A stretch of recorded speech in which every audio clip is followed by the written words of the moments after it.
right, greetings everybody, and welcome to Conflict Radio. Today is, let's see here, it's 12/22/2024. And if you guys didn't catch it, we did a season finale of season 2 on Thursday night. So make sure to go back. You can look at the season 2 playlist and look up the season finale. We did do a season finale of season 2. It is up and ready to go. I guess for a couple weeks here, we're gonna do best of season 1, and this might be the last one of best of season 1. There might be another one. I don't know. We'll see. But I was wanting to do some of the best of season 2 as well before we get started with season 3. But we'll see how it goes. I guess, like I said, I'm not going to do these every day, but I do want to do them. I don't know if I did one yesterday. I don't think I did one yesterday. I'll try to get this up tonight. It'll probably be late. It's already dark outside, so it takes a while to save, and then I got to upload it and get it all approved by YouTube, and then I can turn it on. So that's what we're going to do. So tonight we're going to do 3 episodes. I have our UFOs, a security threat, secret space program with Walter Bosley. This is episode 124 of season 1. And then we're going to do 2 Derek Gilbert episodes from season 1, Fallen Angels or Dragons of Destruction with Derek Gilbert of SkyWatchTV. That's Conflict Radio. That was episode 153. And then we're also going to do episode 162 with Derek Gilbert. That was the second coming of Saturn. And these are long episodes, I guess. Let's see, 140, 153, and 140. So I guess we got about 5 hours here, almost 6 hours of content for you guys to listen to. Go ahead, throw it on. Wrap your presents, whatever you want to do, or just throw it on and go clean your house. Throw it on, fall asleep, whatever you want to do. Make sure you give it a thumbs up. It does help the channel. And I hope I know you guys are enjoying these. I'm getting a lot of feedback on these long format best of season 1 episodes that I've been putting together. I'm glad you guys are enjoying it. We are a couple days out from Christmas, 3 days away. Woohoo! Let me show you guys here. Crap, I got to bring it up. So let me bring that up real quick and let me look for this. You guys need to check this out. It's coming out on Thursday. Let me go ahead and share this. No, not there, not there, not there. I want to share this right here. This is pretty exciting. I hope you guys enjoy this. Let's see if that came up. Oh, right here. Oh, there we go. It worked. I got it up here. Look at that.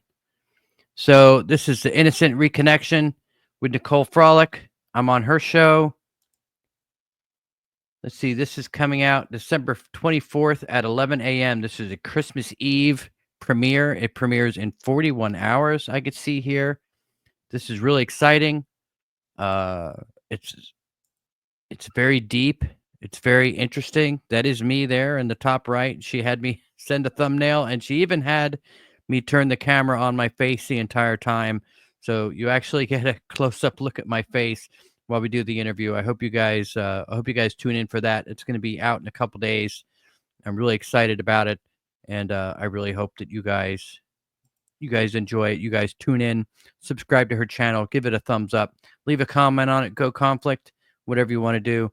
In the meantime, let's get down to these 3 episodes here. I hope you guys are getting ready for Christmas. Enjoy the show, guys.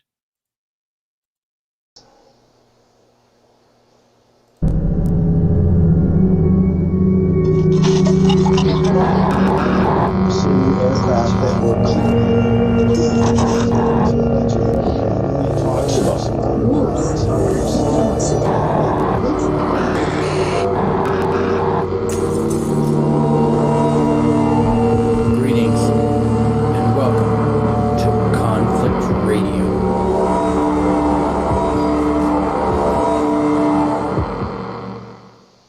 All right, greetings everybody. Welcome to Conflict Radio. Today is August 26, 2021, and we have got quite the mess going on out there today. I mean, I'm sure everybody's been watching the news. I've been watching the news all morning long about everything that's been going on, and I just want to let everybody know that, obviously we don't know what we can talk about or what we can't talk about. We can't this isn't a show for that. I want to acknowledge that this is going on, but Conflict Radio, we like to provide an escape to reality. And for that, today, we're going to have Walter Bosley on the show, and we're going to talk about some interesting things. Walter Bosley was born in San Diego, California, and attended SDSU.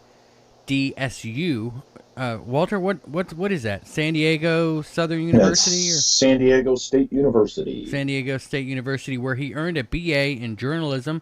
He has been employed by the Federal Bureau of Investigation, is an inactive reserve officer in the U.S. Air Force, for which he served as a special agent of the AFOSI while on active duty, and then worked as a counterterrorism operational consultant. He's an investigator of historical occult mysteries and paranormal UFO topics, author of pulp fiction novels, and a screenwriter who has appeared on History Channel's Ancient Aliens, Gaia's Beyond Belief with George Norrie, and has been published in Wex magazine. Walter Bosley, welcome to Conflict Radio. How are you doing today? Pretty good. It's good to be talking with you again, Michael. Yeah, we love having you on because you cover such a wide variety of topics, and you're so well spoken. Let me give a shout out real quick to everybody that I see in the chat room so far. I see Paul Beska's here, Jersey Dolphins, how you doing? Akram Musa, Hugh Godarn, Caesar's in the house. This is my story. Rick278 is here. Vash Wolfwood. Sorry about that. Antonio's in the house. Renee Cruz, how you doing? Scrolling up, Tim Cutt is here. And let's see, the Happy Plague Doctor I saw in the house earlier. William Carr, how you doing? Ian, myself. Area 503, there's a few people in here yapping it up already. Remember, if you aren't listening to us live on YouTube, you definitely need to check it out. Dr. Strangelove is waving. How you doing? Check out the live shows. It's easy to participate and, have your voice heard while we're doing the show, and it's always pretty cool. Jersey Dolphins wants to know, is Betty here tonight? Betty is not here. Textured Puma is here. How you doing? All right, so I guess, I honestly can't ignore it, Walter. I can't ignore it. You served for the FBI. You've been in the Air Force. What in the world is going on? We're gonna hit this up for a couple minutes just because I can't ignore it. It's just not who I am. So let's talk about it for a few minutes. What is happening? Over there. What do you think is going on? Mismanagement on the side of the United States. Gross mismanagement. Period. You think our leadership is just incompetent? I think there is incompetence involved, certainly, because why would you do things this way on purpose? This is what I'm talking about. Transcends politics too. Okay, this is not a political issue. This is bad decision making by the people whose hands it is in now, and whose hands it has been in for several months. And that's just the way it is. Where whatever direction you lean politically, that's the way it is. And we all know that China has this Silk Road initiative going on, and the purpose of that is to build this road right to Europe from China. They're working on this massive road, and apparently it goes right through Afghanistan, and it could not be done while we were there. Do you think that the way we're pulling out and we're pulling out is basically what China wants us to do? Are we doing what they want? From my perspective, my past professional perspective, I have no doubt that today's China is very pleased with how this is going for the United States, and the fact that we're pulling out, especially in the way that it's happening. It absolutely makes them happy. And I think as soon as we are out of there, you'll see, China much more overtly present there. Yeah, China's definitely moving in. If anything, for their raw materials and their road and everything else, China. Sure. it seems to me that we're doing exactly what China wants on many fronts all over the world. Yeah, it would appear that way. Yeah, that's definitely true. Well, you got to wonder if they have, if they're in the pockets of somebody. I'm just going to throw that out there, and let's move on, shall we? Sure. All right, so I'm just going to throw that out there. Yeah, I think people are getting paid by China to do certain things, and that's what we're seeing. I think this is going to get a lot worse. We're going to see planes shot down as they're being taken off. And let's not forget about the thousands and thousands of Americans that are scattered all throughout the country, the contractors that are over there that aren't going to be able to get out. But at least the State Department issued a 1-800 number for any American that is trapped in Afghanistan. All they have to do is dial this 1-800 number, and they will see what they can do about getting them out. So hopefully they're listening, and they got that 800 number on speed dial. So way to go. I just, before we jump to another subject, I just want to say, I personally worked there 3 times in Kabul, in that area. So that's, that's why I particularly have an opinion on this. I have been there more than once. How easy is it to dial a 1-800 number? Well, under the it's been years since I was there, so I'm not personally intimately familiar with whatever superstructure or whether it's super or not, whatever they have there. But from the way it looks, I can't imagine it's too much more advanced than when I was there. So let's just say that for certain things, we had to rely on Thuraya satellite phones. And that was in, 2004 was the last time I was there. So, unless there's some new, digital, electronic, or whatever satellite superstructure there that allows regular cell phones, to actually reach a number properly, I couldn't. I would not want to be in their position. Well, from what I understand, I mean, if you're not in the airport now, you're not getting in the airport. They're right. Welding all the gates closed. I would imagine. Well, at least that's what I heard hours and hours ago. Mm-hmm. So I would imagine all of the gates are welded up. The only people that are getting out now are the ones that are actually in the airfield. There's nobody else getting out, and that's all there is to it. I don't think anybody. I think we should just move on. Yeah. It's going to get a lot worse before it gets better. We are headed towards the precipice, folks. Think about that. All right. So, moving on. The subject today, are UFOs a security threat and secret space program with Walter Bosley. So let's get into that, and we're going to give everybody for the next hour and 15 minutes a break from all of the precipice stuff that's happening, and we're going to talk about some of these other things that are going on. Let's talk about UFOs, and are they a security threat? I don't personally think that they are, but there are a lot of people that do. Walter, what say you? Well, I think that we have to consider the threat possibility. I mean, we have to. I mean, let's be practical about this. Outer space is vast, okay? And if there are, which I think there are, intelligent civilizations out there with advanced technology that are spacefaring civilizations, we cannot assume or be Pollyanna in our, assumptions that, until something bad happens, let's just assume they're all peaceful. Well, that could be devastating for us, because with that particular position, that approach, it would just take the first, civilization that is belligerent to, to wipe us out, so to speak, or render us, to some degree incapable of defending ourselves as a planet. It seems to me that the idea that there is no threat, well, it doesn't just seem to me, it's in the history of ufology.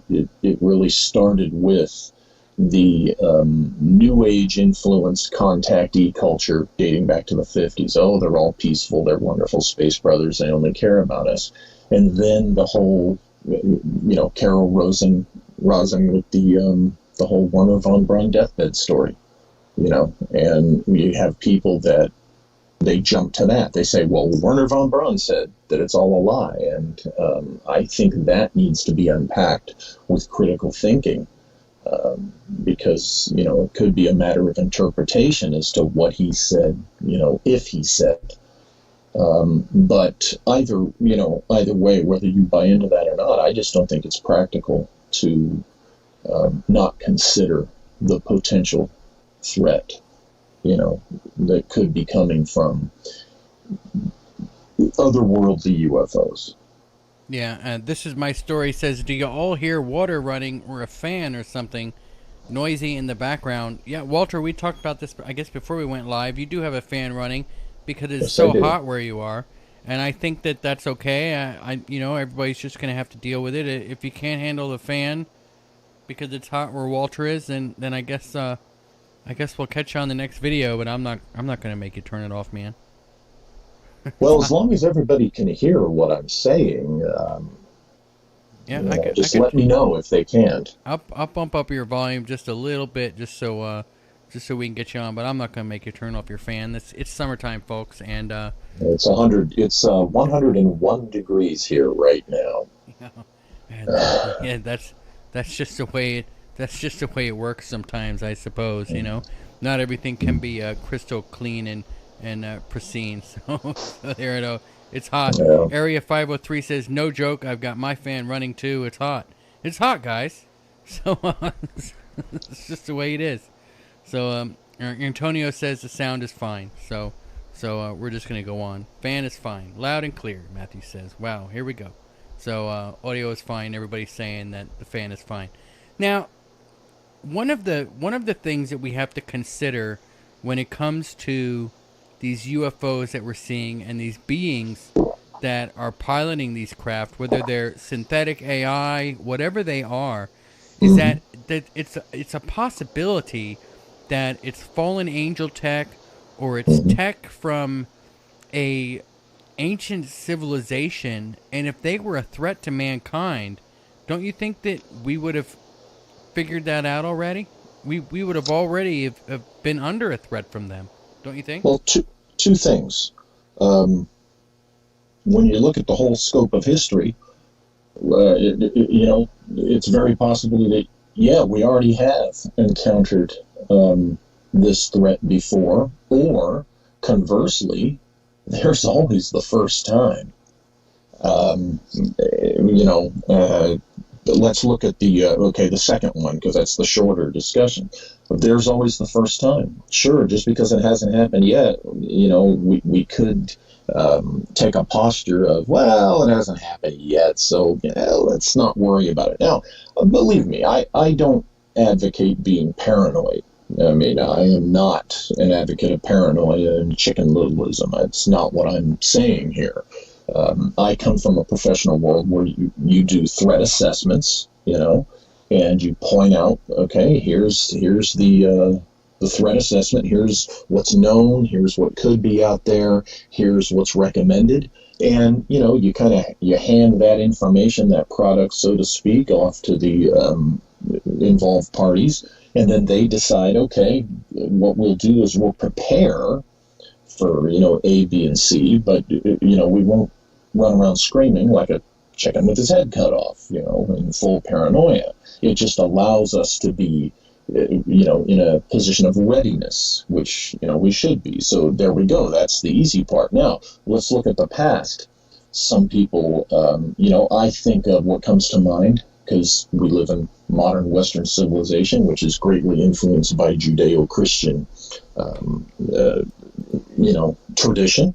And you have in the Old Testament, for example, you have the Yahweh. Now, history and archaeology, anthropology, whatever, have shown that Yahweh is not a proper name. Yahweh is a title like chief or commander or something like that. So when you look at the Old Testament from the perspective that, maybe Yahweh and these other figures, these angels or whatever, were actually a group of extraterrestrials who came from somewhere else. Well, look what we have. We have a figure that is almost psychotic. You kiss up to me, you worship me, you bring me the best cuts of your beef, you bring me your virgins, and, you do as I say, and everything's wonderful. The minute you don't do exactly what I say, or don't show me preference, I'm going to be, act like a jealous psychopath. Okay, and oh, by the way, I'm a god. I'm not just a god. I'm the most powerful god.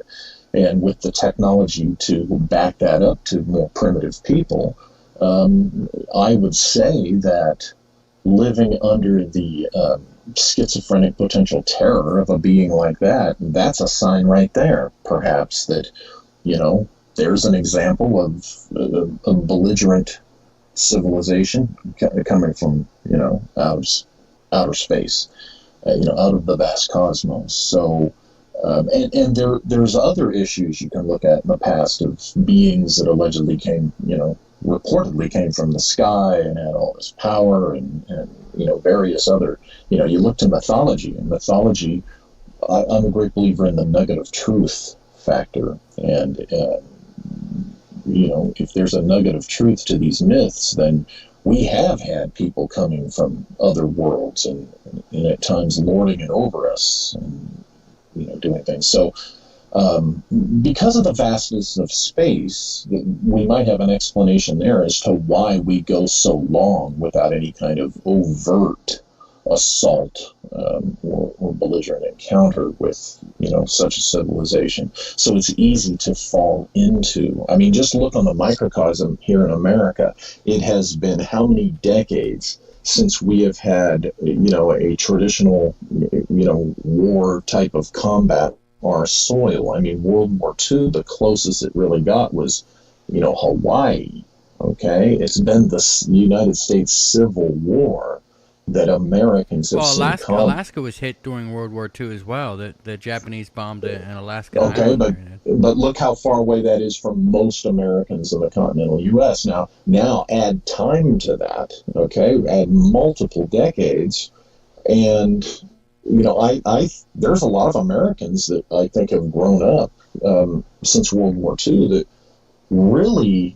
Maybe intellectually they can have the discussion with people, the idea in their head that, yeah, we could be, attacked by an invading army, but because they haven't seen that in decades, we're kind of soft is my point. And we've gone soft in a lot of ways. It's affecting the hell out of our society. That's a microcosm of humanity in the bigger view. It's just that it's been so long that this has happened, that it's easy and convenient and comfortable to think, wow, it's not going to. Well, I promised I wouldn't go there, but what really has me, what has me more worried about, I'm not worried about UFOs and aliens as much as I'm worried about all of these refugees that are just being flown into our country, or our border being wide open to whoever wants to come in. I mean, well, yeah, but that's a different subject, I mean, I really need to be able to get on a platform where I can just vent about all of the things that are bothering me right now, but I can't say on this platform, and that's so sad that we can't openly discuss what's on our minds. Well, let's take what you're thinking about and what we're talking about and see where they meet. And here's where they could potentially meet from the perspective of someone like myself who was in, counterintelligence and military counterintelligence and counterespionage and threat assessment and all of that stuff, okay? Take the Tic Tac, for instance, that situation, not the specific thing, but that situation. Mm-hmm. A situation like that, which I personally think the Tic Tac is our technology being tested. That's a whole discussion. But let's say what the heck do we have that looks like that, honestly? Well, believe me, there's been stuff that looks exactly like that's been reported for decades. But like I said, that's another discussion. What I'm looking at here is China is certainly developing from my perspective, to on the aggressive scale, their military posture and technology and presence and stuff like that. Now, if China has something similar to that, they have a stake in not admitting it. People say, well, it couldn't be Chinese or Russian because, well, we'd know about that. Well, not necessarily. If they were developing something that they wanted to be kind of a surprise sneak attack type weapon or something that, they want to be effective in wartime, but in the early stages, they kind of wanted to test the waters a little bit, well, they might not admit to it. So, the fact is, despite what we hear in UFO world, in the real world of military technology, if we're working on it and developing it to some degree, from my perspective, I assure you that the Chinese and the Russians are working on very similar things. So it would behoove them, if they wanted to use what they're developing in a strike capacity later on, to not admit that it was theirs, to let the American public go ahead and think, oh, it's something from another world. Yeah, go ahead and think it's UFOs from another world. That suits us just fine. Yeah. Because when it comes time to take you guys on, we want to be able to deploy the stuff, and you guys think it's, people from another world that are here to love us and save our trees and stuff, and that'll work for them. Well, let's talk about that a little bit, because it's kind of the subject too. Is the secret space program. I mean, do you think that we have multiple objects in our atmosphere right now, piloted by unknown astronauts and they're actually up there in space right now, flying around craft? What do you mean by unknown? I mean unknown craft, like that we don't know about. Well, you're saying in reference to the idea of a secret space program. Yeah. Or when you say unknown, you mean unknown groups from Earth or unknown from other countries? From us. From Earth. Us. Oh, you mean when you say unknown, you mean unknown to the public, right? Yes. Yeah. Oh, absolutely. And I've said that for a while, and I think we've had that kind of thing for years. When basically you can follow this rule of thumb when it comes to our advanced military technology. What we are told, what we the public are told, is the cutting edge, is the most advanced. Let's take aircraft. Aircraft, you can bet we have something classified that's roughly 10 to 20 years ahead of that. I mean, that's just, and time just proves that over and over again. So that would suggest that we have a way of getting a craft into orbit without a rocket, because sure. we can see rocket launches, right? Like when SpaceX launches a rocket, anybody launches a rocket, we see a rocket going up. So unless it's launched from the middle of the vast, empty areas of the Pacific Ocean, for example, you wouldn't see that. We don't know for sure that, we're not launching things from there. Do you think we have a way of getting a craft into orbit without rockets? I think so, because I recall in the early 90s, after the first Gulf War, I learned something casually. I wasn't briefed on this, so I can talk around it without getting in trouble. But, I heard about a launch technology that is based upon what's the best way to put it? Kind of a really advanced on steroids slingshot type of concept, from Earth into orbit. And so we're like we're using some kind of slingshot technology to throw it up there. It would be it'd be some type of thing that ejects an object at tremendous power and speed that gets it up into orbit, at which time then you can hit some type of propulsion system. And again, I didn't see this in any kind of briefing. I've never seen it myself, but it's one of those things that I heard about, that we have a capability. And also, we don't know exactly how far what we civilians would call anti-gravity. We don't know, to what extent, that has been developed. Also, I remind folks that, SR-71 pilots, last I heard, they wear astronaut wings. Now, why do you suppose they wear astronaut wings? Because the SR-71 can skip in and out of, the atmosphere. And if they're out there, on the orbital levels and such, that they qualify as astronauts.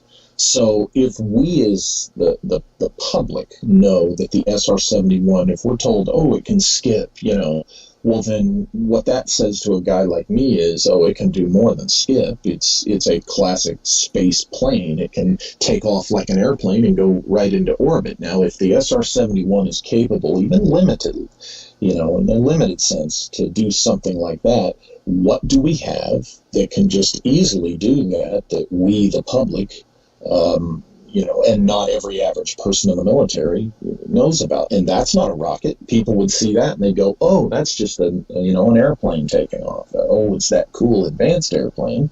But, if it can take off and it can go, then there you go. There's something that's not a rocket. Area 503 says maybe a magnetic slingshot like a rail gun.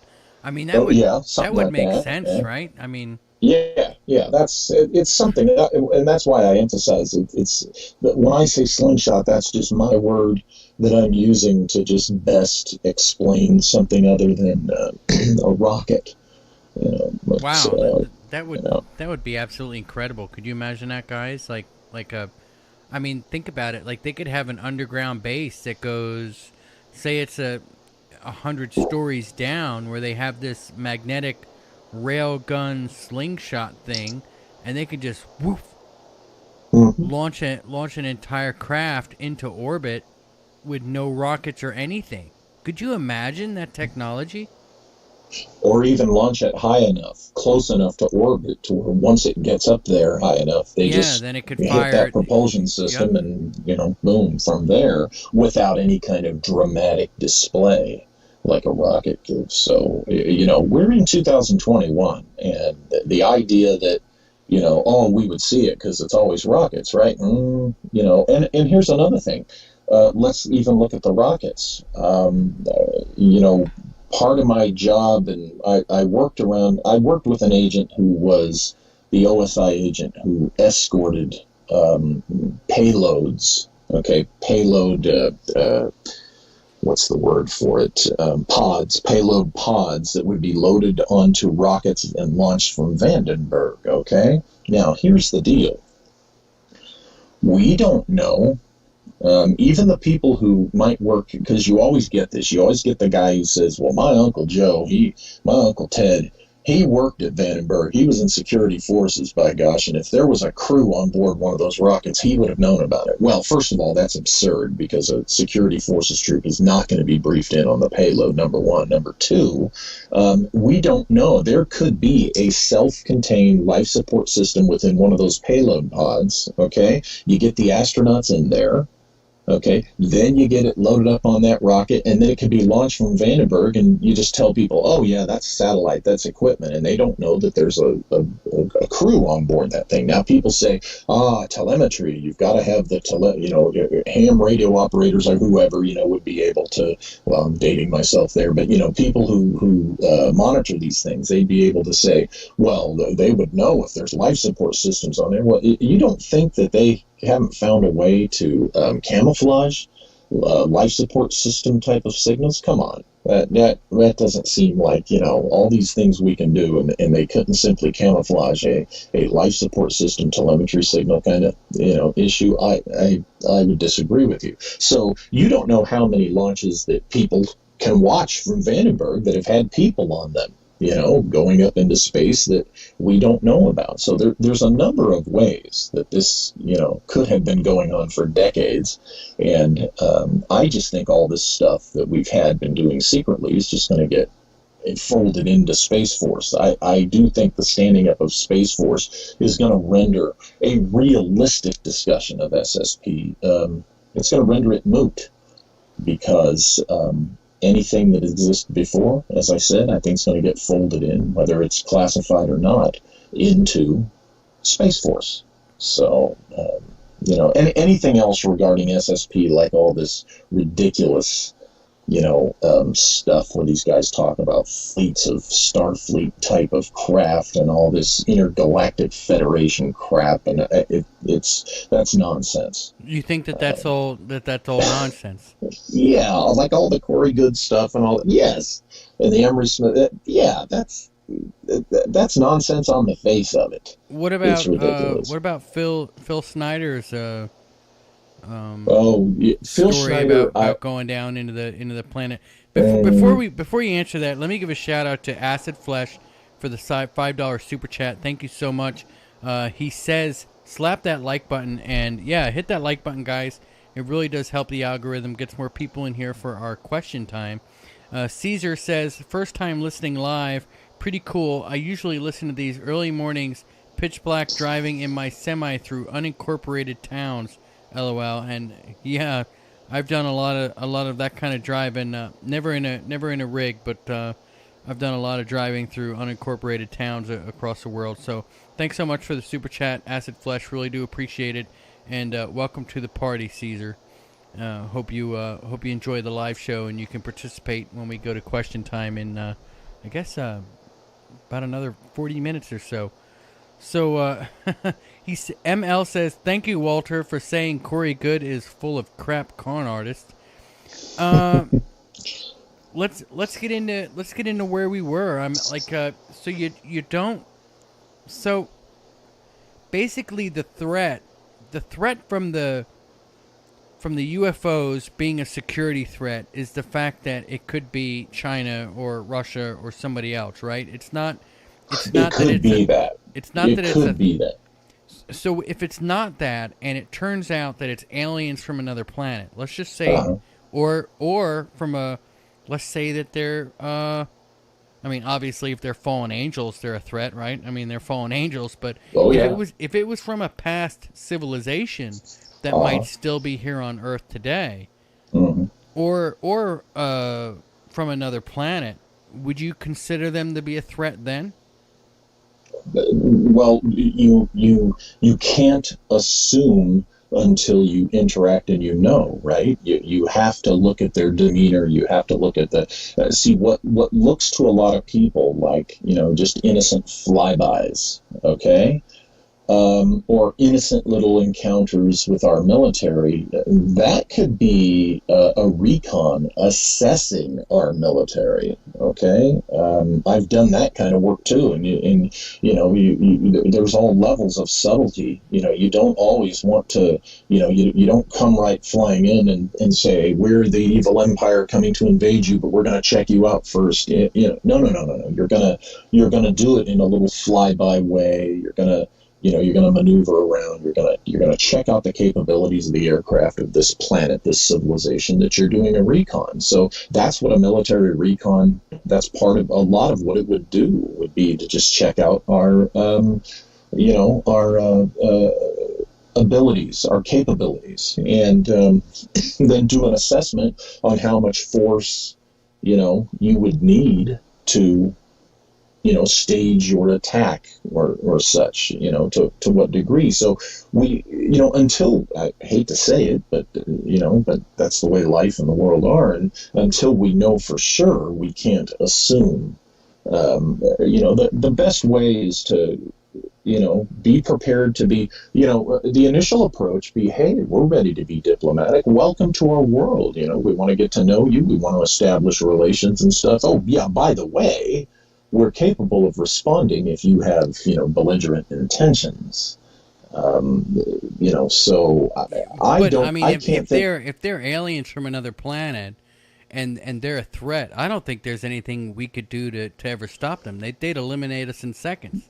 Maybe some of them, yes. You have to consider that. Some of them, yes. Some of them, maybe not. Maybe the cutting edge of their technology has been to be spacefaring, but the rest of it is, it's something comparable to what maybe we've developed where we could, protect ourselves. We can't we can't just pick one model and say, well, that's the way we're going to handle this. That's the way we're going to respond to this. No, this is the job. This is the job of defenders and people who, you have to think of all the different types of possibilities, okay? And you have to do what you can to be prepared for all of them. And it's not you can't take the easy way out on this, the philosophically easy way or any other.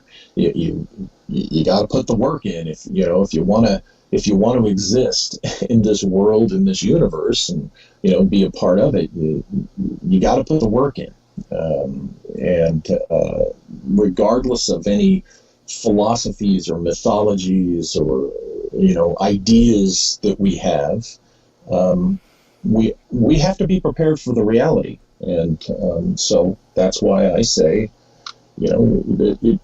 it could very just as easily be a threat. And you're right, there's different levels of possible threats. We may very well encounter a civilization that is just going to be able to lord it over us.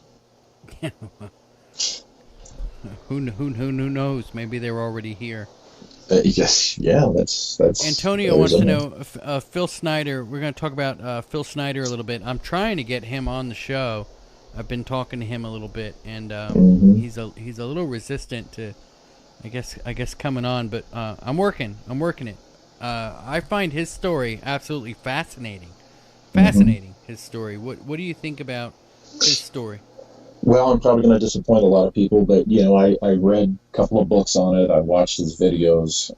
I have to say that his claims are not completely, so original. There were stories like his of battling underground, beings for decades before, he claimed it. And I mean, I personally heard a very similar scenario from my own dad around 1974, and I've written about this in my book Shimmering Light and talked about it. But going back to Richard Shaver, this has been in the public zeitgeist or consciousness, for decades before Schneider started telling this story. So here's the thing, when the FBI report was released, on him and all the other stuff after his death, personally, as an experienced, criminal investigator and such, former federal agent, I'm convinced that the poor man had mental health issues and that he did commit suicide. And I know people say, oh, but the way this was tied around, it's if you give an honest look to the forensic details, the coroner details and stuff, it was entirely something he could have done to himself. It's just tragic. I don't mock Phil Schneider at all, but I just think it's a tragic fantasy in his head that he was perpetuating. And unfortunately, ufology, the community, has been embracing, all these wild stories time and time again, over and over, one after the other for decades, that, we're going to have to, the community's going to have to take some cold turkey. I'm going to have to clarify. I see the comments are blowing up that he's dead. Sure. Let me mention to everybody. What if he's not?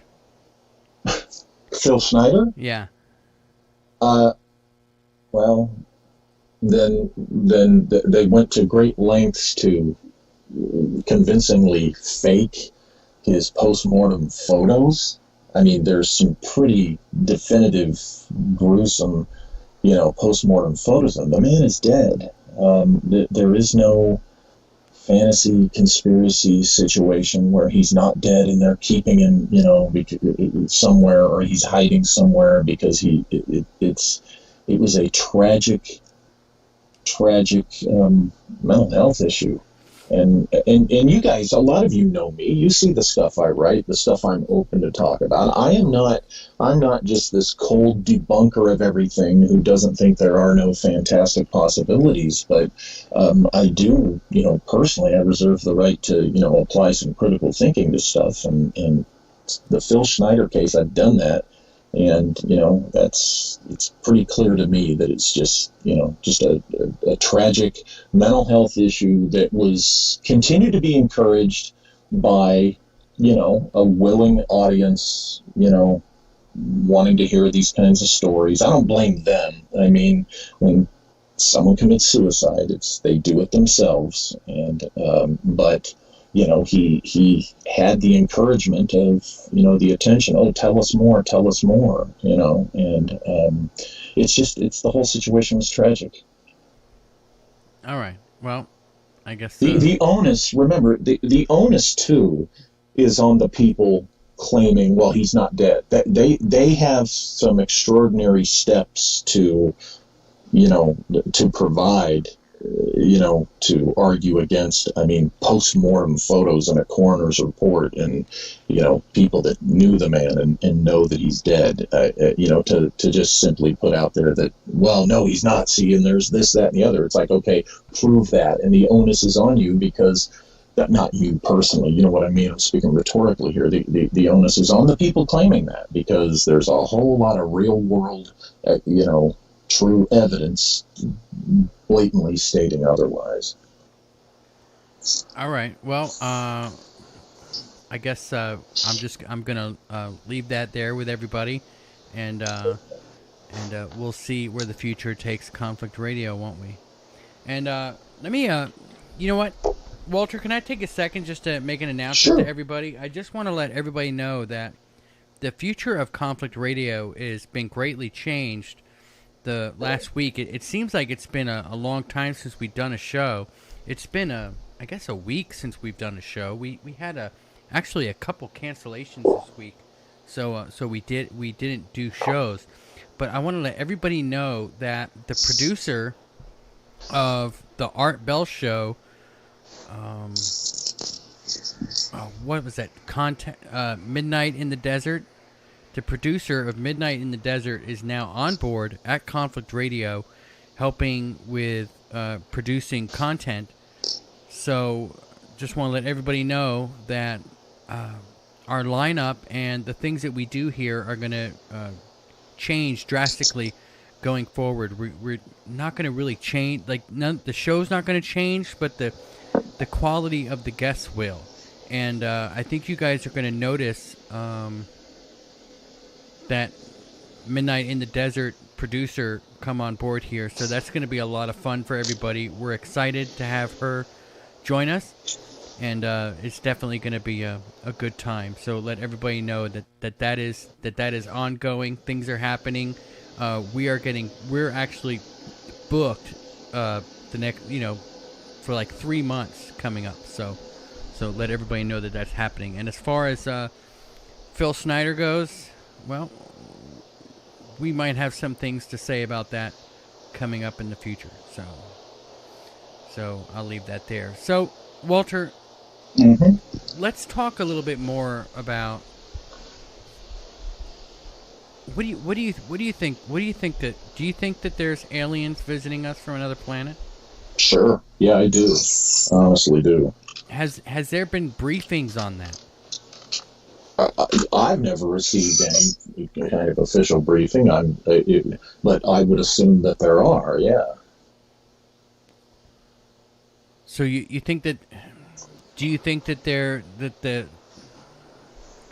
Do you think that? I guess what I'm trying to say is, do you think that the government is in touch with extraterrestrial beings and they're kind of keeping it on the down low? Have you? I guess. I think so. Yeah. I've been told as much, but in an unofficial capacity. It was in a private conversation between somebody who, was my superior in rank, and it was on private property. It wasn't on a base or anything. And, so, between that and my own personal logical thinking, yeah, I think there absolutely is, a knowledge of it, and I think people with a need to know are briefed and read in on this. Well, that would be really interesting. Do you have any ideas how many different races are here?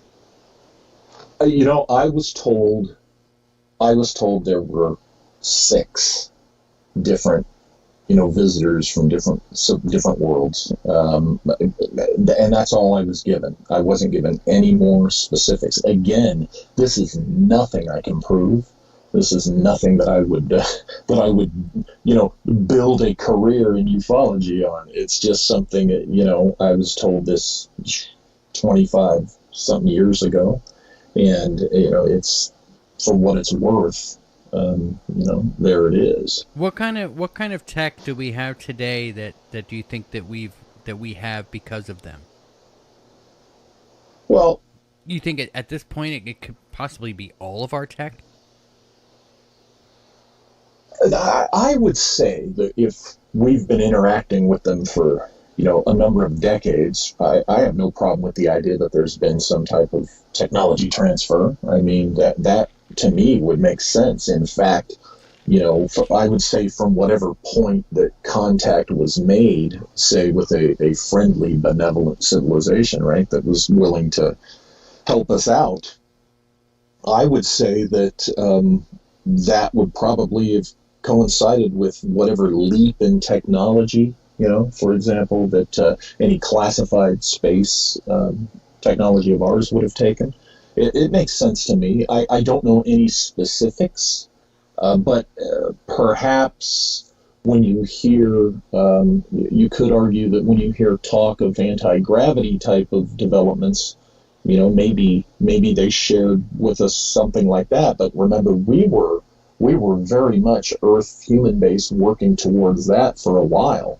Yeah, that was all over the news back in the 50s and 60s, wasn't it? Yeah, right? And now maybe I could see a scenario where they would come in and say, oh, yeah, you guys have taken it this far, but if you do this, tweak that, or add that, then you'll really crack that. Well, maybe that's why they quit talking about all that, because you're right, that used to be in scientific journals, right? It used to be in the media, and then suddenly they quit talking. Maybe it was back then, either we made our own breakthrough, or the scenario that they, whoever they were, one of them, gave us what we needed to make the breakthrough, and maybe that's what prompted the sudden, lockdown or secrecy, or just not discussing that openly anymore. That would be one scenario that I could see realistically happening within the context of what we're talking about. Yeah.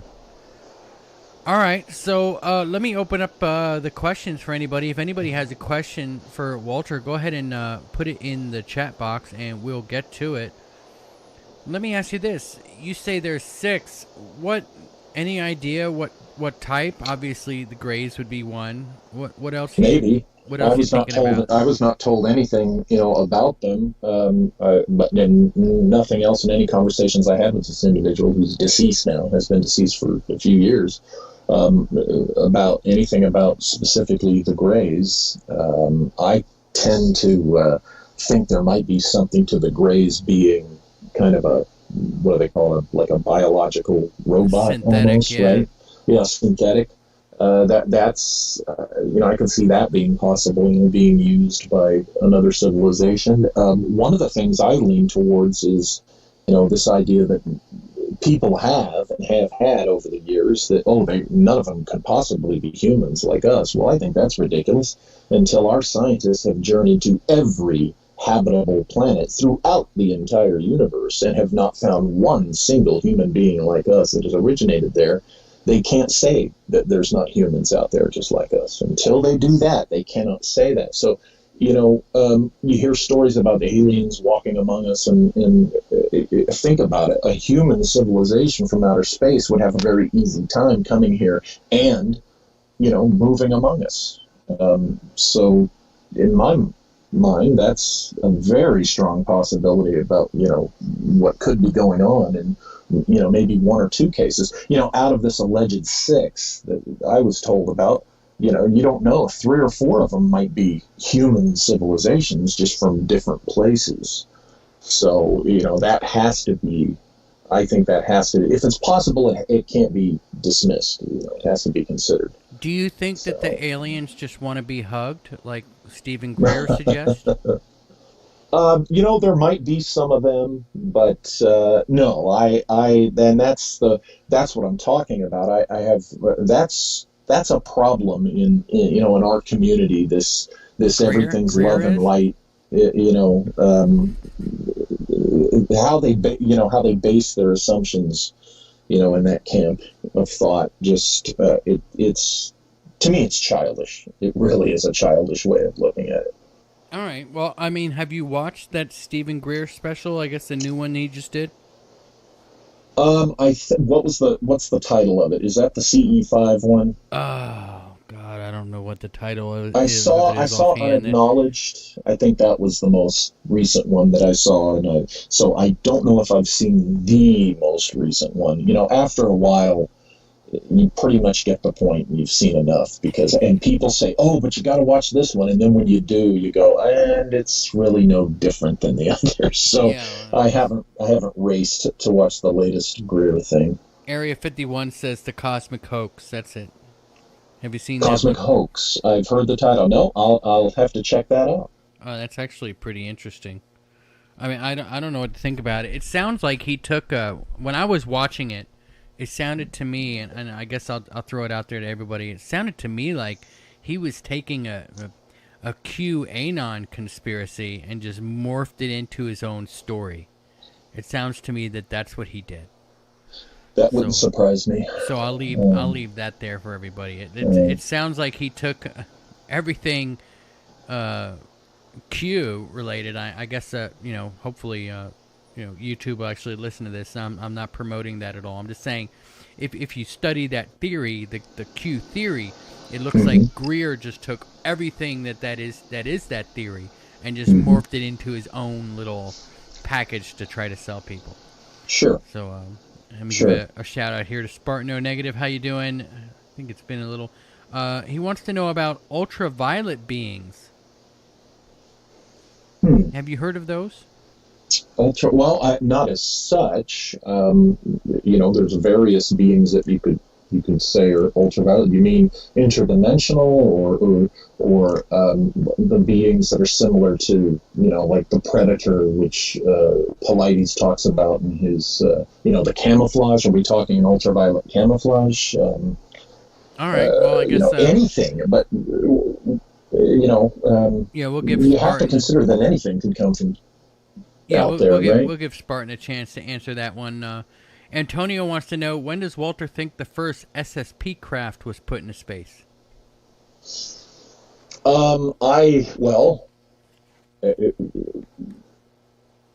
That could be, I think Roswell. My hypothesis for Roswell was the first American attempt at manned spaceflight. I would say it's my personal position that it was the 1950s that we started putting classified manned space flights up.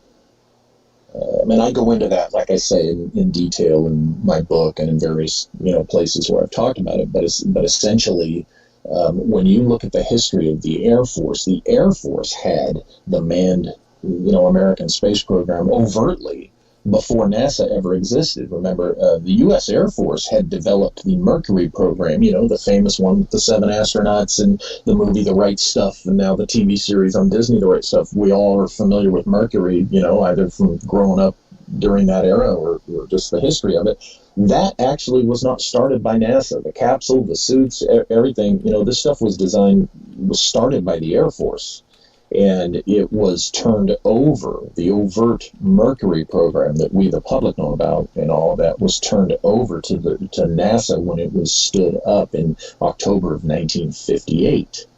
But before that, it was started with the Army Air Force, and then 1948, 48, when the Air Force was created.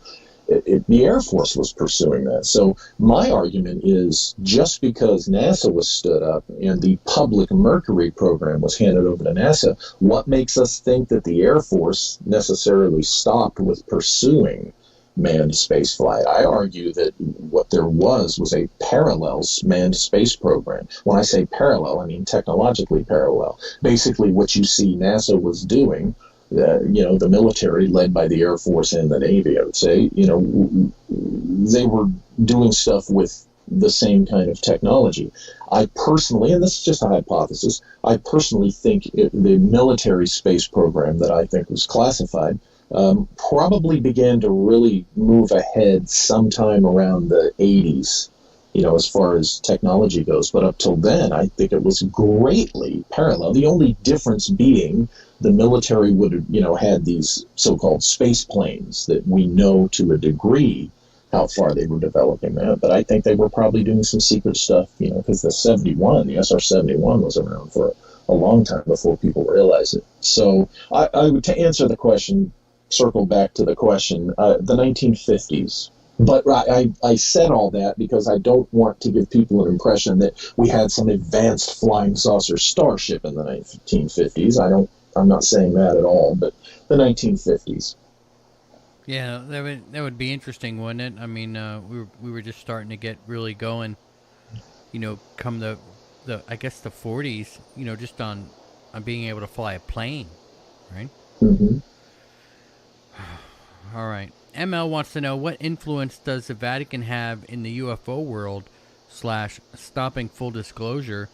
Do you think that the governments of the world want to disclose what's really going on, but they can't because the Vatican has so much control financially? Well, I see what you mean. Financially, globally, financially is where their control would be. Well, the Catholic Church is the largest landowner in the world. Right. Now, just because of that, they still have some serious differences, say, with orthodoxy, okay? And, for instance, what if the Muslim world had this information, had contact? Why would they listen to anything that, the Pope or the Vatican would have to say about that? Don't you go revealing this. So I think the Vatican, yes, has a huge influence in things, but I don't think the Vatican necessarily has the power to really stop, themselves has the power to really stop disclosure. Personally, I'm of the mind that it's the aliens themselves who are controlling disclosure. Because think about it. The same people that would say, well, wait a minute, advanced civilization, if it came here, they could totally wipe us out. Well, if a civilization comes here, it could wipe us out. Why would they care about the effect of the disclosure of themselves then? They wouldn't care. So I think the aliens themselves are the ones telling the people here in the know, don't reveal us yet. Do you think it's possible that all right, Akram Musa says, what about breakaway civilization? And when you talk about a breakaway civilization, you're pretty much taking, like, say 5% of every person on the planet, okay? So we've got what, like 6 billion people or 7 billion people or something. So you take probably 1% or 2%, not even that much. Right? And you provide them this tech and stuff. Do you think that they're just working these, I'm trying to think of a good way to say it.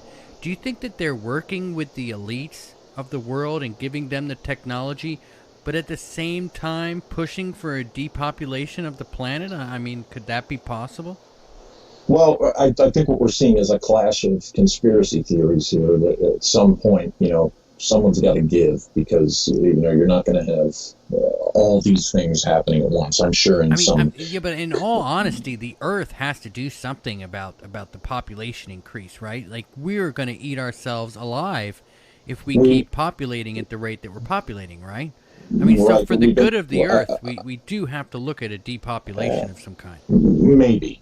I'm almost 60 years old, and I've been hearing about this, this population crisis practically all my life. I can remember hearing about it's a crisis. We got 2 years, 3 years.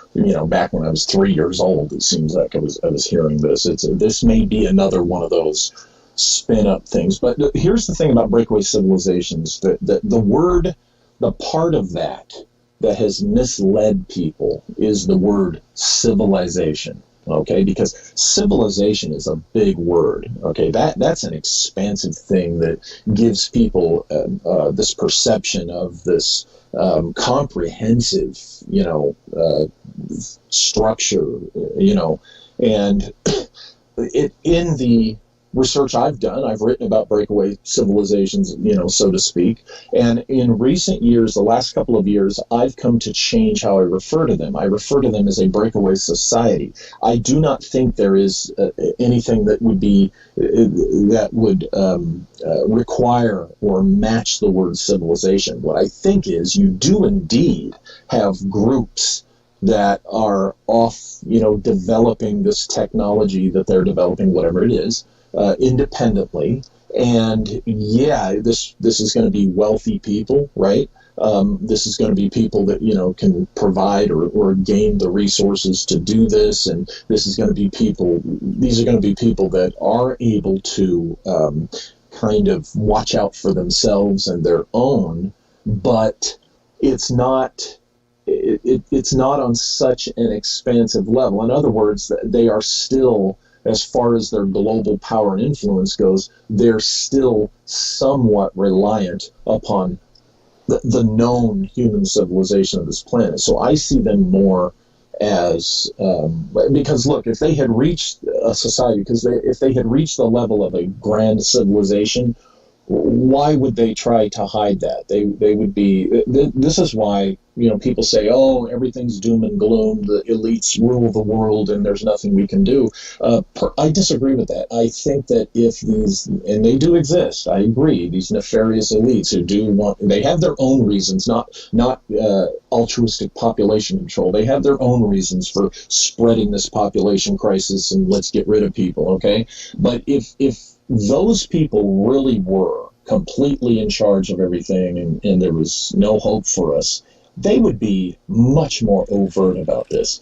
There seems to be some political resource, whatever, material force that seems to be keeping them in check in our world, okay, among our own leaders or whatever. Somebody out there is keeping them in check, because this place would be a lot worse even than it is if these elitists, the bad ones, were actually in charge of everything the way some people think they are. Because they would just be much more open with it if they had that much control. If there was no resistance to them, they would. What would they have to lose? To be like, hey, we're calling the shots now. That's the way it is. Could it be possible? Could it be possible that the only resistance to them right now is the fact that the United States of America has a constitution?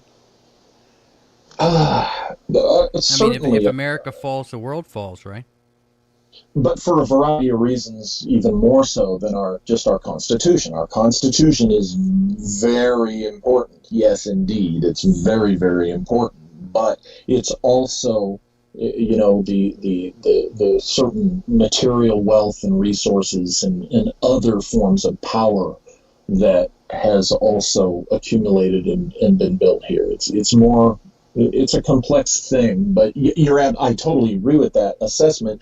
If the United States falls, then I think you would see, a completely overt change in the posture of these elitists. And that's why we're being hammered constantly, okay, by the George Soroses and, and the people who inflame the internal conflicts. They want to have domestic division, because that's how you destroy.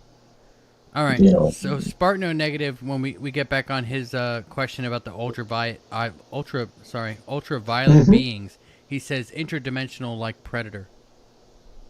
Yeah. Okay. Yeah. I now Predator technically is a camouflage technology that I think people have been developing with some level of success for about a decade now, and that's spooky. That's spooky as hell.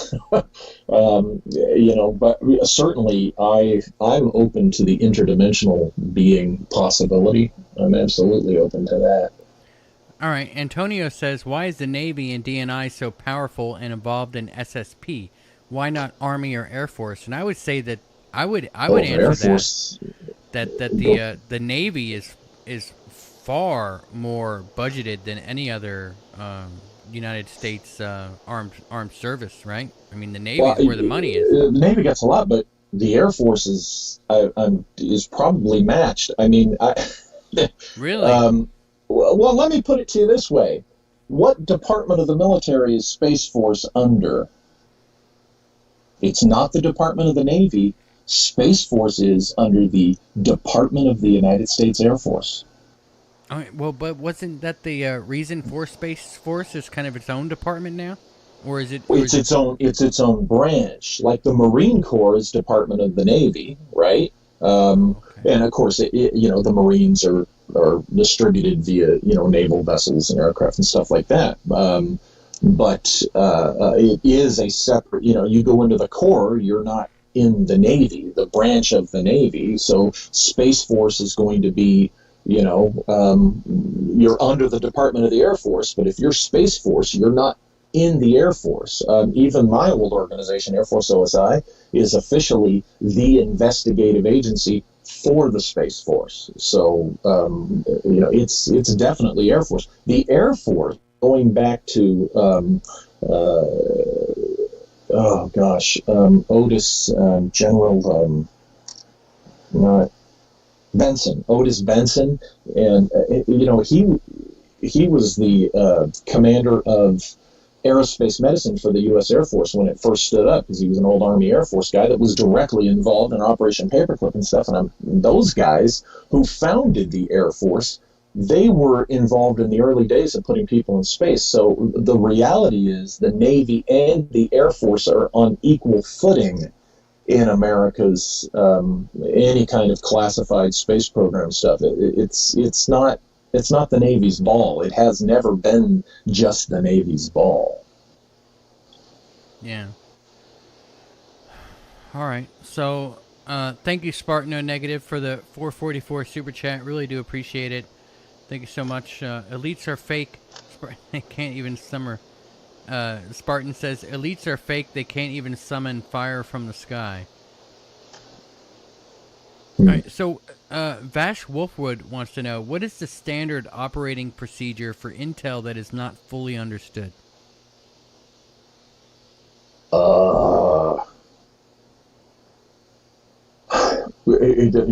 Like military intel? I mean, He says e.g. UAFs. Does he mean UAPs? No, I mean, I don't know. Oof Puka Punda. Is that what he means? He'll just have to answer us later on in the chat, I suppose.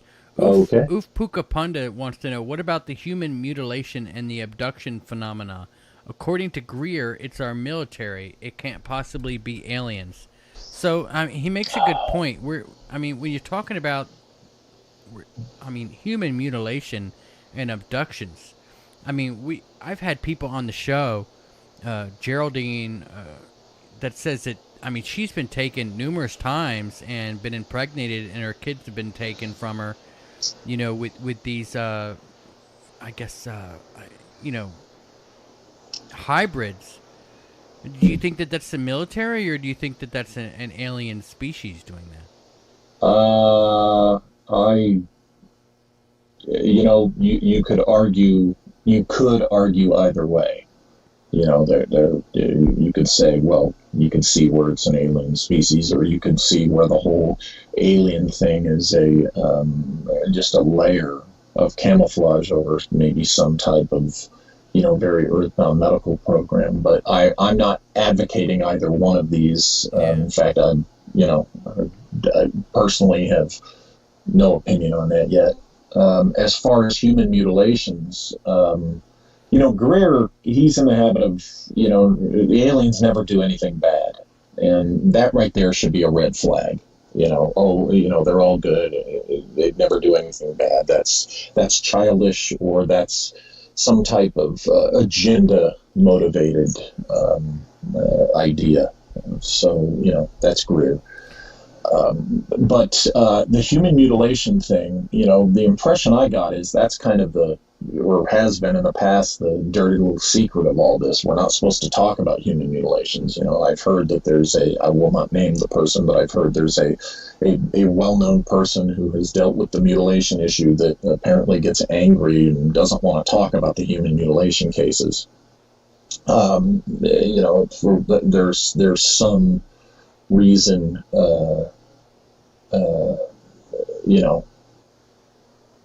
Yeah, There's just some reason we're not supposed to, talk about that. We're not? Apparently, that's my understanding. I mean, I wonder, it's like it could be. I think it could be extraterrestrials, or it could be interdimensionals. It could be humans doing it. And I don't see why the military would do this, as just as some type of program that they're doing. I do see where ritualistic magic could be involved. I mean, look at the brutality of the Mexican cartels a few years ago down in Mexico. Now, sources of mine commented that, what makes people think that, the whole idea of blood ritual sacrifice in Mexico, dating back to ancient times, what makes people think that it all stopped just because, in the 16th century, the Catholic Church came along and said, "Thou shalt not."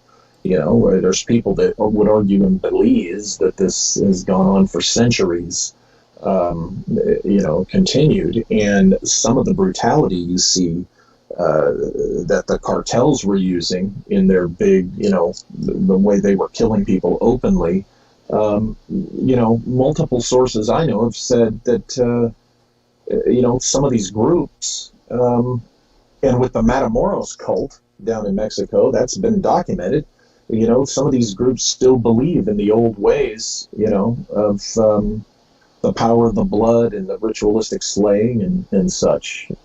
So, there's all sorts of, and that's just the stuff down in, Mexico with the cartels. There's any number of, other possibilities all around the world that, this could be.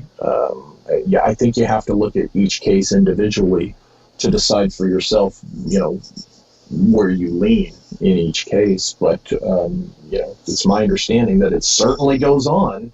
But why it doesn't get talked about in, popular UFO world is because I think it's probably inconvenient, because it doesn't support the love and light, the aliens are our little buddies narrative that is the prevailing business of ufology. All right, so I guess I'm looking for Vash Wolfwood. If you could answer the question from earlier, that'd be great. I'm looking here. I don't see where it's down. The question where you were asking what is the standard operating procedure for intel that is not fully understood, e.g., UAFs.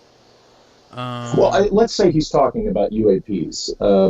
It stays in the process until some understanding can be gleaned. It stays filed in some point of the. Now, if he's getting at, is there some type of so to speak, hypothetically, rhetorically speaking, file of unknowns? Of course there's going to be a category of we haven't figured this one out yet.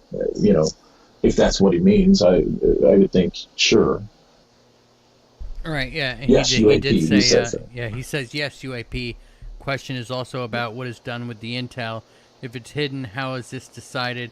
And how are campaigns of disinformation constructed to counter unknown intel?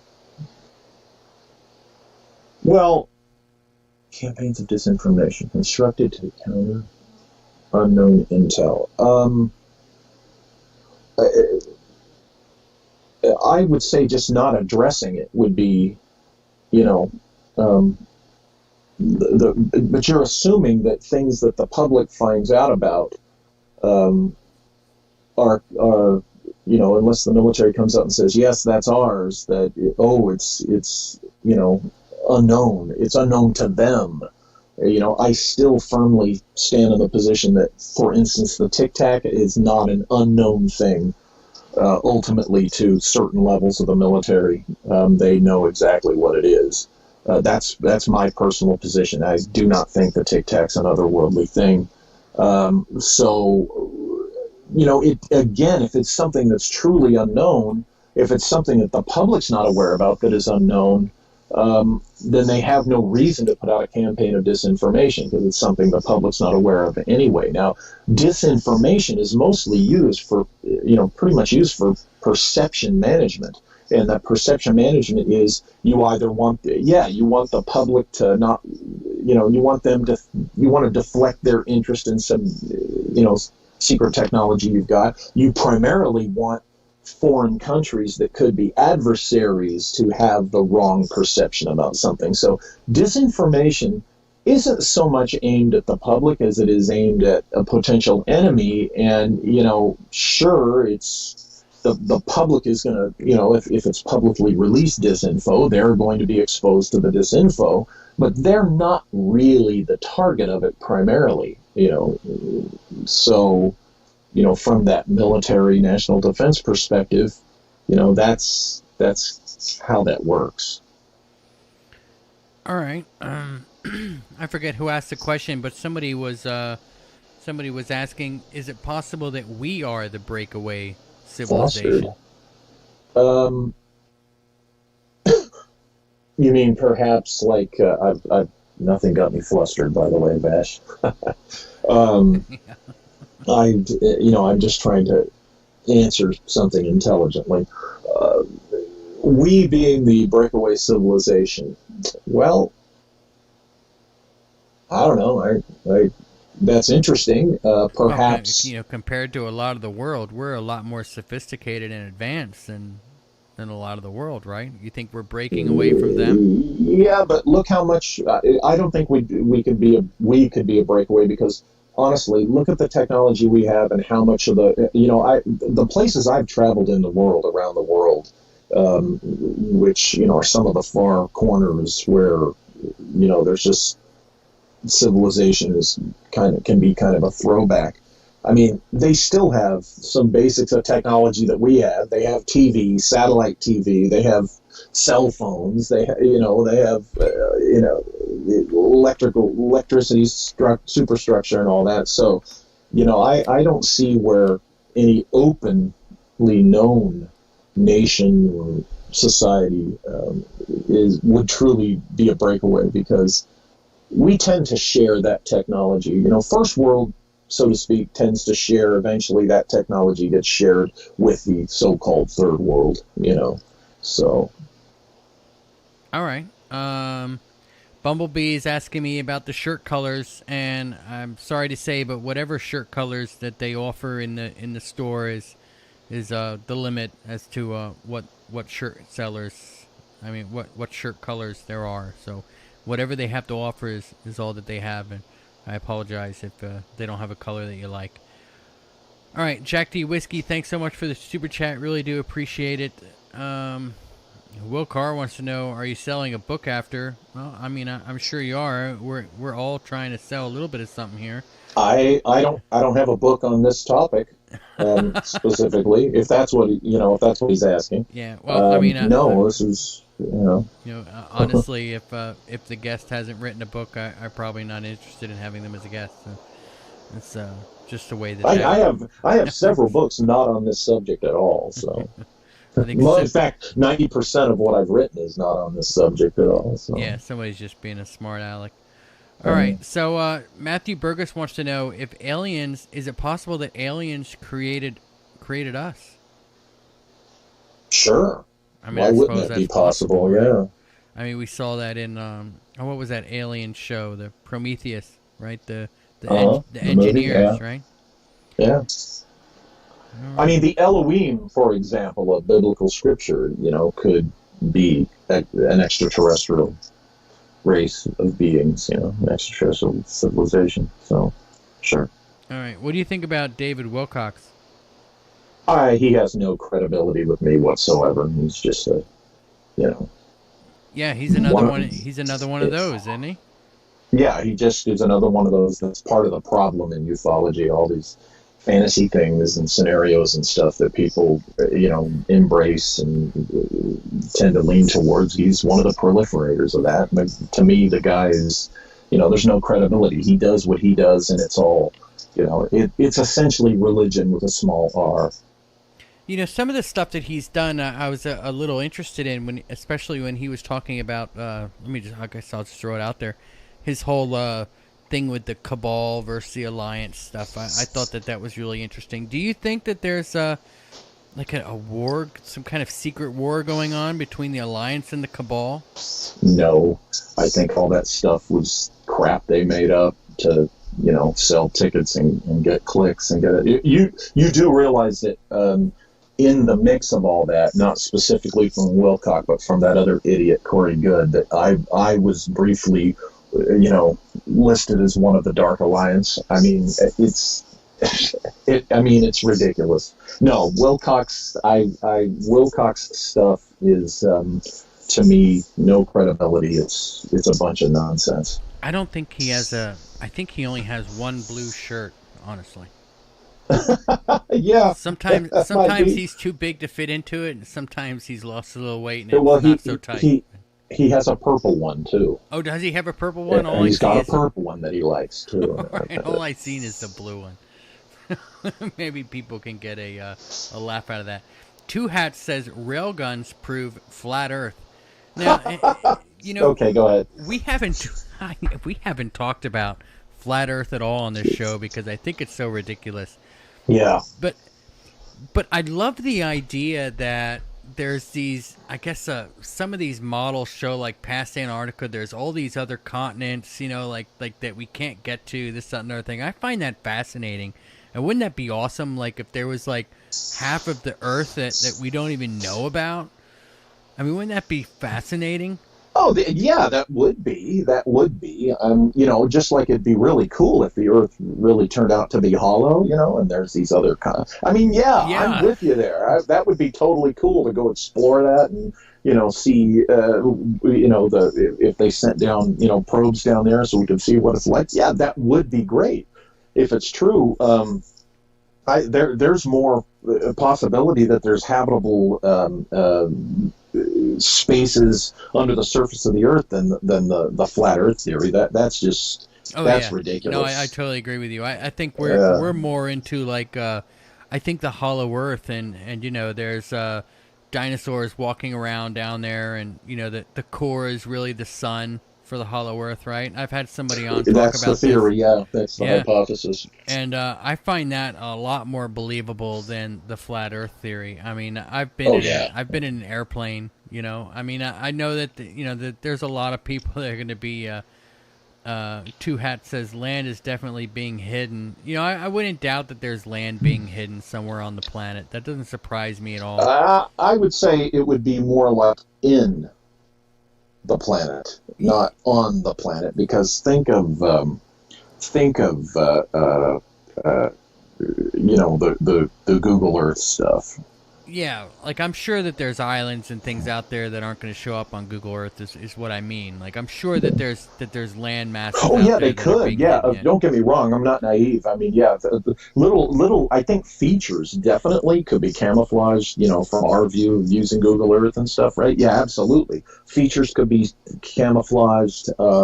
Islands, could be hidden from that particular view. Sure, but as far as vast areas of land, maybe obscured, but not hidden on the surface, Well, anybody that believes in flat Earth has obviously not been in totality during an eclipse, because, I mean, right. I've been in totality. I don't know if you've been in a totality. It's the one that just came through the center of the country. There's another one coming up that's going to be coming up and down. I forget what year it is, but I'm definitely going to go. Because when you're in totality, the only thing that I can explain is you can see, when you're in totality, it's like you can see the solar system. And there's no other way for me to explain it. You can literally see the solar system when you're in totality. And they're round. All the planets are round. I just don't understand how we're flat, but everything is round. It's a delusion. Period. It's a delusion. Exactly. Like, if you have not been in a totality, do it, because it is the most phenomenal thing you could ever see. I mean, sometimes you get 4 minutes, 5 minutes, or 2 minutes, whatever it is.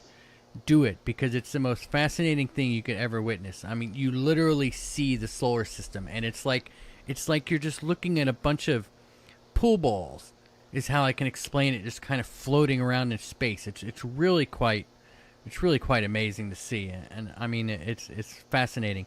ML wants to know when does Walter think the full honest disclosure will happen? Do you think we're ever going to get it?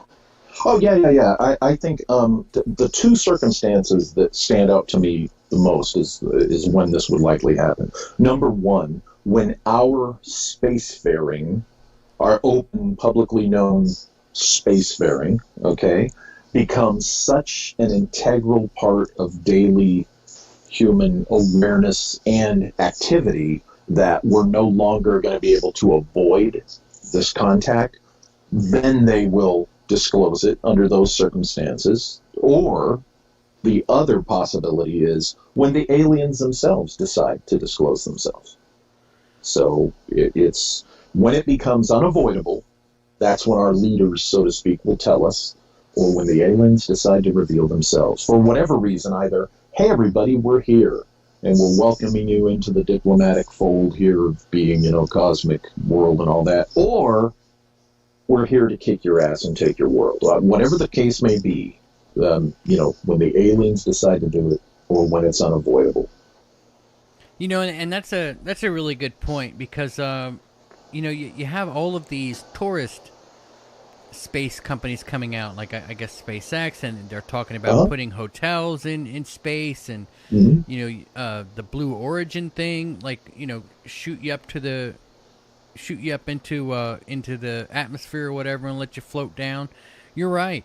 I mean, there's going to come a point where there's so much tourism up there, so much, and it's to the point where it's kind of affordable.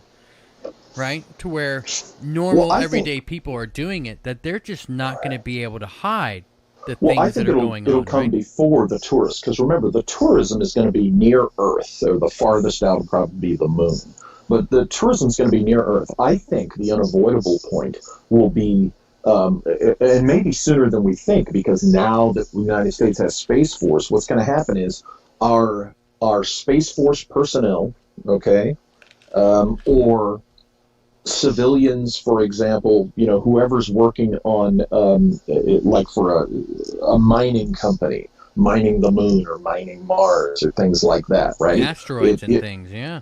Yeah, asteroids and things like that. I think that's when the unavoidable point will come. It'll be before the tourism. Because I think before the tourism really becomes a thing, okay, I think those things, the industrialization of space, will occur.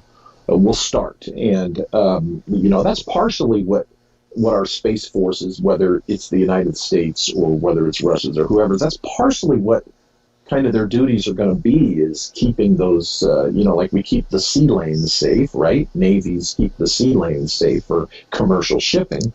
It's going to be a similar thing. Space forces are going to be out there to keep the space lanes open for this commercial space travel thing, and when you have a company's ship going out there with, say, 100 civilian personnel who are going to be working a mining colony, out there on Mars or something, they might be prone to encountering others, and that's why I say at that point when it would become unavoidable, because you can't. Once we get to something like that, you're just not really going to be able to make everybody, sign a thing and say, don't say anything. So that's part of the unavoidable.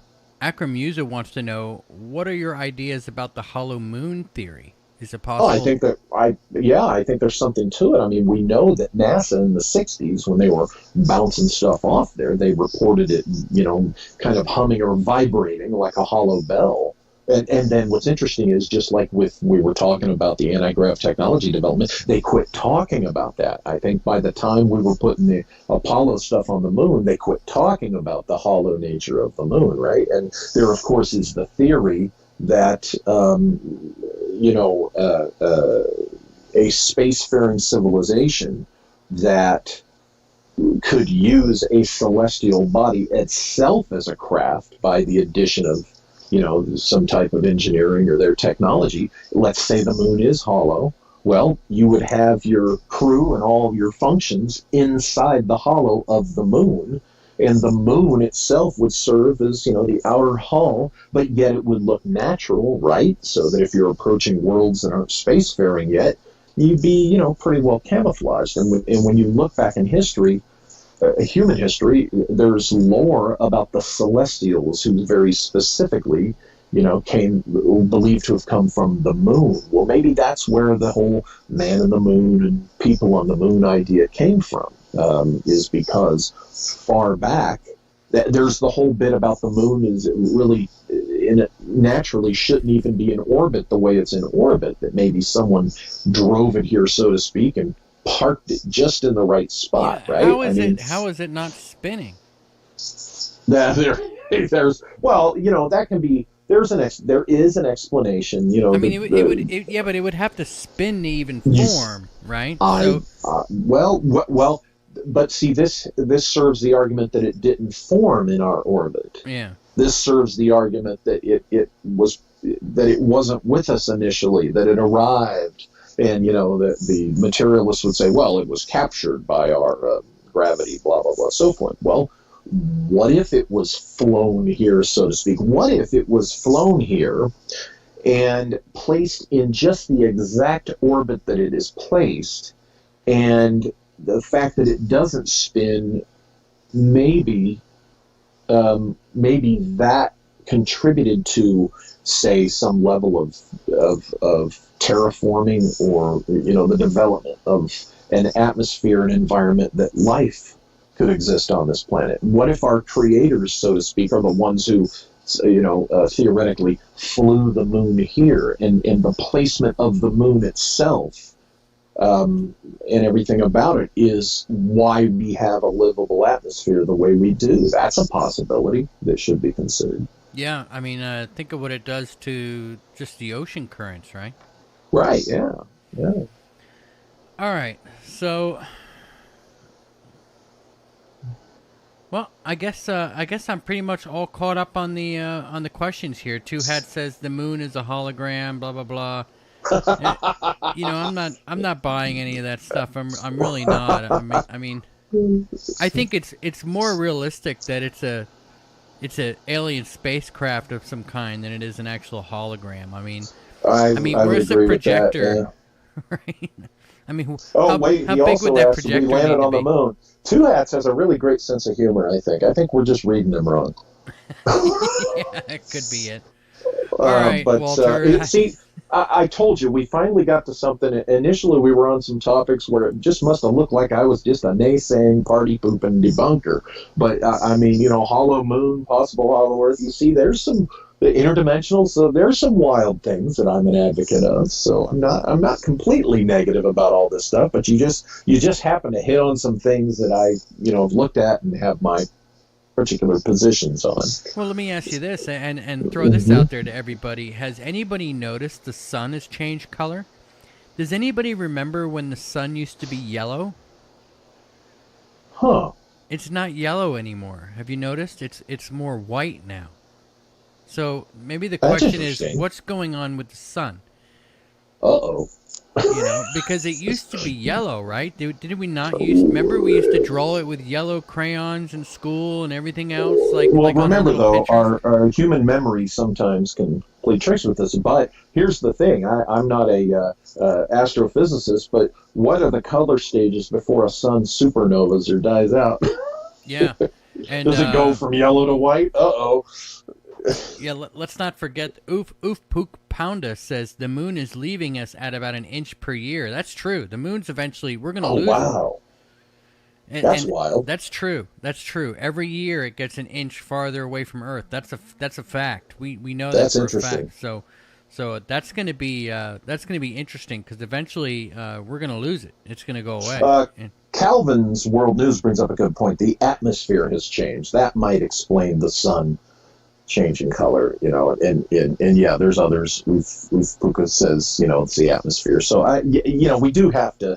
I'd say we have to go there first. That big filter we're looking at the sun through every day, is the atmosphere. Yeah, I mean that's a show I could probably do all on its own if I get on a sun guy and we can talk about that a little bit.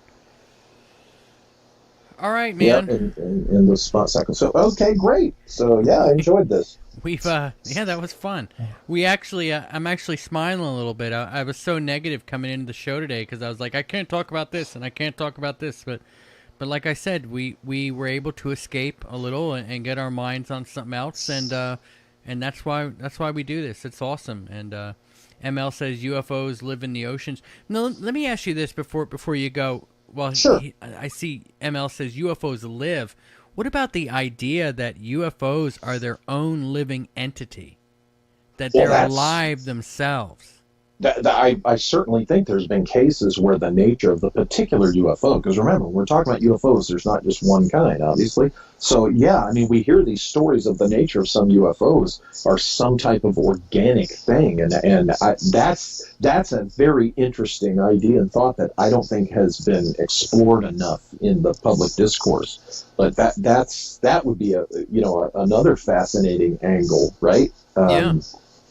I think that's a cool idea. Yeah, that they're actually living beings and they're kind of doing their own thing, and maybe they live in the ocean. That's true. Maybe that's Well, and I mean, what is it? Is it 71% of our planet is covered by the seas, right? The yeah, ocean. yeah, So, funny that we call it Earth, but anything could be hiding down there. yeah. There's no telling. I mean, just remember what was that movie? Back in the '80s with those beings that were The underwater. Abyss. Yes, the Abyss. That was a big movie back then with those Hell beings yeah. that were living down there. ML wants to know, what is your thoughts on the Bermuda Triangle, and that'll be the last question today. It has always been an interesting topic, right? I mean, I think there are some of the cases you can certainly look at and can be explained, in a more practical way, but I do not think that explains the whole thing. So you're looking at some type of zone of I think it's a natural phenomena. Now there could be somebody playing with technology, have been playing with technology in that zone, but before our technology emerged, there was weird stuff being reported there. So I still think that the Bermuda Triangle, so to speak, is an area where there's some type of extraordinary natural phenomena going on there. Phenomenon, I say phenomena in the plural like a because it magnetic could be anomaly. that. Yeah, that could explain some real weirdness. So I don't think we've answered the mystery completely of that. Yeah. No, I completely agree with you. All right, Walter, why don't you tell everybody where they can find you? Okay, well, I'm at the Walter Bosley channel here on YouTube, and I do a live stream every Sunday, and I'm increasingly doing more recorded content, so go check me out there. My books are only sold print on demand at lulu.com, Lulu.com. I do not sell on Amazon because they are not good for small press publishers. I only have 2 titles on Kindle that I have left there for reasons.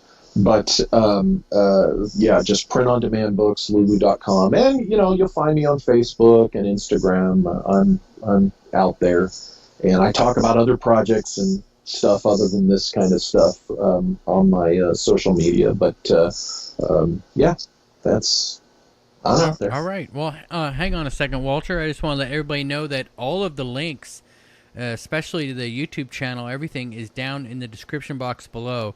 Get over to Walter's channel and subscribe, and let him know you heard him on Conflict, and that'll do it for us. We're gonna wrap it up today. Monday. Yes, Monday we are going to be doing open lines. So it's just going to be me on Monday. We're going to do open lines with you guys. I know we had a lot of people that just want to do an open line show. So that's what we're going to do on Monday. We're just going to have open lines. And then on, let me look here, on Thursday we're going to have Paul Mitchell join us. And we're going to talk about fallen angels a little bit on Thursday. So open lines Monday. Paul Mitchell on Thursday. Remember, you can always find us online. Just go to www.conflictradio.net. You can find you can find us on Apple iTunes and all of your normal podcast catchers. Remember, the super chats are always welcome. You can always find Conflict Radio on the Cash App and Venmo. Just look for Conflict Radio. Check out our T-shirt store. Whatever colors are there. That's the only options that they have to us. That's going to do it for us, guys. It's a crazy world out there, and it's only going to get worse. Remember, batten down the hatches and be safe.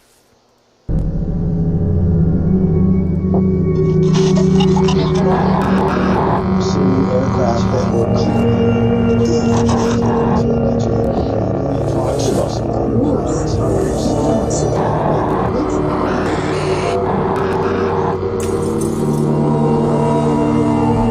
Greetings and welcome to Conflict Radio.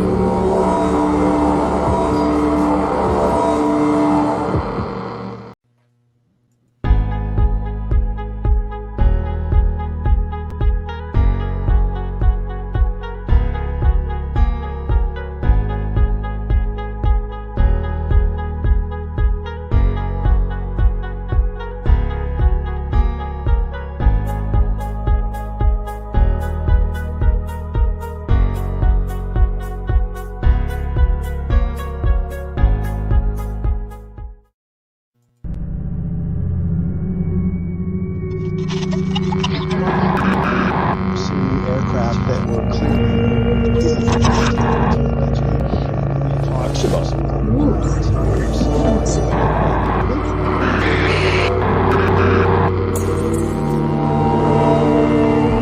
Greetings and welcome to Conflict Radio.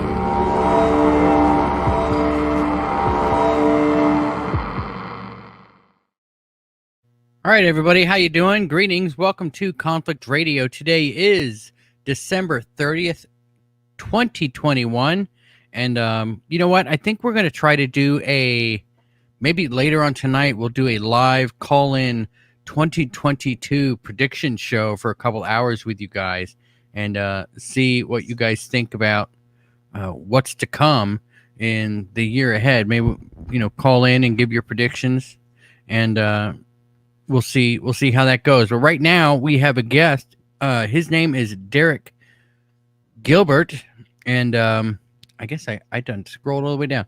He hosts a daily news and analyst program 5 and 10 for SkyWatchTV and co-hosts a weekly video programs, The Bible's Greatest Mysteries and Unraveling Revelation, with his wife, author, and analyst Sharon Gilbert. They formerly produced a weekly discussion of science topics, SciFriday, between 2015 and 2020. Derek is the author of the groundbreaking books Bad Moon Rising and analyst of the spiritual forces behind Islam, The Great Inception, and The Last Clash of the Titans. His new book is The Second Coming of Saturn, The Great Conjunction, America's Temple, and The Return of the Watchers. He is also the co-author with Sharon Gilbert of Giants, Gods, and Dragons, a fresh take on end times prophecy that names the 4 horsemen of the apocalypse, and Veneration, which exposes the influence of the pagan cult of the dead in ancient Israel and on the prophecies of Isaiah and Ezekiel.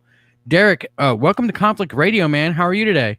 I'm doing well. Well, as well as can be. I'm on the tail end of my annual winter cold, which took a miss for a couple of years. I was starting to get cocky, thinking I just don't catch colds since I started a new vitamin regimen that we started when COVID came around. And of course, the Lord's like, no. Yeah.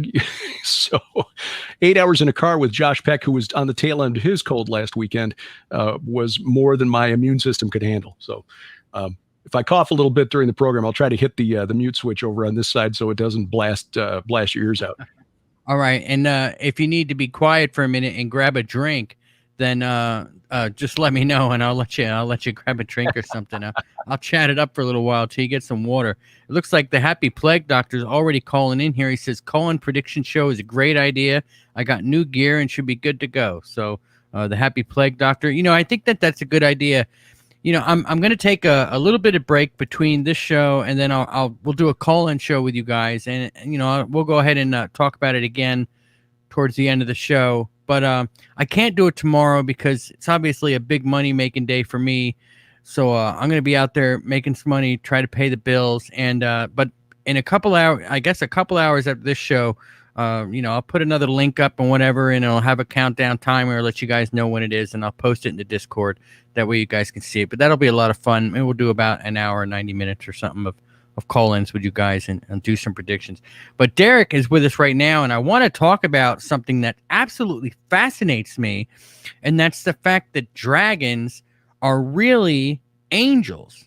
And this, and I don't know why I've gone through most of my life and just never really put two and two together on this. I guess it's been a couple weeks, and since I've had this idea in my mind, and it just seems like it just makes perfect sense. Derek, explain this to us. This is one of the reasons we wrote the book Giants, Gods, and Dragons. It was last summer that there was a story that came out about game players of Dungeons and Dragons complaining to Wizards of the Coast about the way orcs were depicted in the game. It was assumed by some of the players who clearly aren't familiar with J.R.R. Tolkien and his world of Middle Earth, and why the orcs are the way they are, inherently evil. It was assumed by the players that the orcs must be evil because they've got different colored skin from the elves. So, all right, they're missing the plot, they're missing the backstory, they're missing the reasons for why these orcs are the way they are.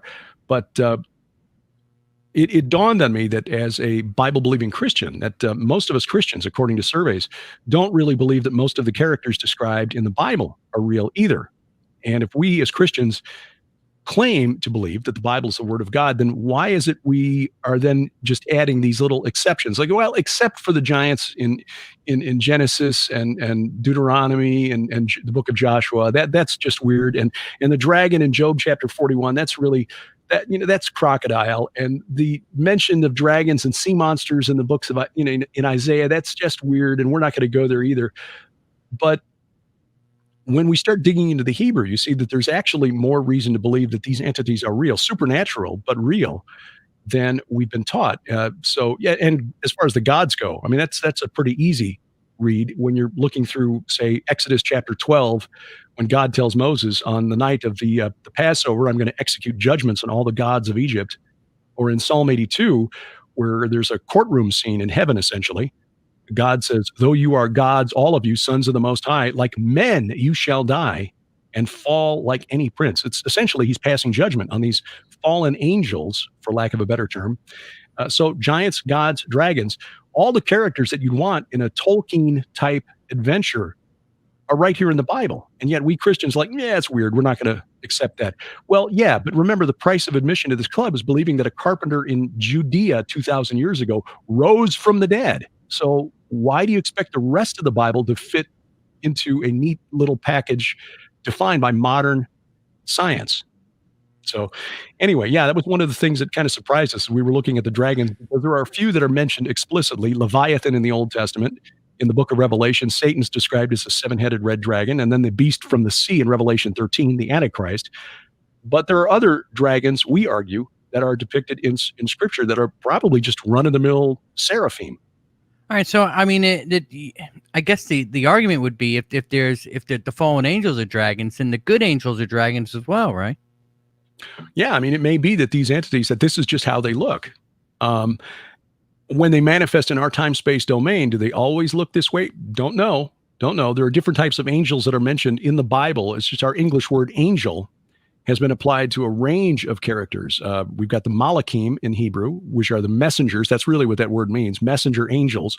You've got the cherubim, or cherubim, we normally say in English, but it's cherubim, seraphim. And then the wheels of Ezekiel 1 and 10, the wheels that Ezekiel saw. The spirit of the living creatures is in the wheels. These are living entities. The wheels with eyes all around, those are ophanim. So you've got a number of different entities. And then, of course, you got these dragon-like things that are explicitly called dragons in the English. But do you think it's possible that the angels are really shapeshifters and they can take all these different form, or do you think that these are actually this is actually what their form is? Well, I would say that the ones that are described as Nakash or Nakash Seraph. Nakash is the word translated serpent in Genesis chapter 3. The thing that spoke to Eve and lured her into eating the forbidden fruit was not a talking snake. Snakes didn't have legs previously and then lost them as a punishment. This was an entity that had access to the garden. It was a regular member of Eden. It was part of God's divine counsel. And I mean, there's a reason Eve didn't freak out when it started speaking to her. Nakash translated elsewhere as serpent, but we see a couple places in the Old Testament, specifically in Numbers chapter 21, verses 6 and 8, the fiery serpents that bit the Israelites as they were walking through the desert, Deuteronomy 8:15, which refers back to that incident. And then in the book of Isaiah, Isaiah 14:29, we see that the words Nakash, serpent, and seraph, which is the singular form of seraphim, those weird creatures that Isaiah sees in his throne room vision at the beginning of Isaiah chapter 6 with 6 wings and so forth, they're used interchangeably. So it's possible that you got this, and the word seraph from Hebrew apparently comes from a verb that means to burn. So seraphim literally then would be the burning one. So you got this image conveyed by the Hebrew, not really translated accurately into English, of these entities that may be serpentine in appearance, but certainly radiant. And then thanks to the description of Isaiah, we know that they've got 6 pair of wings.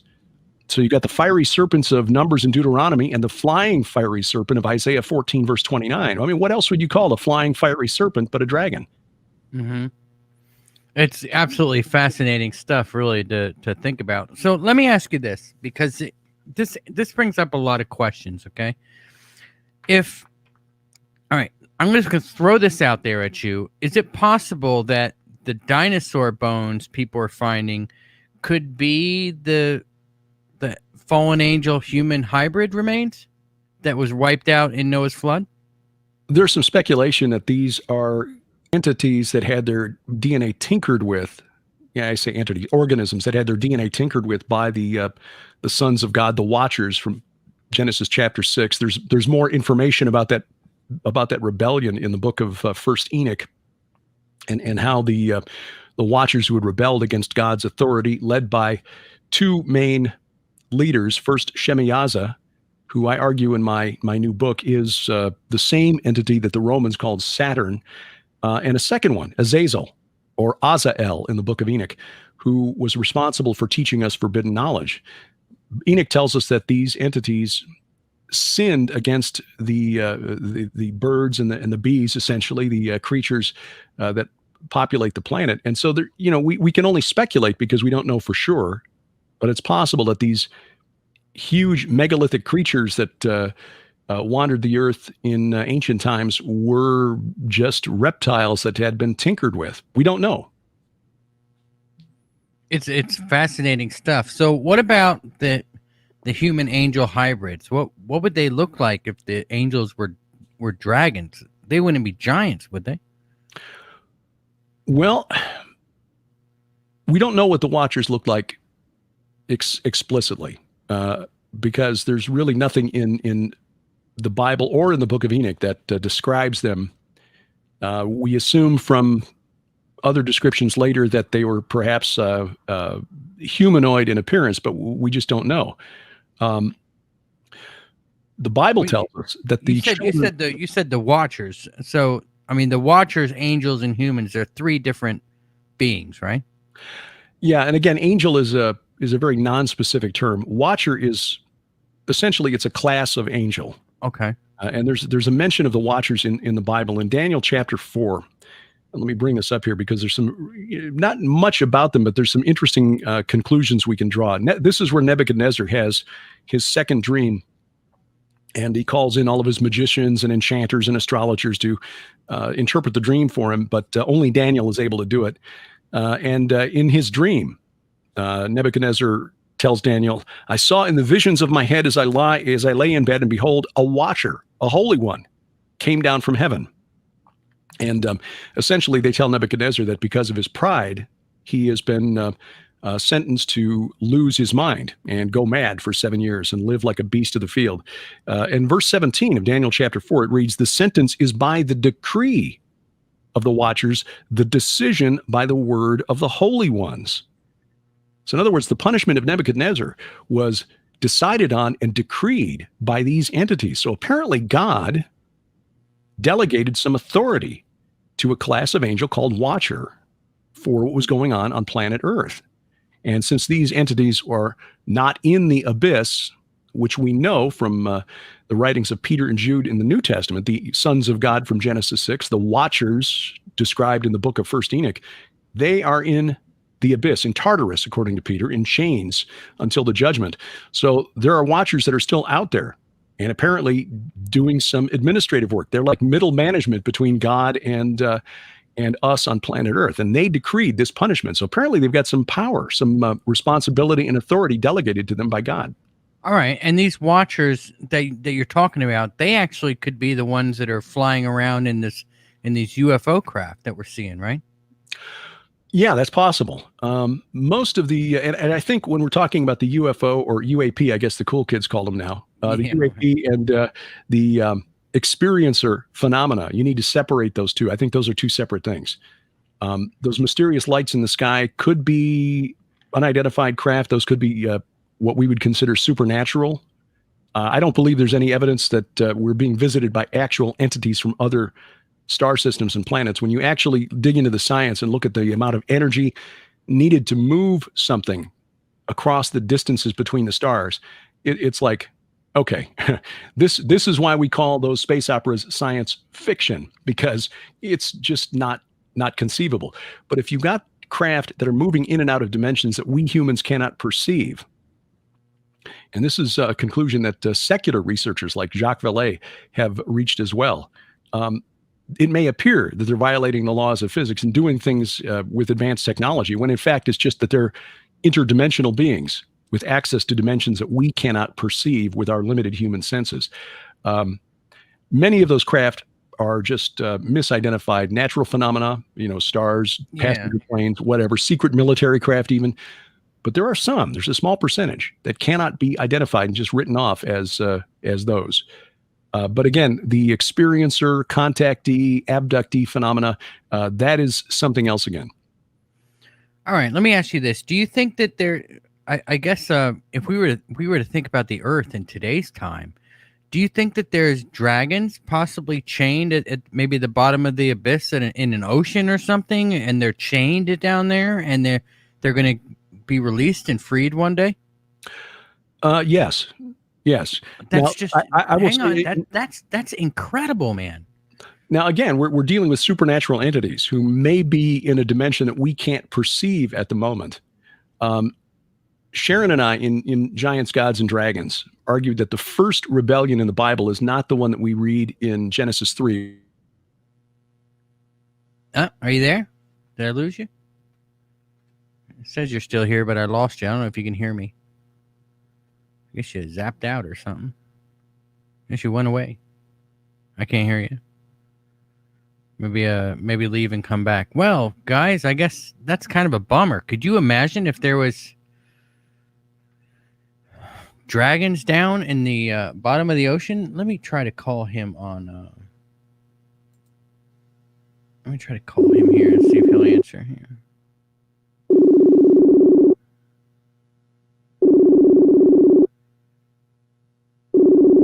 It's like his mic just kicked out.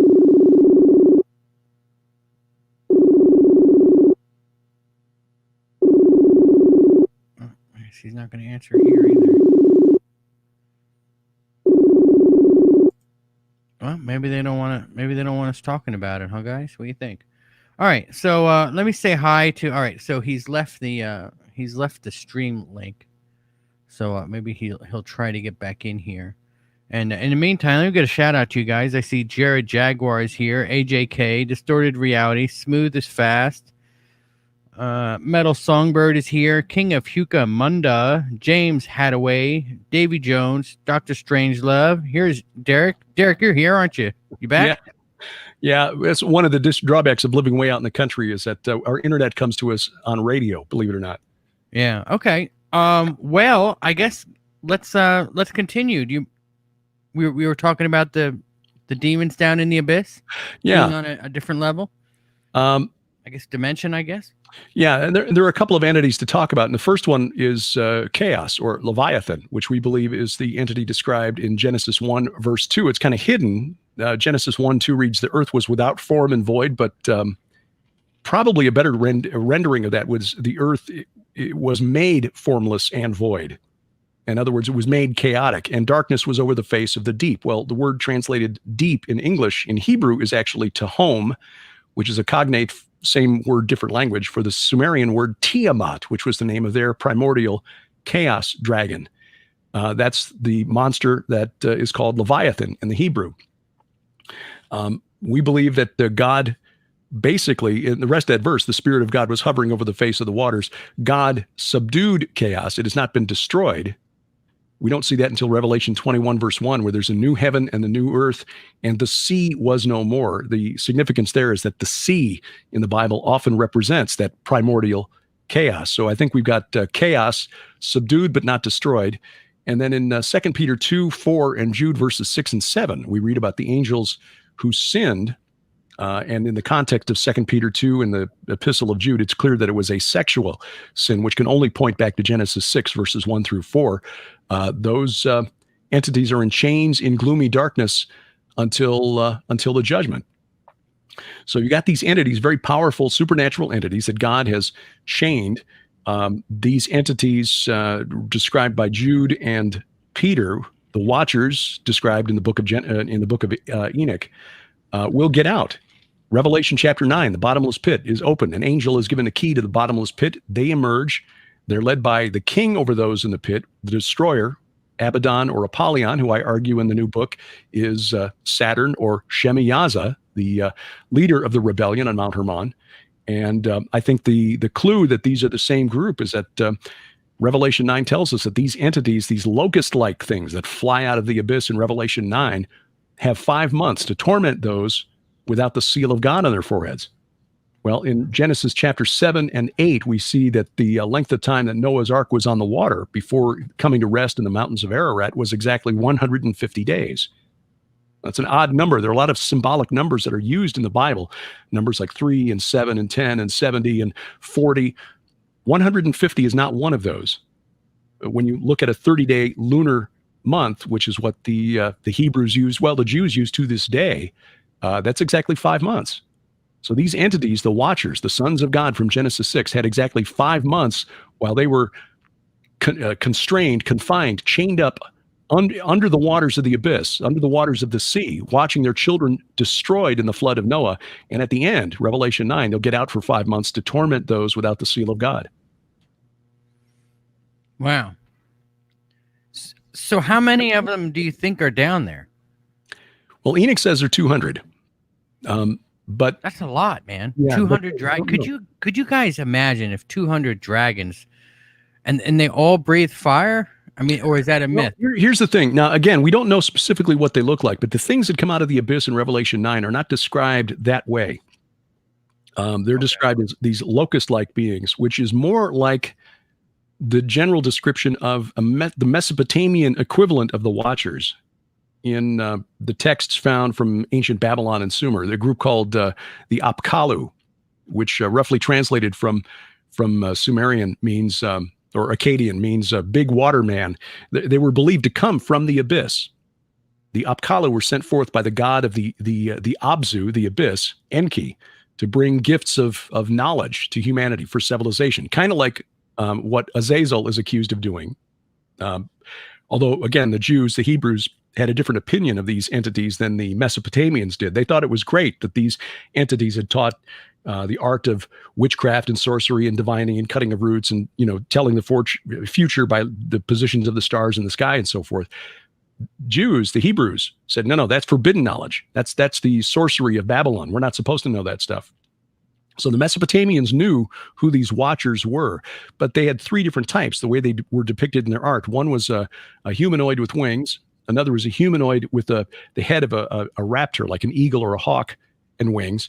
And the third kind was a guy who wore like a fish cloak, mistakenly identified as the god Dagon or a priest of Dagon. No, those were the 3 types of Apkallu. But the similarity to these things in Revelation 9 is that they're theriomorphic, meaning they were a human-animal hybrid. So I think the Watchers are to be distinguished from the seraphim, who I think are the ones that are looking more like dragons. And I think Satan and the Leviathan, who we believe is the spirit of Antichrist, the beast who emerges from the sea at the beginning of Revelation 13, and then minions from that class of angelic being, the seraphim. I think they're the ones who look more like dragons. And how many there are, don't know. All we know from the book of Revelation, chapter 12, is that when Satan was cast out of heaven, whether that's a past event or a future event, scholars disagree. But when he's no longer allowed access to the courtroom of God, the throne room of God, Satan takes a third of the angels with him, and presumably a bunch of those will be of this type that has an angelic appearance, or rather a dragon-like appearance. So he might not even have been cast out yet, is what you're saying. Yeah, my wife and I kind of go back and forth on that. She believes it's still a future event. In the context of Revelation 12, you could argue that it's a past event because that's in the context of the symbols, the astronomical symbols around the birth of Jesus. The woman clothed in the sun with the moon at her feet and 12 stars around her head. That is sort of a clue that was pointing to the birth date of Jesus, which scholars have pointed as probably being around September 11th of 3 BC. But we don't know. I mean, Satan still had access to the throne room of God, at least as far as the time of Job, which is probably 2000, 2200 BC, somewhere in that range. He was still able to walk the earth and tempt Jesus during his ministry in the 1st century. So was he cast down to earth then? Don't know. I could go either way on that, but yeah, it may be that he still has access to heaven for now, but a time is coming when he's going to be tossed out.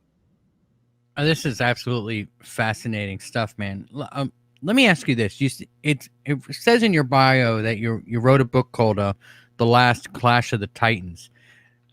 Obviously, we've seen this movie, Medusa and the Clash of the Titans and all this stuff. Do you think a lot of those stories is based on reality and this type of being? Oh, yeah, absolutely. One of the reasons we've been kind of following this track is we're trying to decipher where those stories came from and how much overlap there is between the religions of Greece and Rome and the Phoenicians and the Canaanites and the Amorites and so on. Really need yet to do a deep dive into the Egyptian religions. And I say religions plural because there were different pantheons at different places in Egypt.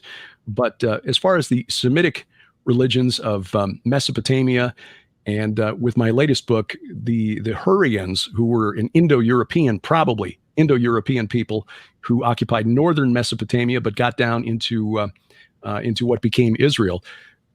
Yeah, there is all kinds of crossovers. Just that what we were taught in high school as mythology is sort of a twisted version of what actually happened. And scholars, secular scholars, have shown this overlap. In fact, in 1999, an Estonian scholar by the name of Amar Annus, Annus, if your listeners want to look him up, his page at academia.edu is full of all kinds of nuggets. He wrote a paper in 1999 titled, "Are There Greek Rephaim?" And I go back and reread that paper every few weeks because I had to go through it about a dozen times to get the stuff out of there that I thought was just jaw-dropping. And I'm surprised that it hasn't gotten wider attention. Maybe I'm not explaining it correctly. But first of all, he argued that the word translated, that the words used by the Greek poets Homer and Hesiod to describe the men of the Golden Age when Kronos ruled in heaven, okay, the pre-flood era.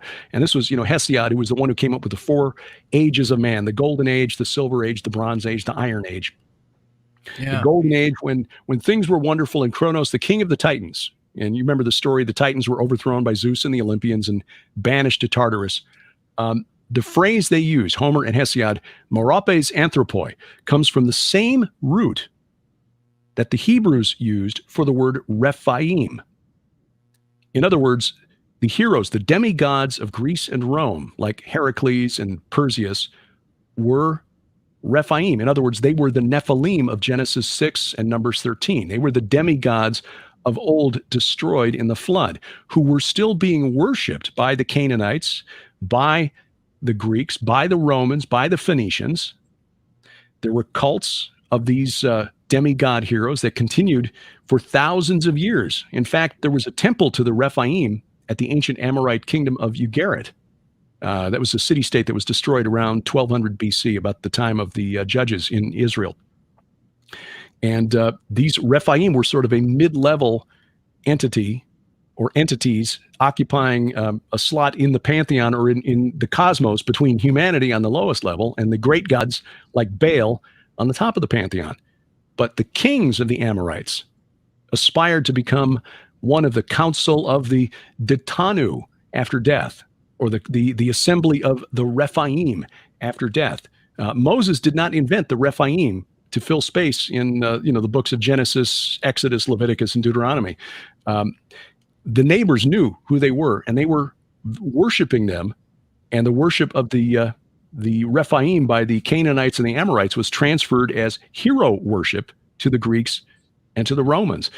And then Anus said, almost in passing, that, this council of the Ditanu that I mentioned, who were considered to be underworld deities by the Amorites, the name of that group, the Ditanu, derived from the name of an ancient Amorite tribe that were believed partly responsible for the destruction of the last Sumerian kingdom of Mesopotamia.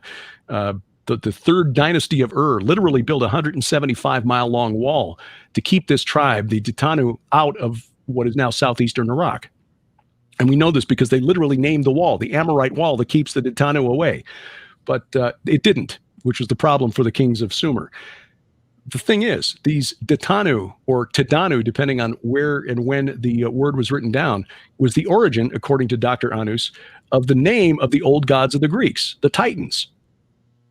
So in other words, all of this veneration of these ancient mythical beings who were the mighty kings who were of old, was handed down from the Semitic people of Mesopotamia, the Amorites, the Canaanites, and so on, passed through Anatolia, modern Turkey, to the Greeks, and then on to the Romans.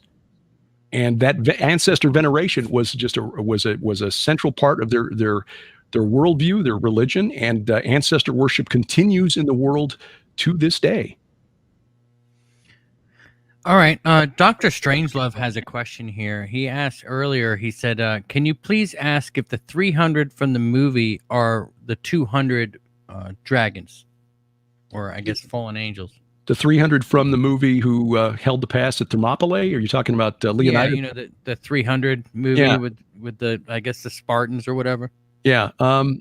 No, those were 300 men from the city of Sparta who, along with their allies who don't get any credit, the Thespians and the others who helped them hold the pass. But no, there are some scholars who like to argue that the 300 were either drawn from the story of Gideon and his 300 Israelites who defeated a much larger force of Midianites, or that the Bible, because there are some who believe that the Bible wasn't written down until about the 5th century BC, that they got that story from the Greeks. Well, either way, it's a story of a conflict in the natural realm. So, no, I don't think there's a connection between Leonidas and his 300 and the Watchers on Mount Hermon. Do you think that Medusa was a real person?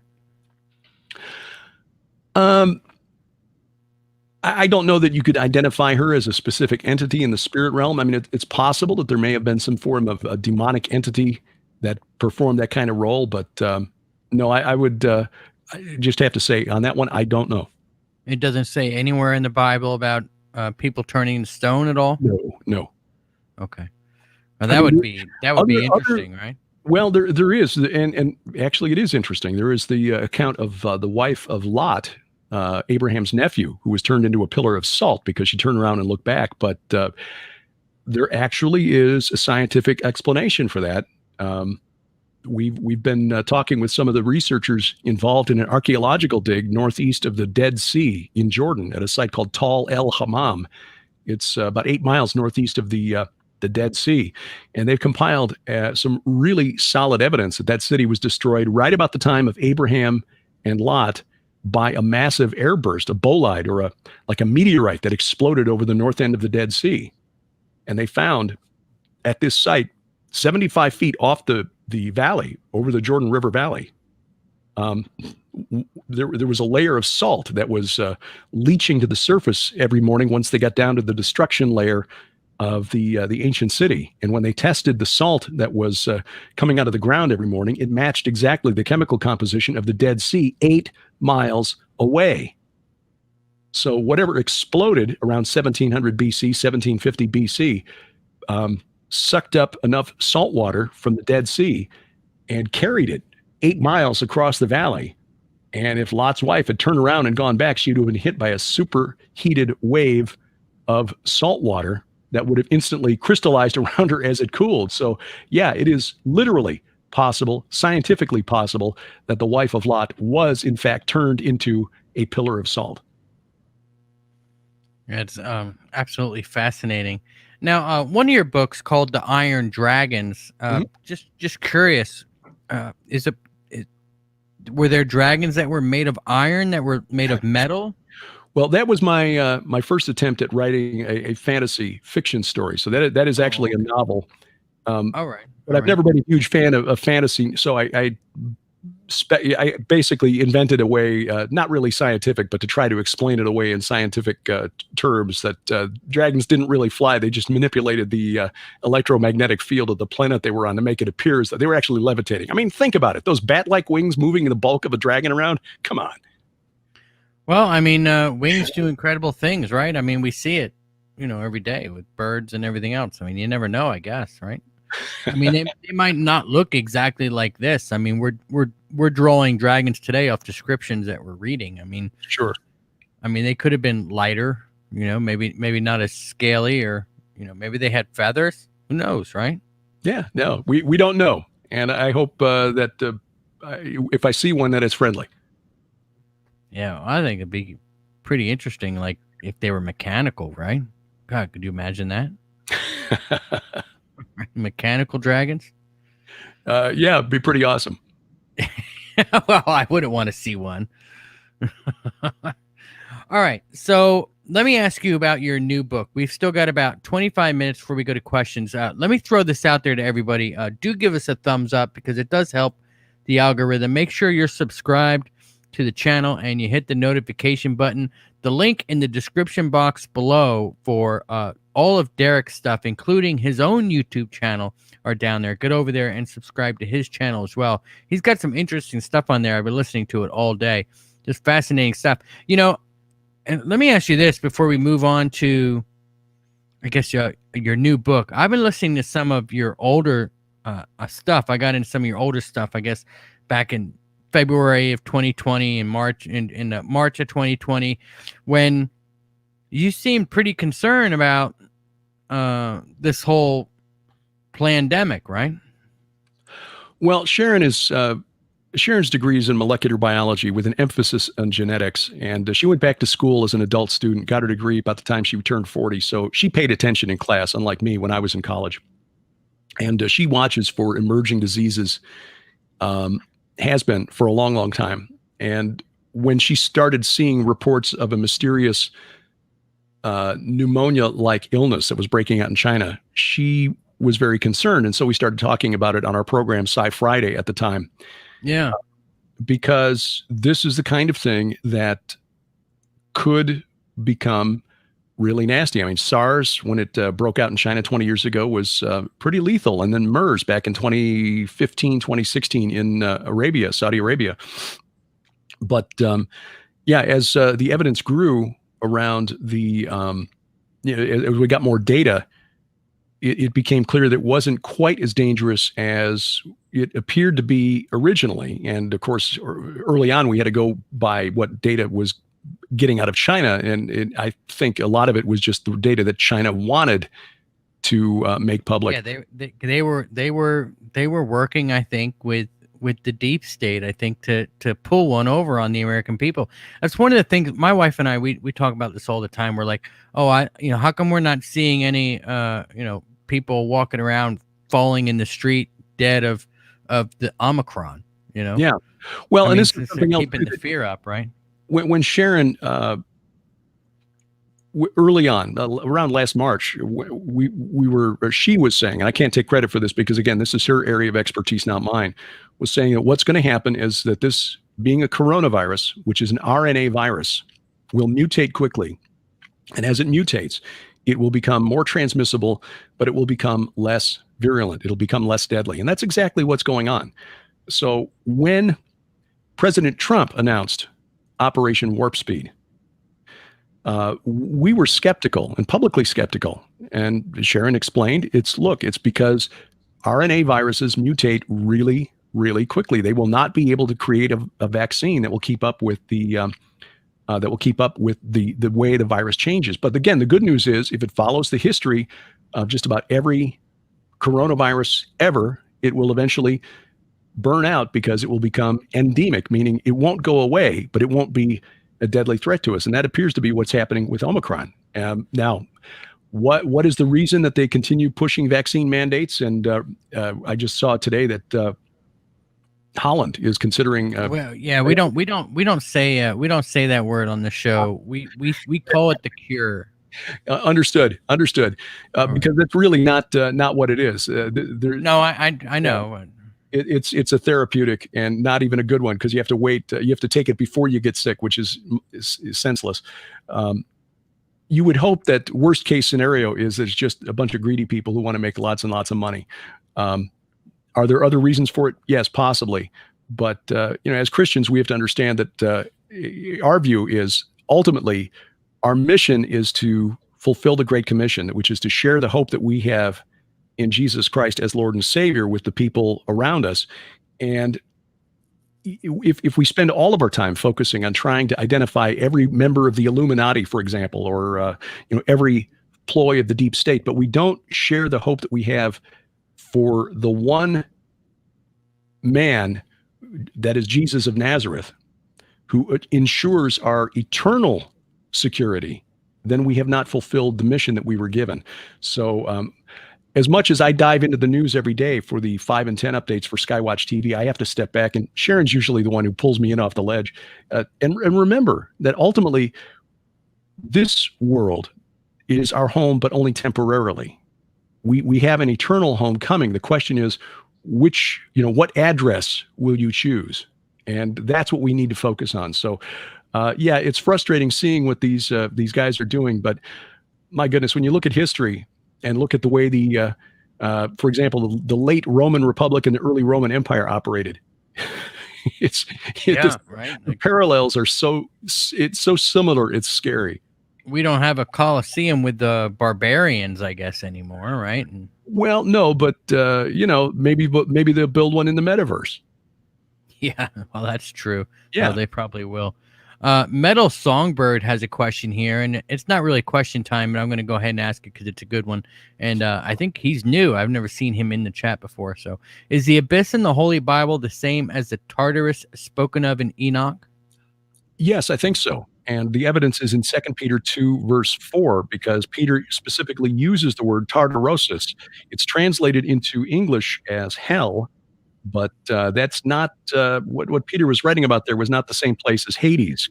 He writes, "For if God did not spare angels when they sinned, but cast them into Tartarus, it's the only place in the New Testament that the Greek word referring to Tartarus is used, which means it's weird, which, as our friend Dr. Michael Heiser says, if it's in the Bible and it's weird, it's important.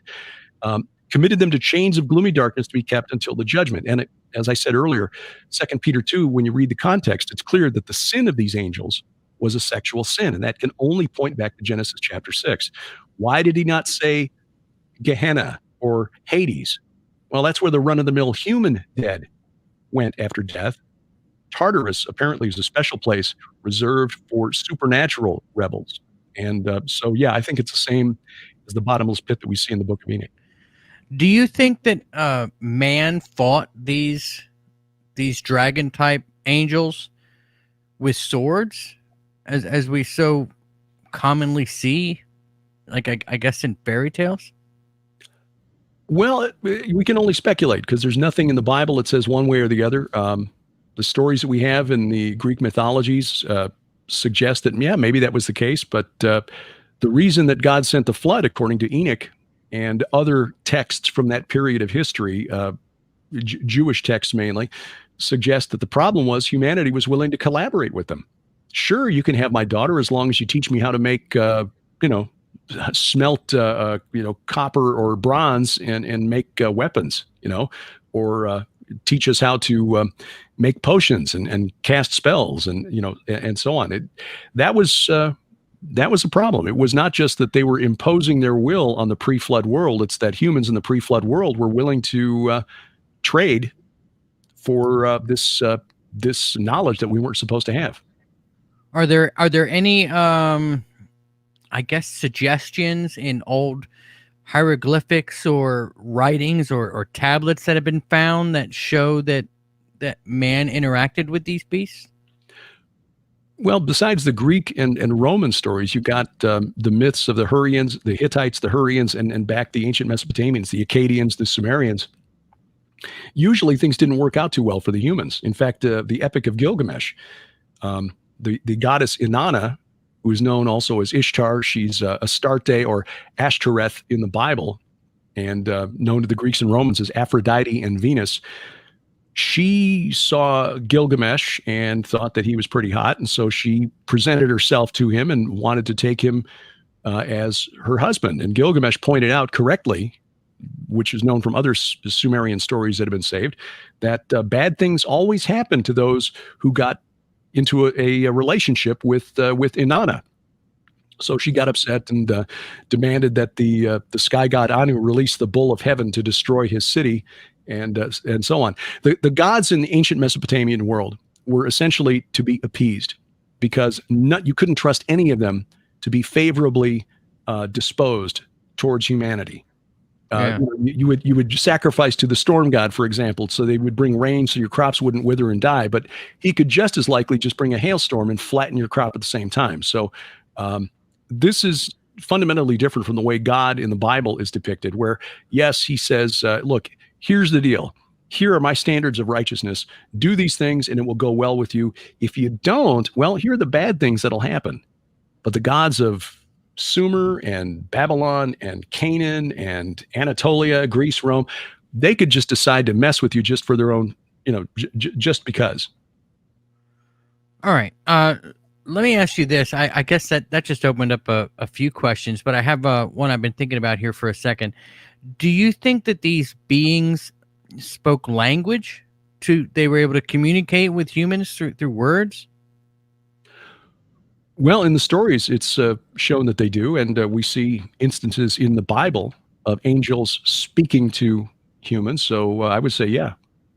Okay, and I have another question. Is it possible that each dragon can kind of run its own thing? Like maybe there was a dragon of rain, or a dragon of growing things, or a dragon of snow, or you know what I mean, or weather, or war, or like the Greek gods. Maybe that's really what it was. Maybe the Greek gods were these dragons, and they were all different. They were all in charge of different aspects of the earth. Is that possible? Well, it is possible. I tend to take those stories, of course, with a grain of salt, because those entities, having rebelled against God, they tend to lie. But the Bible has some very interesting, hints in the book of Deuteronomy about the way things kind of shook out on planet Earth. Again, we argue that chaos was the first rebel, Leviathan, that the earth was made formless and void in Genesis 1. And God subdued it and said, okay, down, stay. In Genesis 3, you've got the Nakash, the serpent in the garden, identified as Satan. God punished him and put enmity between him and his followers and humanity for all eternity. Then you got the Genesis 6 rebellion, where these watcher class angels came down and saw that the daughters of man were fair and took wives of any they chose, etc. And the book of Enoch explains what happened there. They corrupted the human bloodline, messed with animals on earth, and taught us forbidden knowledge. Then there's the Genesis 11 rebellion, which is the Tower of Babel incident. And in my first book, The Great Inception, where I wrote about sacred mountains, Babel was essentially an artificial mountain where humanity tried to bring the gods back to earth after the flood, with that as a point of contact, and identified the city of Eridu. The point was that after that incident, when God scattered the people and divided the nations, according to the Deuteronomy 32 verse 8, which is Moses kind of retelling the history of the world to the Israelites after escaping from Egypt. Moses said, when the Most High gave to the nations their inheritance, when he divided mankind, okay, after the Tower of Babel, when he confused the languages, he fixed the borders of the peoples according to the number of the sons of God. Now, King James says the number of the sons of Israel, but the oldest Hebrew texts available to us say the number of the sons of God. The Septuagint translation, which is the translation from Hebrew into Greek, completed about 200 BC. So Jewish religious scholars, 200 years before the birth of Jesus, translated it according to the number of the angels of God. So they understood God divided the nations, and he placed these angels, or watchers, if you will, over the nations. And when you look at the so-called Table of Nations, Genesis chapter 10, which is the genealogy following Noah and all of the nations named there are 70.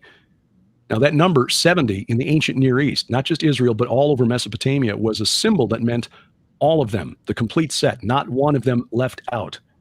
So when God divided the nations, he placed them under the supervision of these lesser Elohim, these supernatural beings, but not, they were created beings. He created them. Angels, I guess, is the best word we have in English for them. And then he reserved Israel for himself. And we see that in Deuteronomy 4, verses 19 and 20, where God tells Moses, beware lest you raise your eyes to heaven, and when you see the sun and the moon and the stars, all the host of heaven, the heavenly army, you be drawn away and bow down to them and serve them, things that the Lord your God has allotted to all the peoples under the whole heaven. So it was the understanding of the Jews, and it is to this day, that the rest of the world is under the supervision and guidance of these angels, but they alone were the people of God. And then, New Testament tells us how we Gentiles were grafted back into that olive tree that represents Israel. But then in Psalm 82, which I mentioned early in the program, again, we've got a courtroom scene in heaven where God is essentially condemning these angels that he placed over the nations for ruling unjustly. It's like a courtroom scene in heaven, and God basically says, you are God's sons of the Most High, all of you, but like men you shall die. So judgment has been decreed, it just has yet to be carried out. All right, let me ask you this. What do you think about the flat earth theory and the idea about the firmament? I think that was the understanding of the world in Moses' day. That was common understanding of the way the world was arranged in the days of Moses. So 3,400 years ago, when God called Moses up Mount Sinai, I don't think he took Moses and the people where they were, rather than saying, okay, we're going to teach you some standards of righteousness here, give you the law and all that, but first we're going to have to sit down and have a lesson in astrophysics. Yeah. We don't get into it much because it's turned to be a really contentious topic. It is. I'm surprised it is. Yeah, and honestly, I think it's a distraction. Okay, the Earth is flat. I mean, how does that change our mission? If you're a Bible-believing Christian, how does that change your mission to share the hope that you have in Jesus Christ with people who don't yet know the good news? I think there's it's irrelevant, right? Yeah, I don't think it should be a priority, and so we've not focused on it. It's a temptation to weigh in on that argument, but there are other things that we've been led to, like all of this research into ancient Mesopotamian cosmology. That all right, yeah, good answer. You're like I'm not saying. Well, I think the Earth is a globe. I don't have any problem saying that, but I just don't want to fight about it. What about the firmament, though? I mean, that is mentioned in the Bible, isn't it? Well, again, it's the understanding of people and where they were 3,400 years ago when they were, had the word of God revealed to them by the angel of the Lord and by the Holy Spirit. I think it would have been more difficult to sell them on this, what was really progressive for the time, law. He's what, just married to one woman, and you have to, okay, all right, if that's what Yahweh says. If he had then said, by the way, the Earth is a globe, and you're going to need to give up this idea that there's a firmament, or like, okay, if Moses had come down the mountain and said that, they probably would have said, okay, now we know you're crazy, and we're going back to Egypt. No, I don't think. I think there are good scientific reasons to that debunk the flat Earth theory. But again, I don't really care if somebody believes that the Earth is flat. It really is not a point that I want to argue over. Yeah, I don't care either. I mean, I got a lot of people in here that think the Earth is flat, and I mean that's cool. I mean that's the whole point, right? Like, we're supposed to have different ideas about things. I mean that's Sure. and we should talk about it. That's how we learn. All right, so let me ask you about this book you got coming out. I guess it's out, The Second Coming of Saturn, The Right. Great Conjunction, America's Temple, and the Return of the Watchers. What is it about? Can you give us an idea about what this book's about?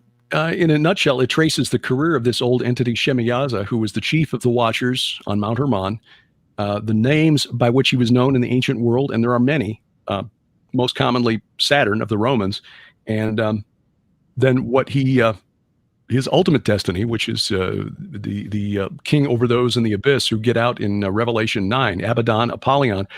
But also it takes a look at the alleged prophecy of the poet Virgil, who was a Roman who wrote in the 1st century BC, and around the time of the transition from the Roman Republic to the Roman Empire. He wrote a series of poems called the Eclogues, and his 4th eclogue was taken as a prophecy by, even Christians. I mean, Constantine in the 4th century AD thought that this 4th eclogue was a prophecy of the coming of Jesus.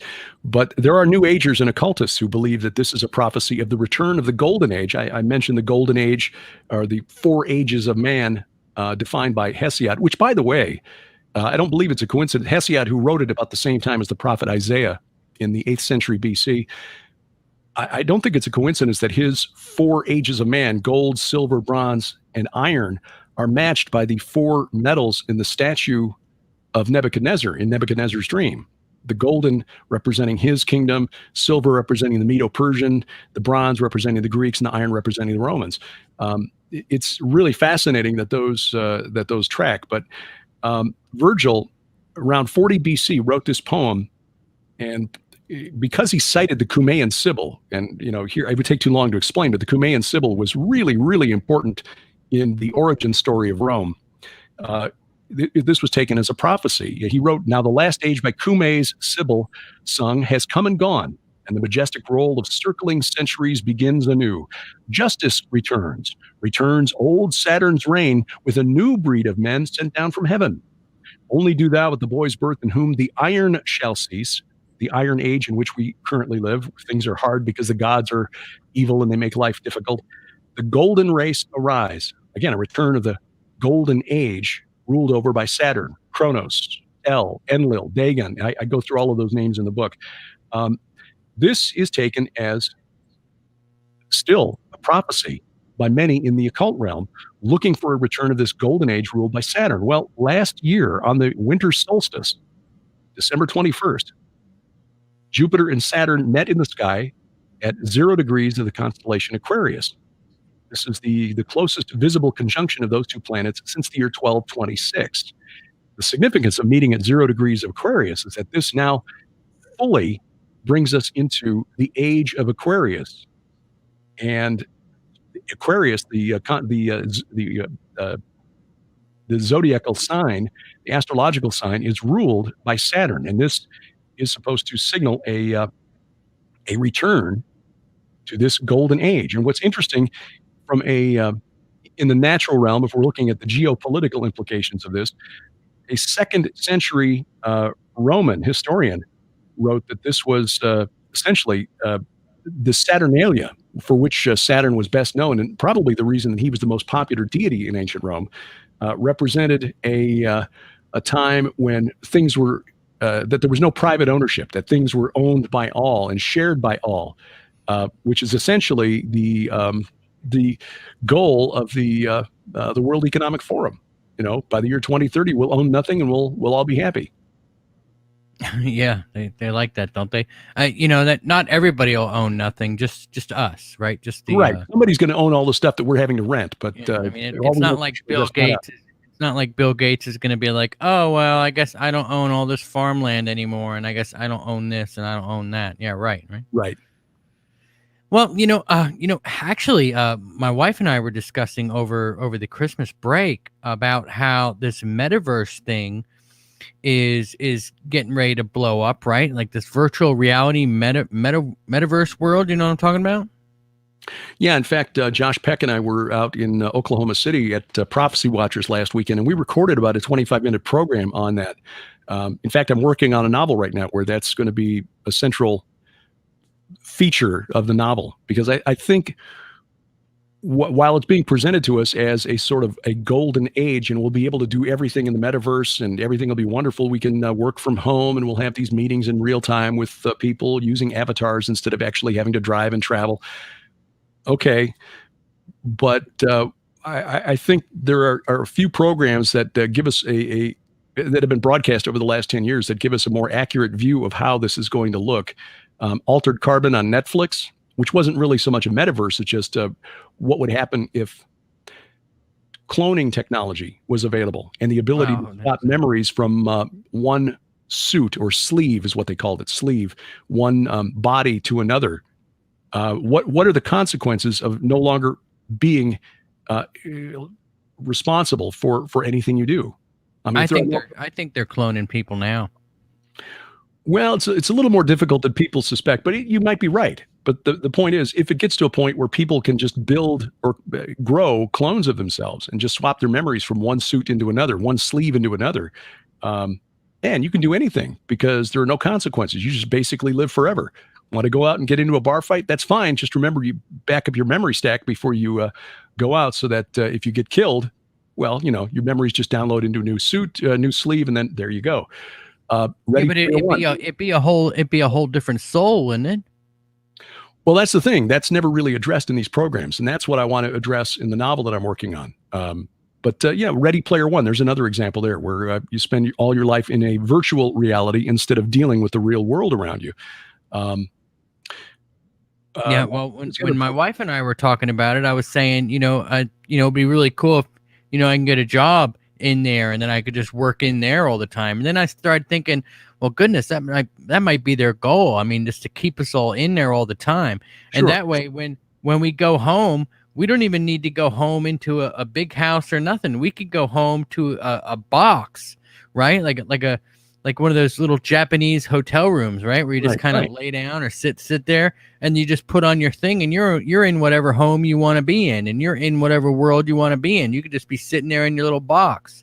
Yeah, well, it was that was essentially Ready Player One. People living inside shipping containers, or take it a step further. Why not just live in a tub of goo? Like in the Matrix. Yeah, it's absolute crazy. But, I think the bottom line is, when you've got that kind of world, and I went back and we purchased access to the series Caprica, which is the prequel to the rebooted Battlestar Galactica, and it showed the creation of the Cylons, and it came out of a virtual world created by the guy who first developed the Cylon robots. When you've got a virtual reality where there are no restraints or restrictions on what people can do,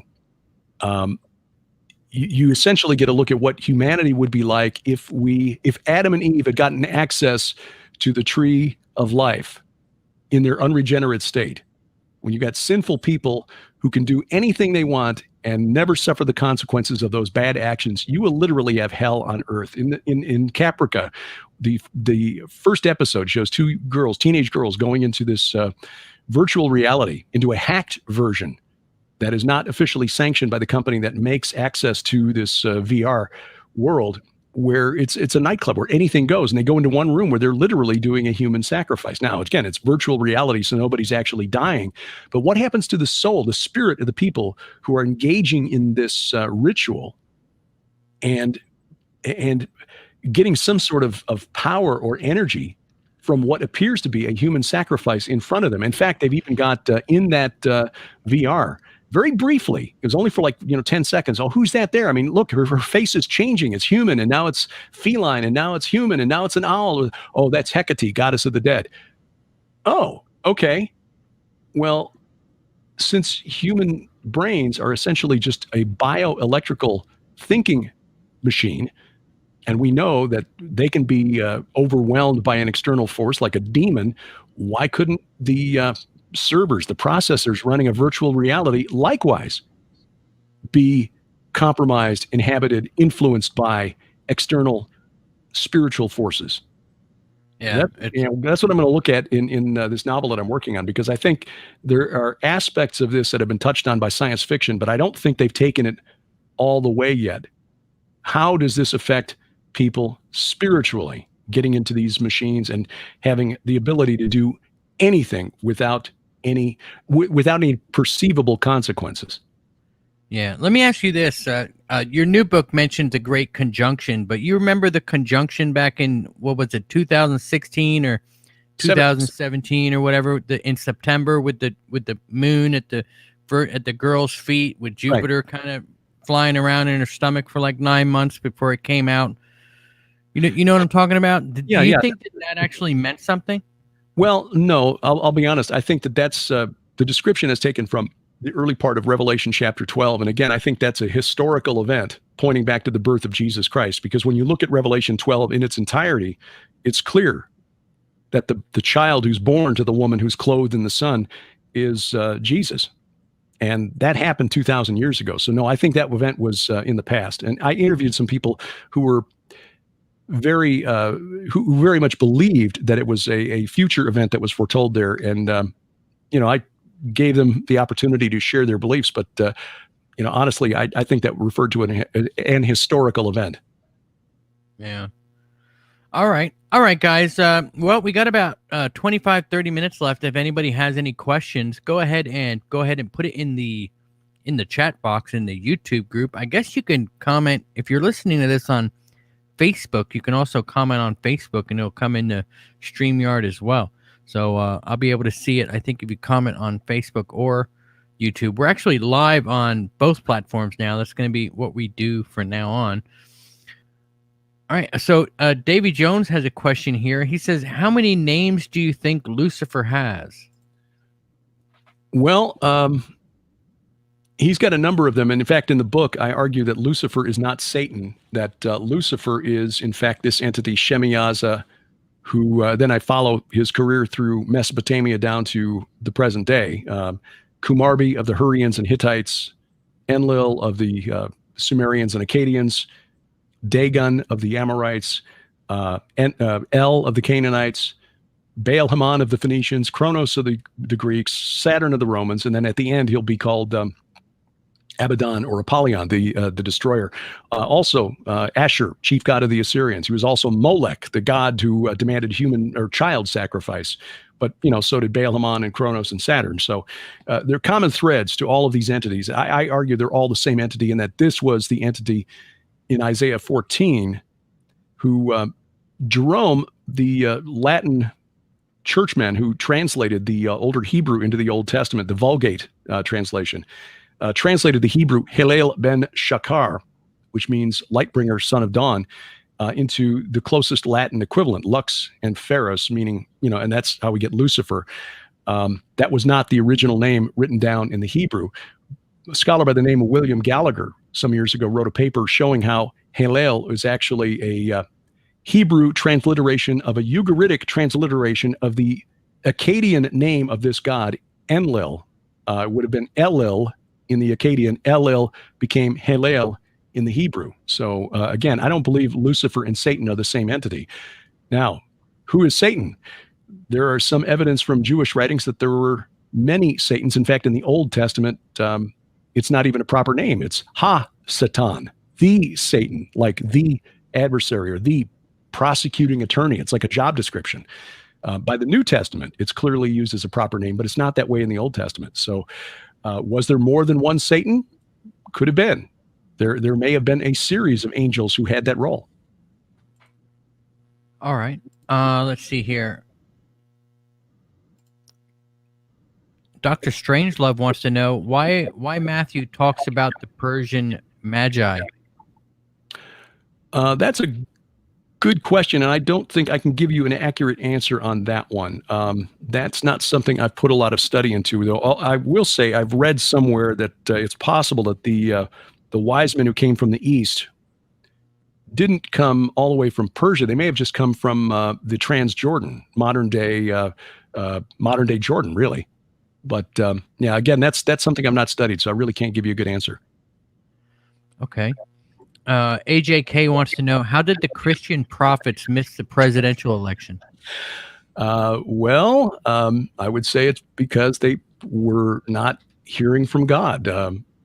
That's a topic that we really stayed away from because, again, if we're putting our faith and hope in a man, we're missing the point. If we're putting our faith and hope in the outcome of an election in the physical realm, and I'm not saying we should ignore it altogether. I mean, government is how our lives are ordered in this time-space domain.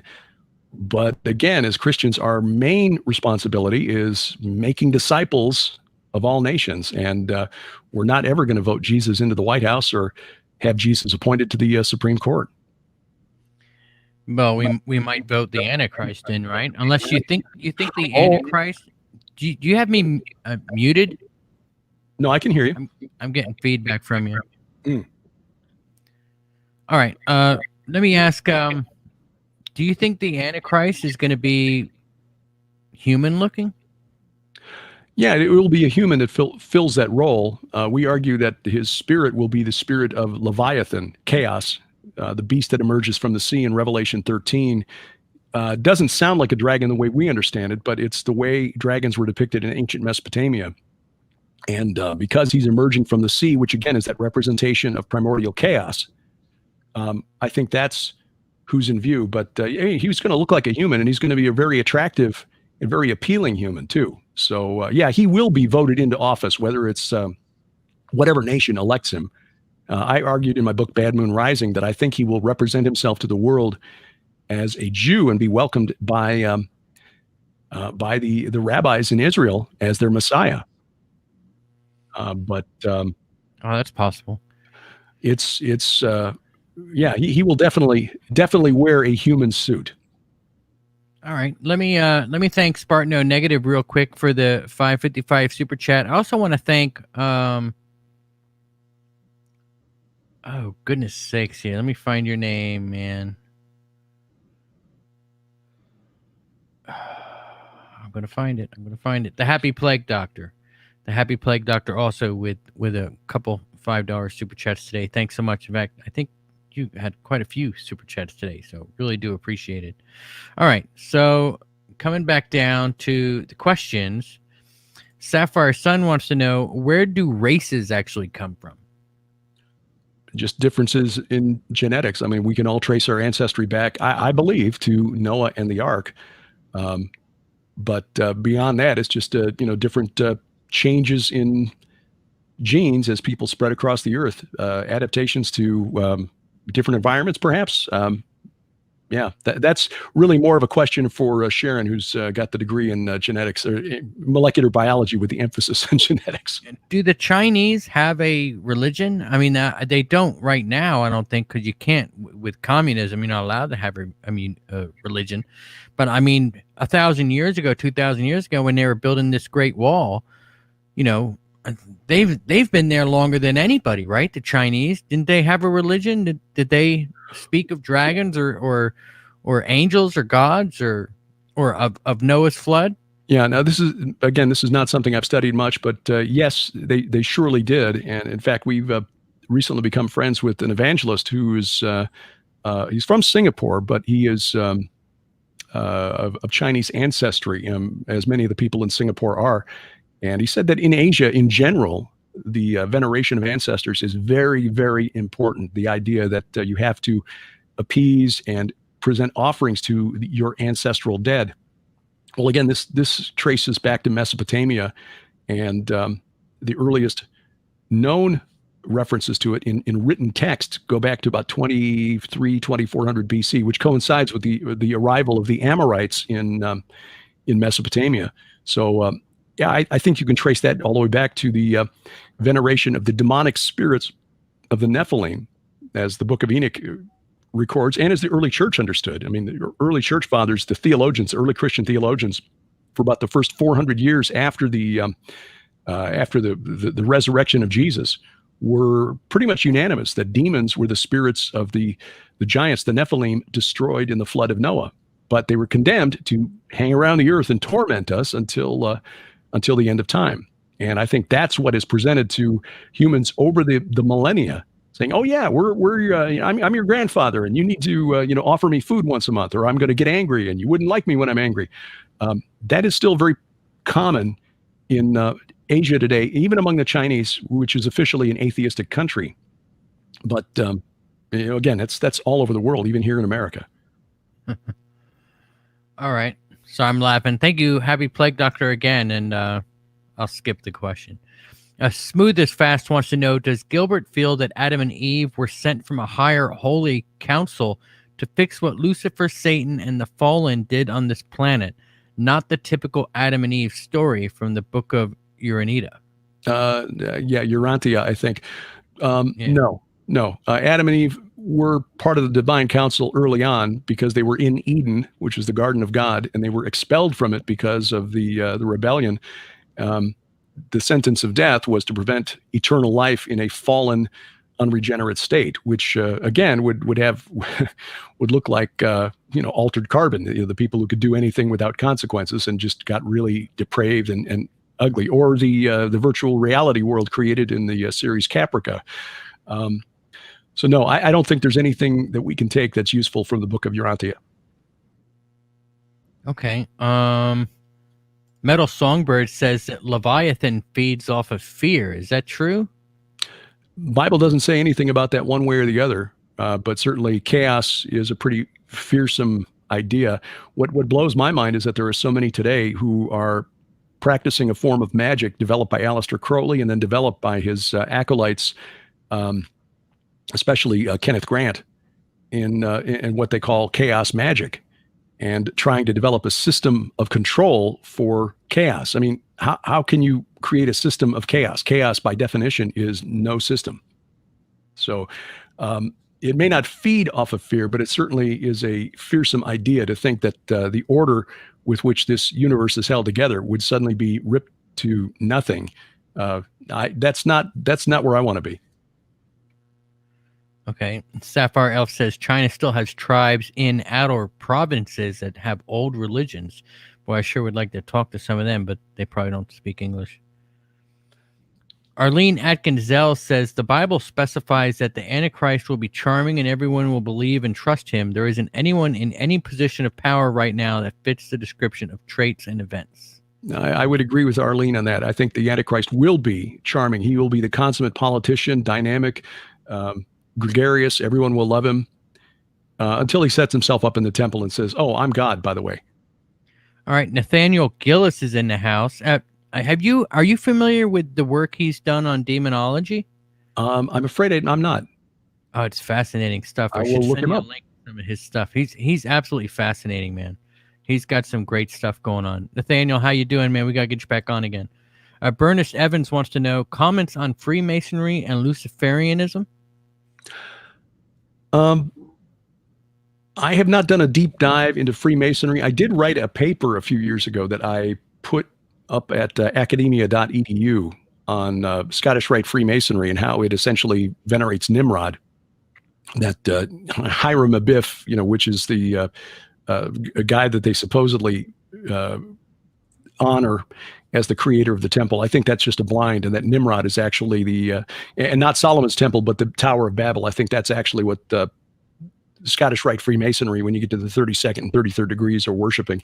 But no, I've not done a deep dive into Freemasonry. And Luciferianism essentially is self-salvation. So any form of spirituality that says you can be a god, you can, ascend or whatever, call it New Age or anything, that is essentially Luciferian. That's fascinating. Let's see here. Go-Kart Bob says, in the Bible, there is no "the" in front of antichrists, plural.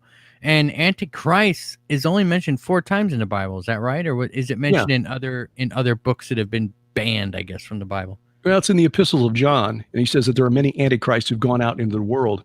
There are other characters who are identified as the Antichrist by end times prophecy scholars. That would be the beast of Revelation 13. the little horn of Daniel 8, other clues and hints. Some believe that the Assyrian mentioned in, I believe, Malachi 5, if I remember right, or Micah 5, I forget, Micah maybe. Anyway, there are characters elsewhere in the Bible that are identified as this Antichrist figure. Sharon and I have argued in our writings that Gog of Magog is also the Antichrist figure. But Bob is correct that, the Antichrist is not mentioned specifically in the way that most end times prophecy teachers refer to him. Yeah, it's mostly plural, right? You think there'll be more than one? Well, it depends on how you define the term. I mean, anyone who opposes the teachings of Jesus Christ, who said very bluntly, I am the way, the truth, and the life, and no one comes to the Father except through me. I mean, that sounds pretty, not very tolerant, but that's what he said. And then, the eyewitness testimony of him coming out of the grave, and seeing this man who'd been crucified walking around for 40 days after his crucifixion. It's kind of hard to argue with that. But, the way you say it sounds like maybe there's Antichrist all through history, like maybe Hitler or even from what you said, maybe even Muhammad, right? I mean, what do you think of Islam and the whole Islamic teachings? Do you think that that's of godliness? Well, let me just say this. I think that using a baseball metaphor, that the fallen realm, these fallen watchers or sons of God who were placed over the nations after the Tower of Babel, always have somebody kind of in the bullpen warming up, okay, as a human candidate to enflesh the spirit of Leviathan when God says, okay, you can come out now for a while. So Hitler, might have been one. Muhammad might have been another.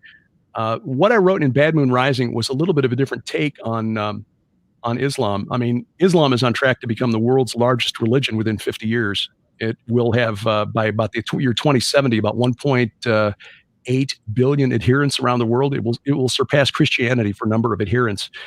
So any end times scenario that doesn't include or doesn't factor in Islam is leaving out a huge piece of the puzzle. There are some who suggested, and it's a popular theory, that the Antichrist will be a Muslim. I think that's too obvious, because I think Daniel chapter 11, the last 5 or 6 verses of Daniel 11, suggest that the Antichrist will be welcomed by the Israelites, that he will set up his headquarters, his palatial tent, is what Daniel says, between the sea and the glorious city. Well, that's between the Mediterranean and Jerusalem. Now, if this guy's a Muslim, I just don't see any way in this reality that happens. So he's got to be somebody who's appealing to the Jews. And it does say as well that the Antichrist will be the person you least expected, right? Yeah, well, you have to kind of infer that from the scripture. It doesn't really say that. Okay. All right. Not explicitly. But the bottom line is, I think Islam's role in the end times is cannon fodder. I think these fallen entities who created this religion as sort of a plan B after Jesus was resurrected, like, oh, we didn't expect that. I mean, we thought if we killed him because he was fully human, that, we'd win. So they created a religion in the early 7th century, led by Muhammad, that was extremely bloody, conquered almost all of Christendom within 100 years. It must have been extremely traumatic to be a Christian in the 7th century AD. In fact, if it hadn't been for Charles Martel, who was the king of the Franks, later the French, and the Battle of Tours in the year 732, as the armies of Islam were making their way to the English Channel, Western history might have been very, very different. Anyway, I think because those who truly believe in the teachings of Muhammad, in the eyes of, if we use Jesus' definition, how do you get to heaven? How do you get to the Father? Only through him, only by accepting that he was, that according to Paul, 1 Corinthians 15, he died according to the scriptures for our sins. He rose again on the 3rd day, according to the scriptures, was resurrected. Believe that, and that's the gospel by which you are saved. So, well, see, I've talked to some Muslims before, and they actually believe that. They do believe that, but they also believe that Muhammad came after Jesus to finish Jesus's teachings. Yeah.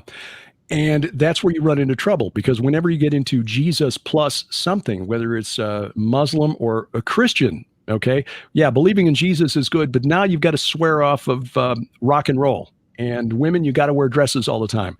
If you're not following those rules, then you're not getting into heaven. Well, okay. Now that's where you're crossing the line into culthood. That's not salvation. That is not how you are saved. Muslims have a list of rules that they have to follow, and they don't really know whether they're going to make it into paradise, except if they... Well, we do too, though, don't we? It's called the Ten Commandments. Yes, but we know that according to the gospel, the New Testament, there is none righteous, no, not one. None of us follows those 10 commandments perfectly. As John wrote, if we say we have no sin, we deceive ourselves, and the truth is not in us. It's by repentance. Lord, I ask for your forgiveness because I know I have failed you this day. That is a constant process. But according to Paul, we are saved if we believe that Jesus died for our sins in accordance with the scriptures, was buried, raised on the third day in accordance with our scriptures, with the scriptures. That's all there is to it. There is nothing that we can physically do in the form of good works or following rules that makes any difference one way or the other. I mean, we should do those things. That's the fruit of the faith that we have in Jesus Christ, but that does not affect our salvation. Now, Islam is very much a rules-based. In fact, Christianity is essentially the only religion on the earth that does not have a certain list of rules that you have to follow in order to gain access to the promised afterlife, the paradise. And Islam, sadly, I think, and I say this with no joy because I don't want to see 1.6 billion people spending eternity in a really nasty place. But if we take Jesus at his word that he is the only way to get to the Father, then according to that definition, and in the view of these fallen entities who created this religion, they're already in their camp.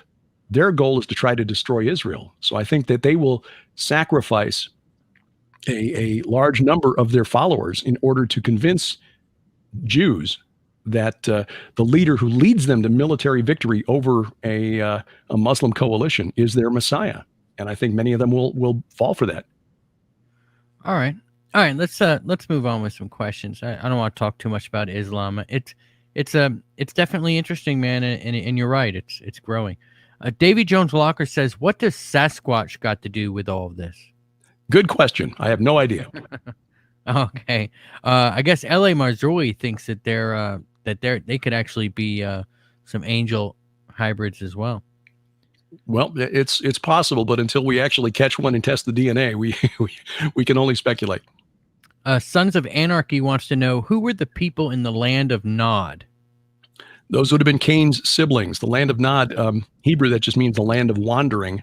But there's some evidence, and I credit the Egyptologist David Roll for pointing this out in his work, that the city that was built in the time of Cain's son Enoch for his son Irad may be the city that the Sumerians believed was the very first city, Eridu. So the land of Nod may well be ancient Sumer, but it would be the other siblings of Cain and Abel. All right. Metal Songbird wants to know, what happened to the souls of the babies that were passed through the fires of Moloch? Is it safe to say they are in heaven due to their innocence, regardless what their parents sacrificed them to? I believe that. I mean, the Bible's not explicit, but if we believe that God is ultimately just and fair, then that would be the case. Okay. Let's see.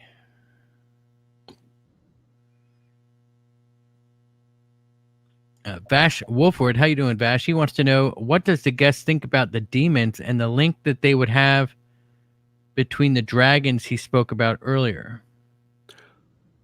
Well, demons are our working theory, and again, this was the belief of the early Christian church, is that demons are the spirits of the Nephilim, the giants destroyed in the flood of Noah. And so they would be the children, the hybrid children of human women and the angelic watchers before the flood, who Again, I don't think we can identify those as the dragons, the Nakash Seraph, the flying fiery serpents.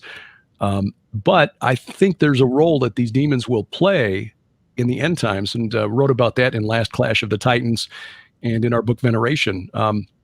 There's a very interesting passage in the Ezekiel's prophecy of the war of Gog and Magog. And again, Gog is the Old Testament concept of the Antichrist. That is the Antichrist. He is essentially Satan's commander-in-chief, military commander. And in Ezekiel 39:11, it says that when the war ends, God will prepare a place for burial for Gog in the Valley of the Travelers east of the sea. Now, this is a reference to the Dead Sea between Israel and Jordan. Travelers is a word in Hebrew that's avarim. The Mount Nebo, where Moses got his only look at the promised land, was referred to in the Bible as this mountain of Avarim, Abarim, but it's pronounced Avarim.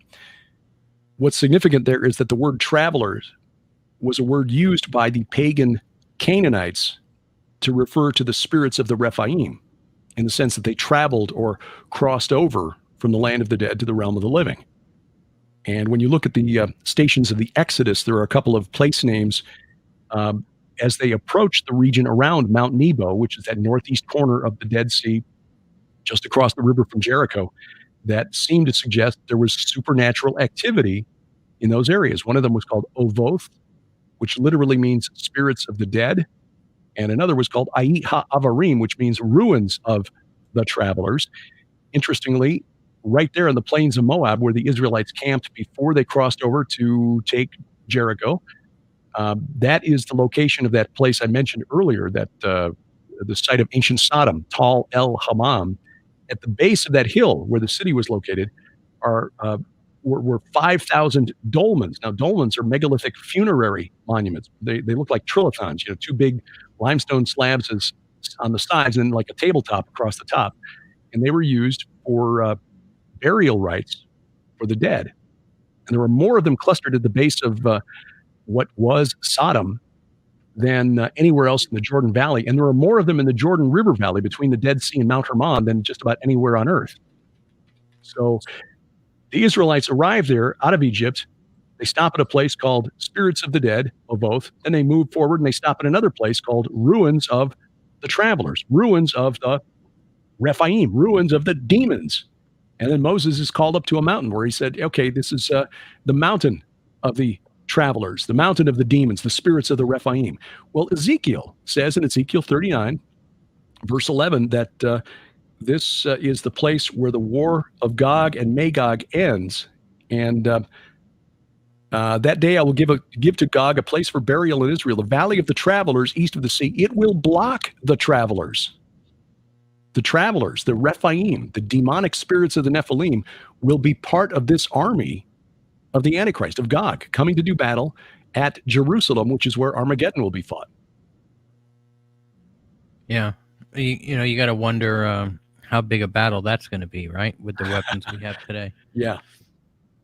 Okay. 420 Patrick says Bigfoot is Cain, but it reminds me of I guess the sons of Cain. Do you think that there's actually Cain descendants out there today, and they know that they're sons of Cain, and they're kind of in their own little pact doing their own little thing?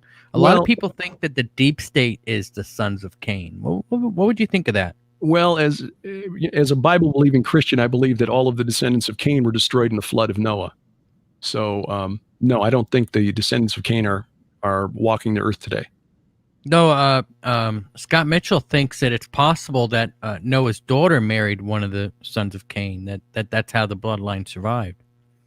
The Bible doesn't tell us that Noah had any daughters on the ark. It's just his 3 sons and their wives. Okay. And it's possible that one of their wives were, but again, that kind of takes the power out of God's hands. Okay, I'm going to send this flood to wipe out these tainted bloodlines, but oops, I guess I missed one. I'm sorry, I can't go there. Yeah, right. Like if he was going to miss one, he would have killed everybody, right? Yeah, or he would have told us. It's like, well, except for Ham's wife here, she was a problem, but no, there's none of that. So I think folks are looking for reasons to explain something away that we just don't have any evidence for. Oh, well, I mean, that makes a lot of sense, man. AJK says, question, what does Derek think about Bigfoot lore? Or I guess we've talked about that, but all the other cryptozoology type creatures. I'm certainly open to the idea that they exist. We've had a couple of weird things happen here, and a friend of ours is convinced that there may be a dog man in the vicinity, but and I really hope he's wrong. Is it possible that you got fallen angels experimenting on animals here to try to create these really souped up, powerful hybrids? It's possible. I'm not discounting the idea. I just want evidence before I make the claim that this is definitely a thing. Do you think that fallen angels could be underground with much better technology than what we have? It's entirely possible. Entirely possible. That's crazy to think about. Patrick wants to know, do you believe Native American Indians are of the lost tribes? Well, I don't believe the tribes were actually lost. And I presume he means the lost tribes of Israel. But when you read carefully into the scriptures, you see that they really weren't lost. That many of the faithful in the northern kingdom, the 10 tribes that were in the north, and actually it wasn't really 10 tribes because Simeon and Benjamin and Judah were all in the south, and you had the Levites scattered all over. But there were a lot of people in the northern kingdom, and I forget the verse in the Old Testament, but it says that when Josiah reformed things, there were a lot of people in the north who came south to continue the worship of Yahweh. So I don't think the 10 tribes were actually really lost. Okay, AJK says there were giants after the flood because King David fought a giant. What would you say to that? Well, Goliath was big, but the oldest Hebrew texts put Goliath at 4 cubits in a span. That's 6'9", which, and I looked this up, the average Hebrew soldier back in the day was about 5'4". So that's pretty big. That would be like me trying to fight, Shaq or something. But we wrote about this in the book Veneration. There's evidence in the text that these giants were not necessarily blood descendants. In fact, I would argue that they're not, because the Hebrew term translated descendants of the giant in 2 Samuel 21 that word does not mean literal blood descendant. It's Yeladei ha-Rapha, descendant of the Rapha, or descendant of the giant. Yeladei is not a term that means blood descendant. It means one who is initiated or consecrated into a group.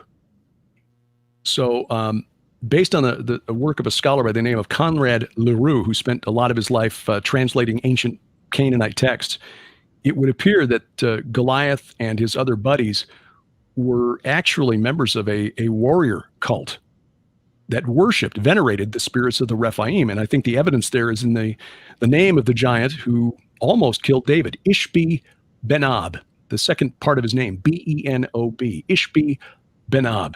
And I've seen a lot of attempts to translate the name. And I think the most accurate solution is a friend of ours, Brian Godawa, who's written a series, a fiction called Chronicles of the Nephilim. He pointed out that if you separate Ben and then O-B into two words, Ben, and in the Hebrew would be pronounced Ov, you get Ishbi, son of the Ov, because Ov means medium. Like when King Saul went to the witch of Endor, or the medium of Endor, the night before he was killed by the Philistines, he visited the Ov of Endor. And I show in my new book, Second Coming of Saturn, that word Ov, O-B, in the Hebrew actually derives from a much older word and ritual practice among the Hurrians, who occupied northern Mesopotamia as far back as 3500 BC, where they would dig a ritual pit into the earth. They found one in the ancient city of Urkesh, which was known to be the home city of the Hurrians' father god called Kumarbi, just another name of Enlil, El, Dagon, Saturn, Kronos. This pit goes down about 45 feet. And the priest would go down in there, would sacrifice an animal, a lamb or a piglet or a puppy, and summon these entities from the netherworld and ask them for favors or whatever, and then send them back. But their word Abi became the Sumerian word Abzu, or abyss, and the Hebrew word Ov, which usually is translated to mean medium, but probably means ritual pit. And you'll notice in that story of Saul and the witch of Endor, and the spirit of Samuel coming up out of the earth, he's coming up out of the earth because she summoned him using a ritual pit. So this guy who tried to kill David and almost did, Ishbi ben Ov, like Goliath, one of the Yeladei Ha-Rapha, follower of the Rapha, was probably a member of a warrior cult. I think the closest concept that makes sense would be like the Viking berserkers, who were so crazy on the battlefield that even the Vikings they were fighting for didn't want them on the battlefield after a while because they just killed everybody in their way. They were demonically possessed warriors, part of a cult. They were not literal blood descendants of the giants. They worshipped, they venerated, they sacrificed to, and they were probably possessed by the spirits of those giants. All right. Sapphire Elf says, are reptilians dragon human hybrids? I think the reptilians are just dragons, period. I don't think they've created any new hybrids because they saw what happened to the first group of watchers who created hybrids. They're in Tartarus, in the Abyss. All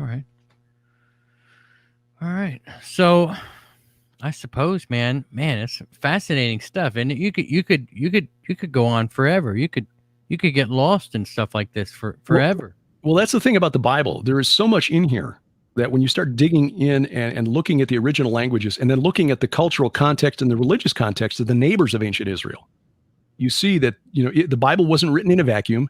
The prophets and the apostles knew what their neighbors believed.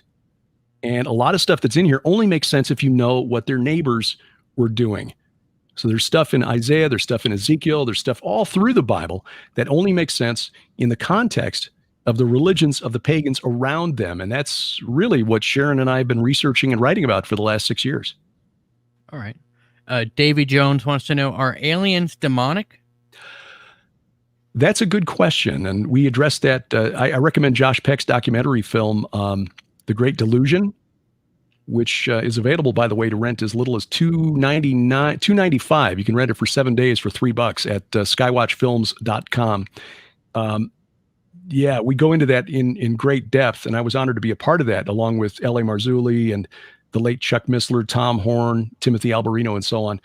I think that the aliens themselves, the reptilians, the Nordics perhaps, and the other forms reported by experiencers, those are probably fallen angels. But I think the alien grays, and I think these entities that contact people telepathically or whatever, I think those may well be demonic, yes.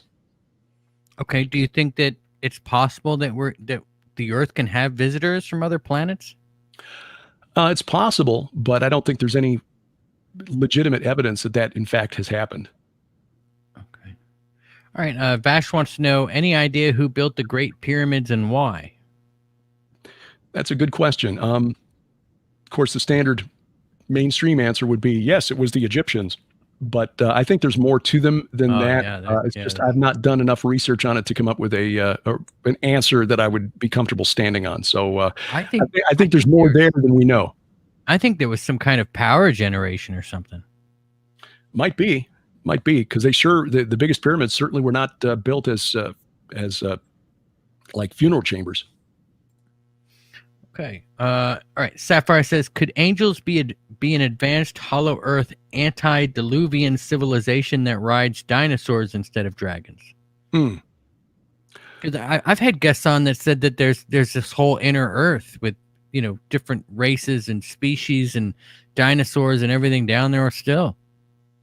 Well, we just don't have any evidence to make that claim. I mean, I suppose that's possible, but there's no evidence to say, yeah, we can make that claim and say that it actually is true. Okay. Why do you think succubus entities are doing what they are doing? Good question. Probably to get humans, and you get succubus and the incubus, male and female, female and male, respectively, getting people to enjoy that kind of interaction rather than to be faithful to their spouse. It might even be possible that there's some harvesting of genetic material taking place during those encounters. I don't know. All right, let me ask you this, and then I guess I got one more question after this one. But let me ask you: do you think it's possible that they could bring the sons of Cain back if they? I've been hearing that they actually got a hold of.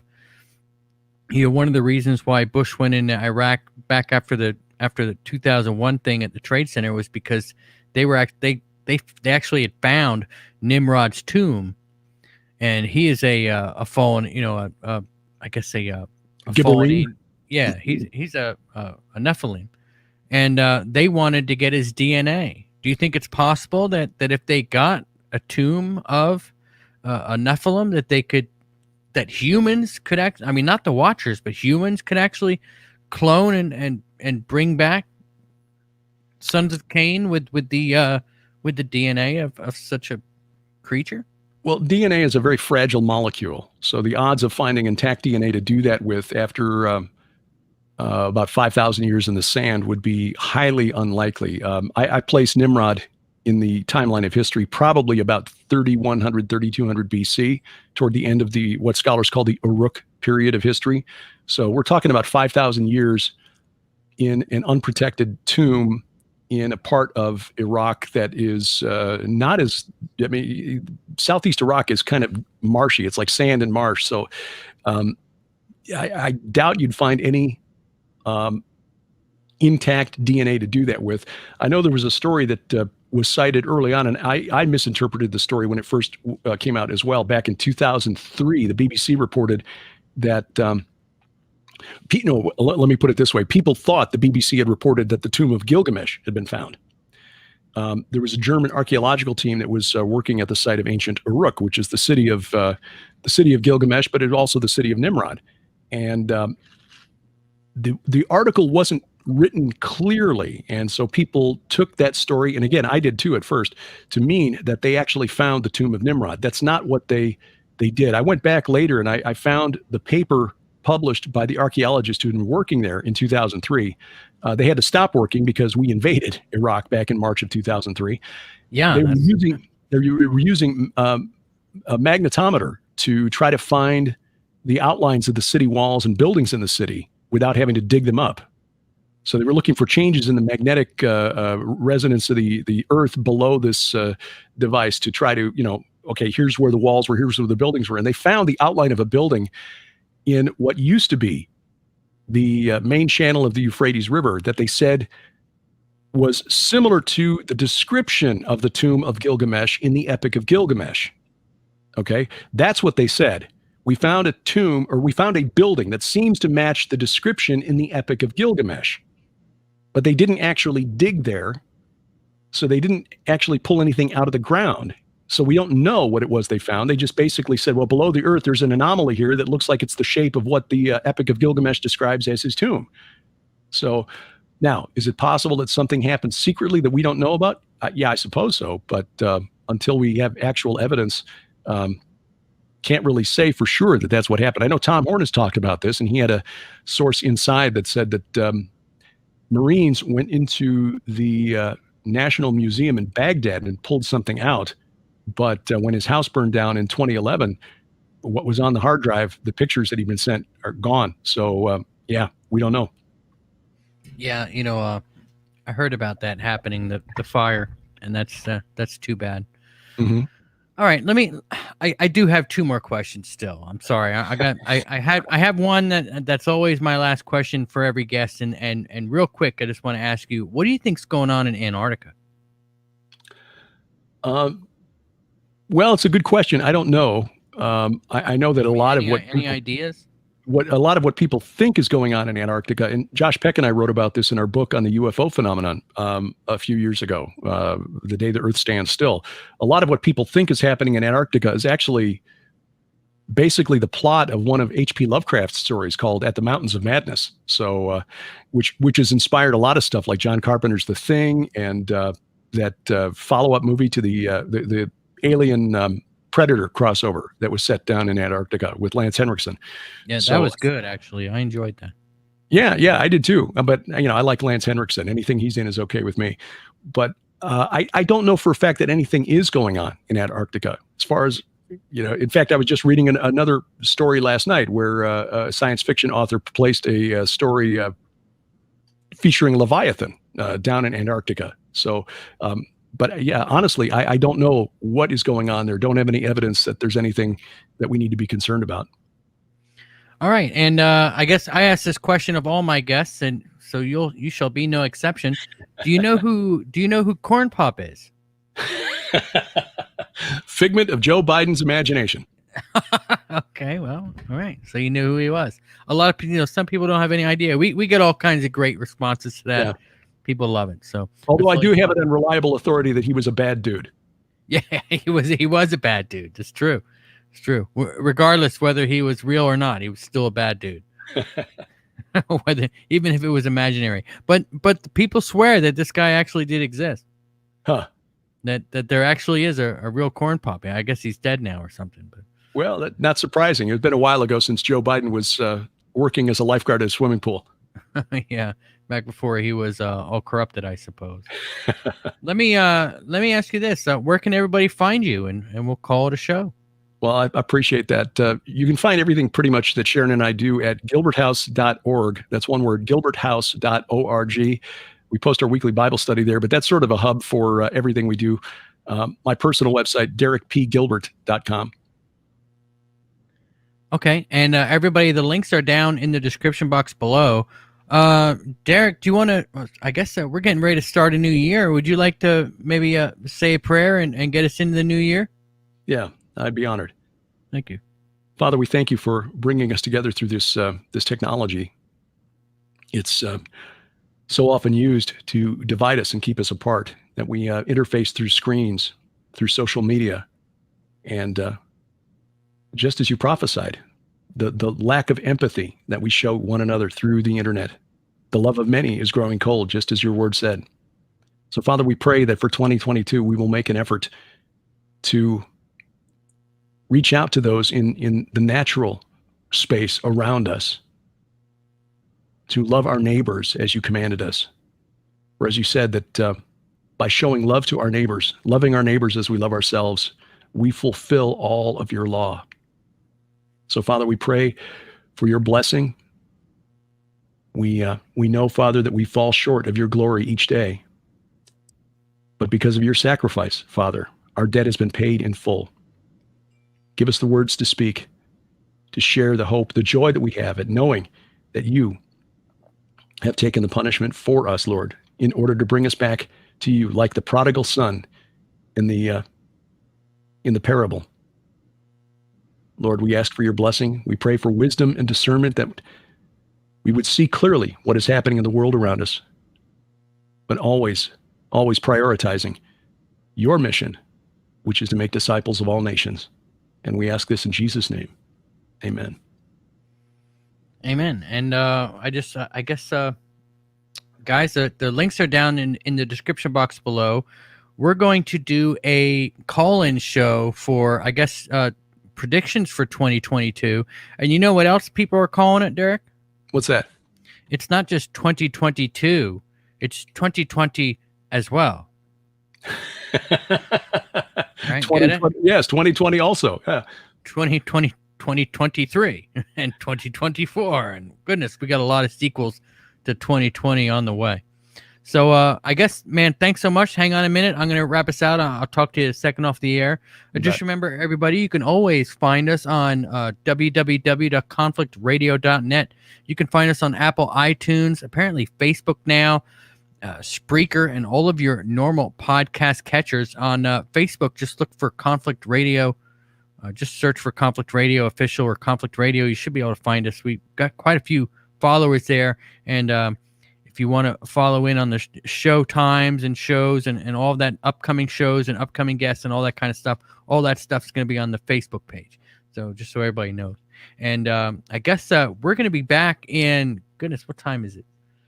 It's 8:30 for me here. So let's call it 10:30, guys. We'll come back. We'll maybe do an hour. So in a couple hours, let's do a call-in show and see if anybody wants to call in with some predictions. We'll see what kind of calls we get and how long it goes. We'll just play it by ear. And until then, batten down the hatches and be safe.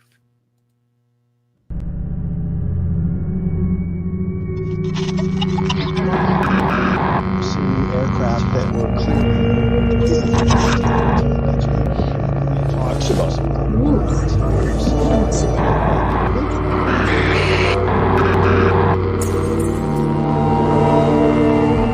Greetings and welcome to Conflict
Greetings, everybody, and welcome to Conflict Radio. Today is February 18th, 2022, and we're going to have Derek Gilbert return and join us for the next 90 minutes or so. He hosts the daily news analysis program, 5 and 10, for SkyWatchTV, and co-hosts the weekly video program, The Bible's Greatest Mysteries and Unraveling Revelation, with his wife, author, and analyst, Sharon Gilbert. They formerly produced a weekly discussion of science topics, SciFriday, between 2015 and 2020. Derek is also the author of the groundbreaking books, Bad Moon Rising, an analysis of the spiritual forces behind Islam, The Great Inception, The Last Clash of the Titans. He has appeared on numerous radio shows, including Conflict Radio. Derek, welcome to Conflict Radio. How are you doing today? Be back, feeling good. It's we had a nice day here in the Ozarks, sunshine and relatively warm, especially after some really cold weather overnight. Looking forward to spring. And just praying that things don't get too kinetic in Ukraine here over the weekend. Well, we'll see. I don't think anybody's falling for this stuff that's going on over there at all. Let me give a quick shout out here to everybody that's in the chat. I normally do this at the beginning of every show. I want to say hi to Slightly. He says, "This is cool." Mary K, AJK, Not Quite Human, Sup and Stuff is here. 1018 Pilled. Dr. Strangelove is here. Antonio, welcome back, man. Hope everything is going well with you. Let's see. Chili Peen. Professor Game Bum is here. I saw Jersey Dolphins. Hugo Darn. I don't know. Did I say that already? I don't know. I don't remember. Let's see. Stefan Gaja. I know Blue Chicken's in the house. James Smith. How you doing? Davy Jones Locker. And I guess that's everybody. Let me scroll back down, see if I got everybody. Yep, Mr. Fox. How you doing, Mr. Fox? I did miss you. Distorted Reality says hello as well. Plan B 0110. Jersey Dolphins with a $5 super chat. Thank you so much. He says Corn Pop is from the planet Uranus. And let me say hello to Don, who's queuing in. And also, this is my story. Thanks so much, everybody. Arlene is here. And I guess, all right. So Dr. Strangelove says, already an awesome show. I don't know what's so awesome about it already, but I mean, I guess all we have to do is start talking and it's great, right? All right, Derek. Now, we just had you on not too long ago. I guess it was about a month or two ago. Mm-hmm.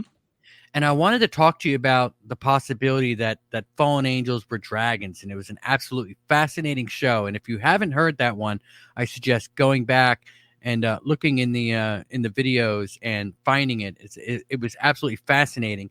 But we didn't really get to talk about the second coming of Saturn and the return of the Watchers. And I kind of regretted that we didn't have the time, but I mean, I don't, but I mean, here we are. Let's get to it. We'll try to avoid the whole dragon talk today if we can. And let's talk about the second coming of Saturn. Now, you're talking about the Greek god Saturn, right? Well, Saturn technically was the Roman version of this entity. The Greeks called him Kronos, but he's gone by many, many different names throughout history. So keeping him straight is a bit of a chore. Saturn is probably the most recent version of this entity. The Phoenicians, at the same time as the Greeks and Romans, called him Baal Haman, not to be confused with the Baal of the Bible. That's the storm god, otherwise known as Hadad. His equivalent in Greece and Rome would be Zeus and Jupiter.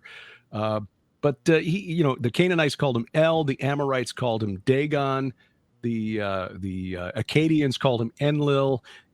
Basically traced him back to his earliest iterations, Enlil, and a Hurrian equivalent called Kumarbi. But I argue in the book that when you put all of the evidence together, that this entity is the chief of the Watchers, described in Genesis chapter 6, verses 1 through 4. Very briefly, a longer version of the story is told in the book of First Enoch. He would be the entity called Shemiyaza. But then when you piece all of the evidence together, the references in the Old Testament, I argue that he's also in the New Testament, shows up in Revelation chapter 9 as the destroyer, Abaddon or Apollyon. Oh, okay. So if he is the destroyer in Revelation, him coming back to us now probably isn't a good idea, is it? I mean, it's not good for us, is what I mean. It's not good for the earth, but well, it might be for the earth. According to Revelation chapter 9, when he and his colleagues come out, and the description kind of throws us off because they're described as these really horrific locust-like things with stings like scorpions in their tails, and they torment those without the seal of God on their foreheads for 5 months. And people in those days will long for death, but death will flee from them. So that 5-month period is going to be really nasty for those who have not been sealed by God. But that means either those who've accepted Jesus Christ, if you're a believer in the pre-tribulation rapture, which Sharon and I are, we don't think we're going to be here during that 5-month period. But even if we are, accepting Jesus Christ as Lord and Savior means that you would be sealed by God. And so we would not be subject to this torment that would make people want to die, literally want to die, but be unable to die. So, it's not going to be a pleasant time on Earth, but there is, the good news is there's a way to avoid it. All right, let's try to unpack what you just said a little bit. You were talking about the Watchers, and I know a lot of people know what the Watchers are, but there might be some people here who don't have any idea what you just said. Can you describe what the Watchers are? Sure. The Watchers are mentioned in Daniel chapter 4 in the context of the dream of Nebuchadnezzar, where he dreams of it just has a bizarre dream, and he has to have the prophet Daniel interpret it for him. And because of his pride, an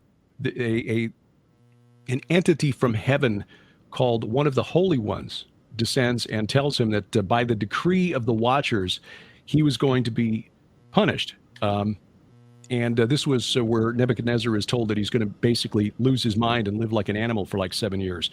But we in English use the word angel to describe these supernatural entities, and that's kind of an overbroad term. But I guess for the ease of description, you would call this a very powerful class of angel. Nebuchadnezzar in Daniel 4 says that in the visions of my head as I lay in bed, behold, a watcher, a holy one, came down from heaven.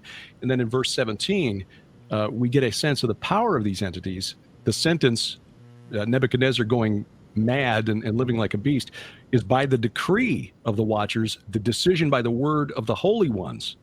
So God apparently has some of these entities, Watchers, who are faithful, loyal to him, and he delegates some authority to them because they're the ones who decided that Nebuchadnezzar would be punished, and they decreed what the sentence would be.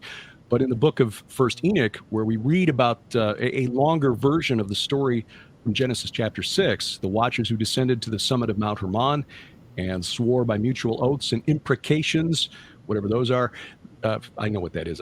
Anyway, long word, that they would go ahead with this plan to corrupt humanity by taking wives and producing hybrid offspring. So you've got this.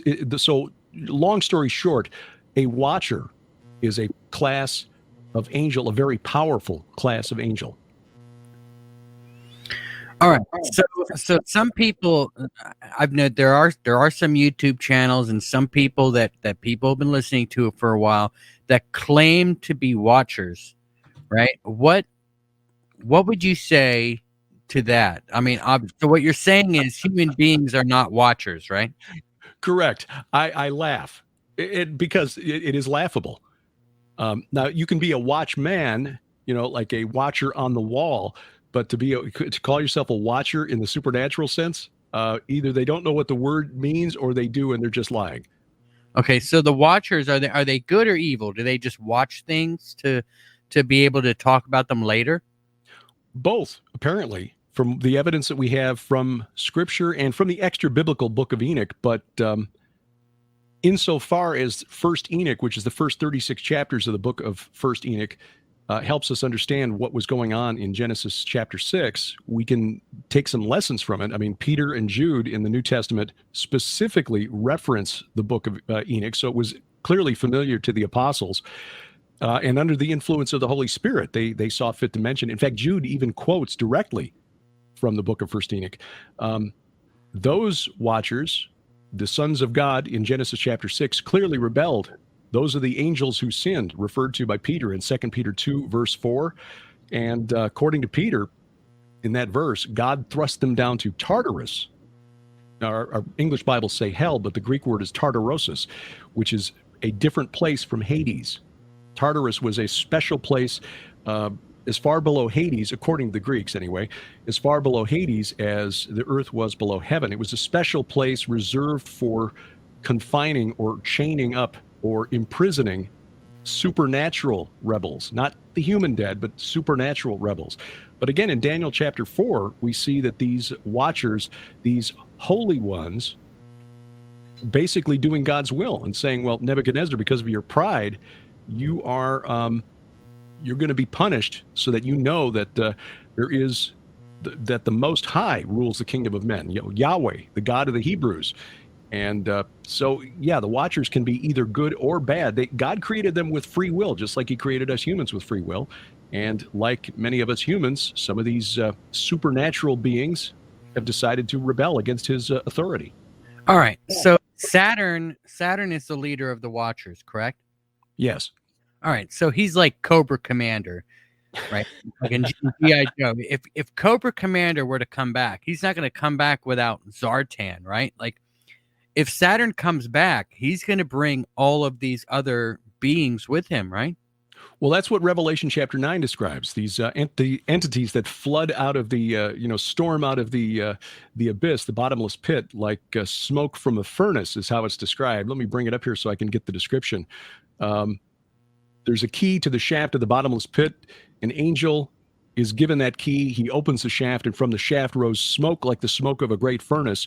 Then from the smoke came locusts on the earth, and they were given power like the power of scorpions. So they are described as sort of ethereomorphic, like a hybrid human animal. There's a description there. They've got faces like human faces, hair like women's hair, teeth like lions, et cetera, et cetera.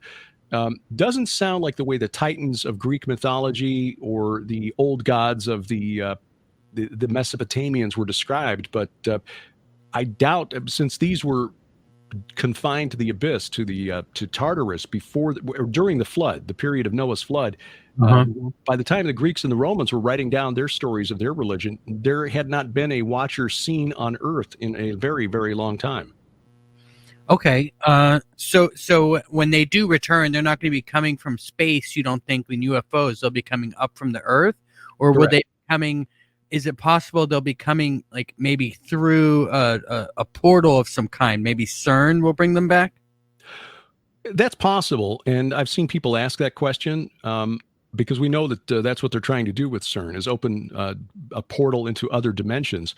But we need to remember that that portal that unlocks the bottomless pit where these entities are being chained in gloomy darkness, according to Jude and Peter, that doesn't open until God gives permission for it to be open and gives that key to the shaft of the bottomless pit. So CERN can do whatever it wants, but until God says it's time for those things to come out and torment those who have not been sealed on the earth, they're not getting out. So if it is something on the earth, where do you think that place is?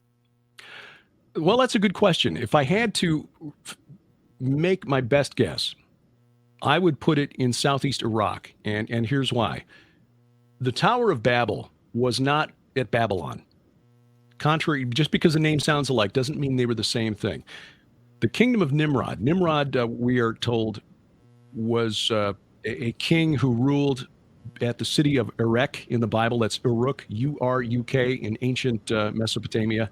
There's a period of history scholars know about called the Uruk expansion from roughly 3900 BC. And I'm using their numbers. I realize these don't track if you basically add up the ages of the patriarchs in the Old Testament. It won't match what you come up with in your Bible. But according to archaeologists and historians, the Uruk period of history is 3900 to about 3100 BC. During that period of history, the city of Uruk in southeast Iraq, not far from the Persian Gulf, dominated everything between the Tigris and Euphrates rivers, the Fertile Crescent, as far north as eastern Turkey. Okay, they had outposts all along the rivers because they needed resources, apparently, that you could get in Turkey, like timber and stone and metal, especially copper. Very important, especially when you want to make bronze, copper into bronze to make weapons. So there's a period of about 800 years there where that city that we're told was the home city of Nimrod, ruled Mesopotamia. That ended very suddenly around 3100 BC. Now, archaeologists at the city of Eridu, E-R-I-D-U, which is not far from ancient Uruk, is home to a temple called the E-Abzu, or the House of the Abyss. This was the home of the god Enki. Enki is the god who sent forth a group of supernatural, semi-divine entities called the Apkallu. And a scholar about 20 years ago named Amar Anus showed in a very influential paper that the Apkallu of Mesopotamia were the watchers of the Jews. They basically filled the same role. It's just Mesopotamians had a different conception of them. They were more favorable to the Apkallu than the Jews were to the watchers, who brought forbidden knowledge to humanity. Basically, there were two big sins that the watchers of the Book of Enoch committed. Number one, of course, was corrupting the human bloodline by commingling with women. But the other was forbidden knowledge, teaching us things that we weren't supposed to know, like sorcery and trying to foretell the future by divining the movement of the stars in the skies and so forth like that. And, things like necromancy, consulting the spirit realm. So this god Enki, his temple, the E-Abzu Eridu, was the site of what would have been the largest ziggurat in all of Mesopotamia. Ziggurat is the Mesopotamian step pyramid. They're older than the Egyptian pyramids. It's like an earlier form of the pyramid. It essentially, just like the pyramids of Egypt, is an artificial mountain. Because just as the book of Isaiah chapter 14 writes about the ambition of that character called Lucifer, who wants to establish his mount of assembly or mount of the congregation in the uttermost reaches of the north. It was understood that mountains were the domain of the gods. Gods lived on mountains because they're remote, they're hard to get to, they're pristine, they're untouched by human hands. And so this was an effort to build artificial mountains to bring the gods down into contact with humanity. There's actually a Sumerian poem that has been preserved and translated into Akkadian called Enmerkar and the Lord of Aratta. And this entity, this king of Uruk, named Enmerkar, probably the biblical Nimrod. In this poem, we read about how he tried to twist the arm of a neighboring kingdom for building materials to build up this temple of Enki into an abode of the gods. Scholars have been digging at that site again recently. There's an Italian team of archaeologists working there, but the most... You're talking about where Nimrod is buried, they think? Well, we don't know where Nimrod is buried. I really don't get into that kind of speculation because we don't have any evidence that we can point to for sure. But it would probably be somewhere at Uruk rather than at Eridu. But Eridu was a very important religious site because of this temple to the god Enki. And they found, as they excavated back in 1949, the most complete detailed excavation of this temple, 18 layers to the temple. I mean, they would rebuild it, then they would level it out as it got old, and they would build a new layer on top of it. And it'd get older. It would get larger and larger with each new rebuild. The last level, the most recent level, would have been the largest ziggurat in all of Mesopotamia, much bigger than the Temple of Marduk in Babylon, bigger than the Temple of the Moon God at the city of Ur, except that it was never finished. It was suddenly the site was abandoned. And according to the archaeologists who dug back 1949, I think it was, that this coincided with the end of the Uruk period of history, that period when that city that was the center of Nimrod's kingdom dominated Mesopotamia. It suddenly ended for no apparent reason, right in the middle of this massive construction project to build this huge temple to the god of the abyss. Now, Genesis chapter 10 tells us that they left off building the city. That was the reason that this concluded, or why this ended. Sorry, Genesis chapter 11. So the Bible tells us what happened. The archaeologists have found the evidence that supports the biblical account. And yet, to this day, people are still, well, I don't know. But why would God come down personally and intervene, confuse the languages of the people, and essentially declare an end to the empire of Nimrod, the city of Uruk, this powerful city that controlled all of Mesopotamia for like 800 years, all at once, boom, ended. And according to the archaeologists, the site of this temple at Eridu very quickly was covered over with sand. It was like abandoned. The whole city was abandoned, and suddenly it was buried. And it was like 800 years before anybody went back and dug it out and tried to rebuild a temple there. So why did God find it so important to personally intervene and put a stop to this construction project? If I had to guess, it's because they were about to do something that God said, no, we cannot allow this. So if I had to pick one place on planet Earth for the location of the abyss, it would be the ancient site of Eridu in southeast Iraq.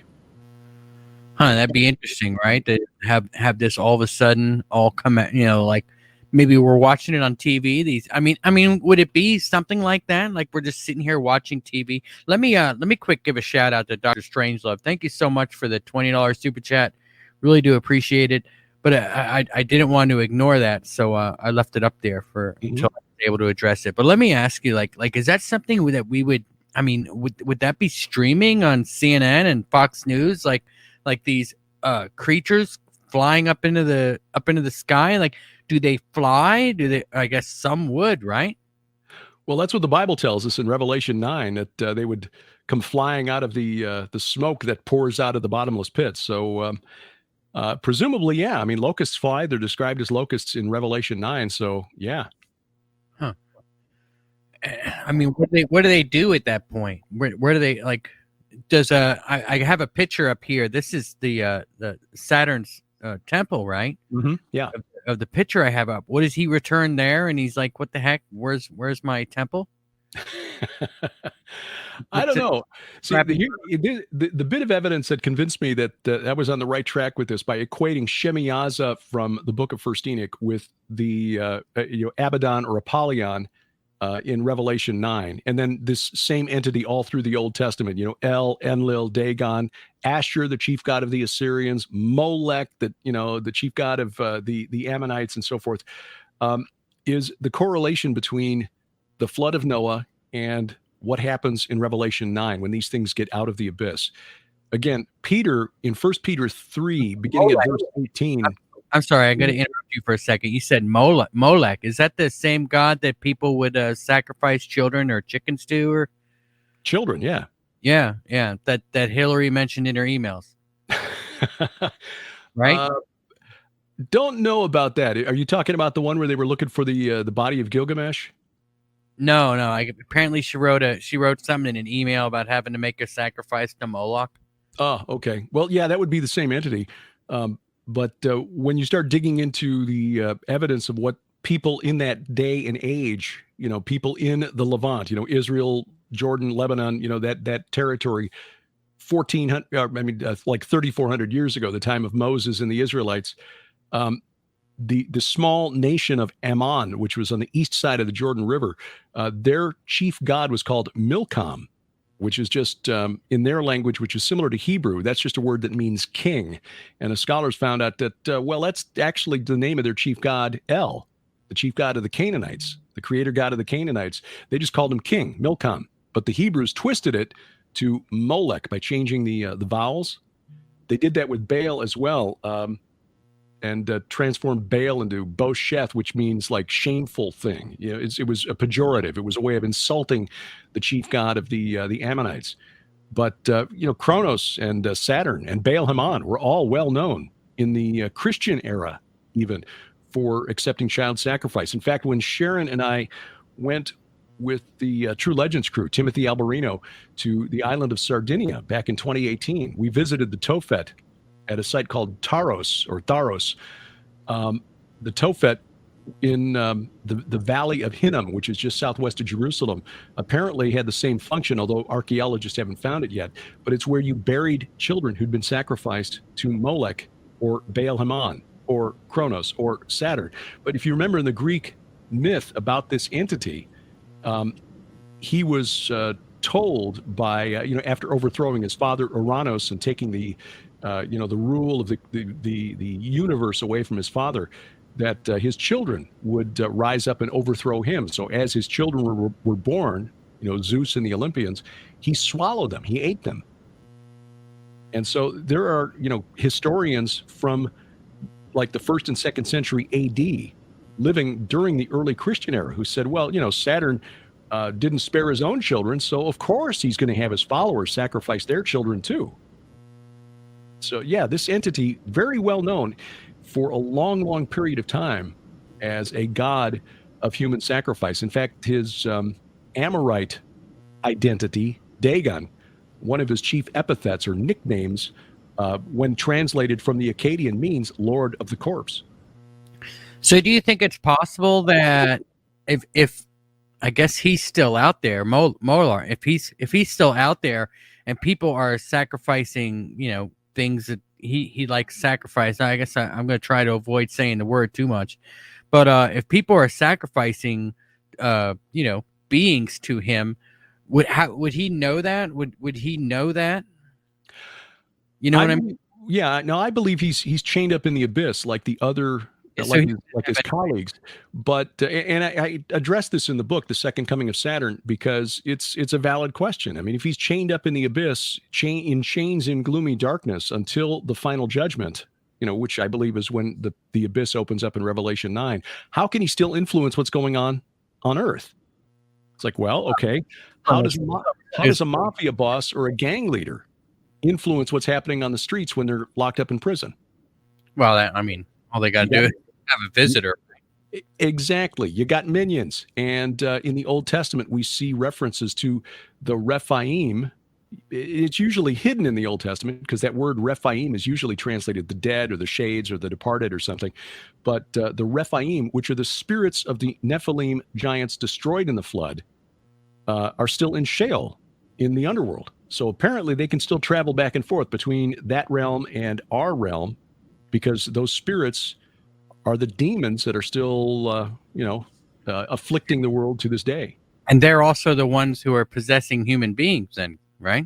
Yes. And apparently they are still carrying out the will of their parents, these watchers who are chained up in the abyss for now. That makes a lot of sense, actually. It's speculative because we don't know. The Bible doesn't tell us explicitly.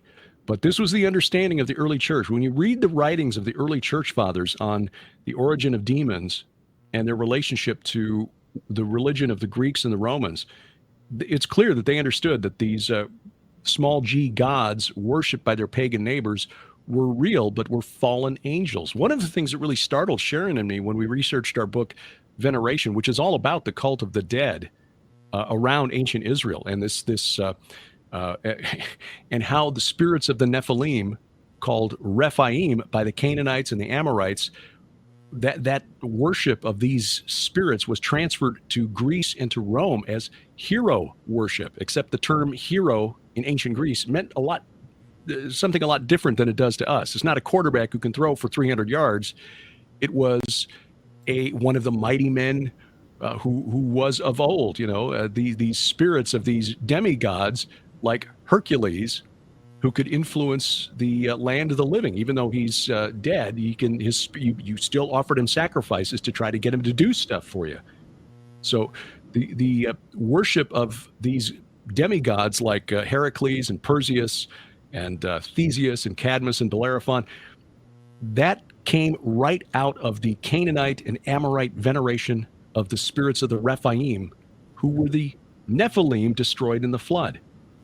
And as we were researching this in our book Veneration, we were startled to find that when the Christian faith, when the gospel began to spread around the Mediterranean, when North Africa and then Europe began to convert to Christianity, the oracles of Apollo, like the Sibylline oracles, who would give these words of guidance to the Roman emperors, they began to fall silent, and they blamed it on the Christians.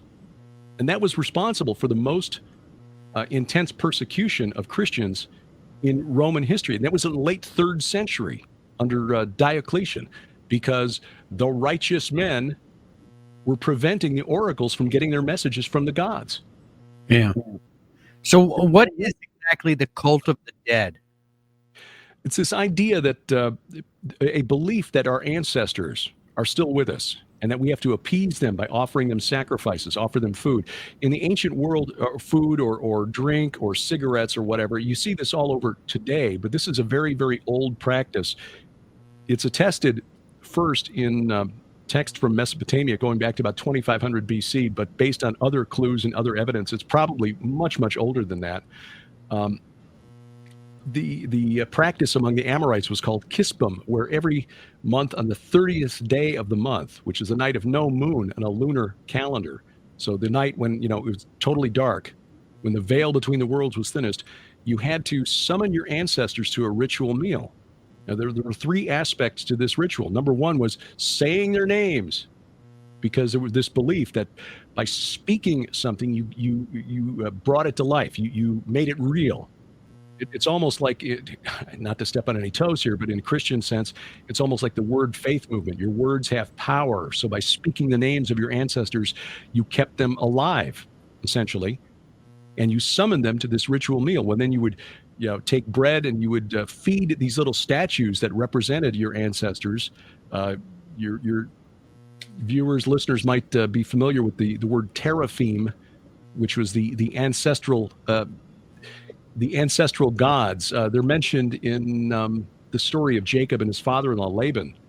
When Jacob decided he'd had enough of his father-in-law and he got away in the middle of the night, his wife Rachel stole the teraphim, the household gods, from her father. Mm-hmm. And that was a really, really big deal. That was traumatic, because possession of the household gods made you the one who owned the family estate. If you could not access your family gods, you were in big, big trouble. That's why Laban, mounted up and chased after Jacob, and because he wanted to get the household gods back. But you would basically smear the faces on these little statues with the bread to feed them, and then you would pour the water. That was the third part of this. You would pour out a drink offering, and that very thing was taking place on the streets of America here in the last couple of years. AJK says the Mexicans do this on the Day of the Dead. Absolutely. It's a very, very old practice. You see it in Africa. You see it in Asian cultures. You see it, in some of these protests that were taking place here in the United States over the last couple of years, where you would summon those who had fallen in violent conflict with the police, and then you would pour out a drink offering. And so, it's nothing new under the sun. This was going back, hundreds of years before the time of Abraham. In fact, that's what Abraham was probably raised up to believe, that he would not exist. Do these things actually work? Are you there? Or did I lose you? I lost you. I can't hear you. Is everybody else hearing me? Check, check, check. Did George Romero do it? What am I not hearing?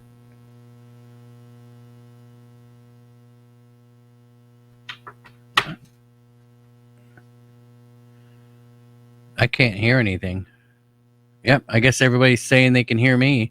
Let me try to Derek, nobody can hear you. I can't hear you. Hello. Check, check, check. I hear you only. All right. Up, he left. Let's see if he can come back. See, he'll try to come back in here. All right, everybody. Well, man, what a shame. It's such an interesting show. Hopefully we can get him back here in a second. Let me see if he's trying to message him.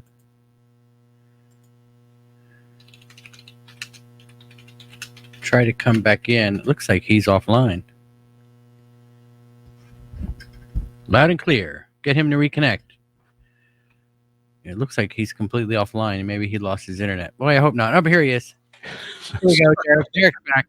That's one of the downsides. I mean, I love living out in the country, but the downside is that our internet, usually about this time every night, it seems. Yeah, Corn Pop is a bad dude. I know I've already asked you that question, so I don't need to. It's like I spoiled it. We're talking about some sensitive things, though. So, I mean, there's no telling, I understand you live in the country, but man, oh man, some people just don't like these things to be known, right? Well, yeah, that's true. I did a presentation on the connections between this ancient ritual of speaking the names of the dead and feeding them and certain protests on the streets of America today. And it got an entire virtual conference pulled offline. And, I wasn't trying to be mean. In fact, I showed video clips from the co-founder and the head of the Los Angeles chapter of this particular organization, and where they were literally explaining that we understand this is a spiritual work that we're doing. We are literally summoning the spirits of the dead. Like, okay, so just so you know, I'm not making this up. Here's the video clip showing this. Didn't matter. Got the whole conference yanked offline. Wow, it's just absolutely crazy. 2,000 subscribers is suddenly like boom, gone. Yeah, let me ask you this. I guess we got a ton of people in here, so make sure you hit that like button, guys. It does help with the algorithm and helps get more people in here to be able to help support the channel. I wanted to ask you, I suppose, what signs are you seeing out there that this is actually happening, and how much time do you think we have left until we're actually watching the abyss open up? Well, I'll say again that I pray that we're not here when that happens. If you've accepted Jesus Christ as your Lord and Savior, then I don't think we'll be here for that. But I think we're a lot closer to it than we were even 10 years ago. One of the things that prompted me to write Second Coming of Saturn was the great conjunction that took place on the winter solstice of 2020. So just a little over a year ago, on December 21st, we had Jupiter and Saturn meeting in the night sky. And again, Jupiter was the storm god who was the king of the Roman pantheon. He became the king of the pantheon by overthrowing his father, Saturn. And so you had the two planets representing the current ruler of the Roman pantheon and the previous ruler of the Roman pantheon, meeting at 0 degrees of the constellation Aquarius. Now, this was the closest observable conjunction between those two planets since the year 1226. And the significance there, a few things. Now, just to make it clear that as a Christian, I understand that the movement of the planets in the night sky has no bearing on how my day is going to go, or my future, or my destiny, or my fate, or anything like that. But there are some very wealthy, very important people who do believe this. And astrologers called this meeting at 0 degrees of Aquarius the Great Mutation, because it signified, to many of them, the final entry of the world into the Age of Aquarius. Okay, 50 years after the Fifth Dimension had that hit record, dawning of the Age of Aquarius. Now we're fully into the Age of Aquarius, according to many astrologers, which, according to classical astrology, is ruled by the planet Saturn. And in their interpretation of classical astrology, this means a transformation to a world that is less materialistic and more decentralized. And I argue in the book that this just happens to be taking place at the same time the World Economic Forum is telling us that by the year 2030, we'll own nothing, less materialistic, and we'll be happy. Yeah. And that we need a more decentralized power structure ruling the world, which is really a lie, because they want to be the power structure. They just want to make it seem like it's more egalitarian. I mean, somebody's going to own the stuff that we're renting, because, we need stuff to live. And if we're not owning it, means we're renting it from somebody. Don't know who, because they never tell us, but all I know for sure is it's not us. So that is buying up all the farmland. Right. And you've got, this has been ongoing for a long time. That Sharon and I were looking 15 years ago at the fact that you had the likes of Sun Myung Moon and the Bush family buying up, literally thousands of acres on top of the Guarani aquifer down in South America. And I forget which country it's in now, but Paraguay, I think, because fresh water is going to become a major issue. I mean, we look at the mega drought taking place in the Southwest United States, and water wars may become a very real thing in the near future. But We're already fighting over water out there. oh, sure. So the technocrats behind the World Economic Forum and other globalist organizations believe that they must measure and then ration everything that we use, energy and whatever resources, food and so on. They want us to give up eating meat because we're, cattle create climate change, so we should all start eating crickets instead. Anyway, that to me was a sign that things are closer than they were before. But then Sharon pointed something out. She wrote a chapter for Tom Horn's book, Zeitgeist 2025. And I kind of expanded on it a little bit, but I credit her in the book because she's the one who spotted this. On January 6th of 2021, people remember January 6th and what that was. Yeah. Yeah, I mean, we can argue about what it was, but I think we can agree that what it was not was an insurrection. If it was, that was the worst insurrection ever. Well, then maybe they should charge somebody with that, actually. They still haven't done that with anybody yet, have they? Normally, if you have a car theft, somebody is charged with a car theft, Oh, yeah. Insurrection, you'd think that somebody would be actually charged with leading a rebellion against the government, but not so. But the point is that the day that it occurred is significant because January 6th is the day that we in the Christian church, if you've got a calendar of holy days, has been celebrated for centuries as Epiphany, or traditionally sometimes called the 12th day of Christmas, the day that the three wise men arrived and paid homage to the Christ child. It was the day, according to the church, that the divinity of Christ was revealed to humanity. And on that day, this day called Epiphany or Theophany in the Eastern Church, the Orthodox churches, we had this, whatever it was, in a building that was repeatedly called America's Temple or our Temple of Democracy, or Representative Liz Cheney even called it the most sacred space in our republic, was intruded upon by a rowdy group led by a guy wearing a buffalo hat, the QAnon shaman. Now, I've written before in my book, Last Clash of the Titans, and kind of repeated some of that here as to why buffalo imagery or bison imagery was so important in the ancient world. But to summarize very quickly, Kronos, the Greek name for this entity, Saturn, is based on a Semitic root word, karnu, that means horns.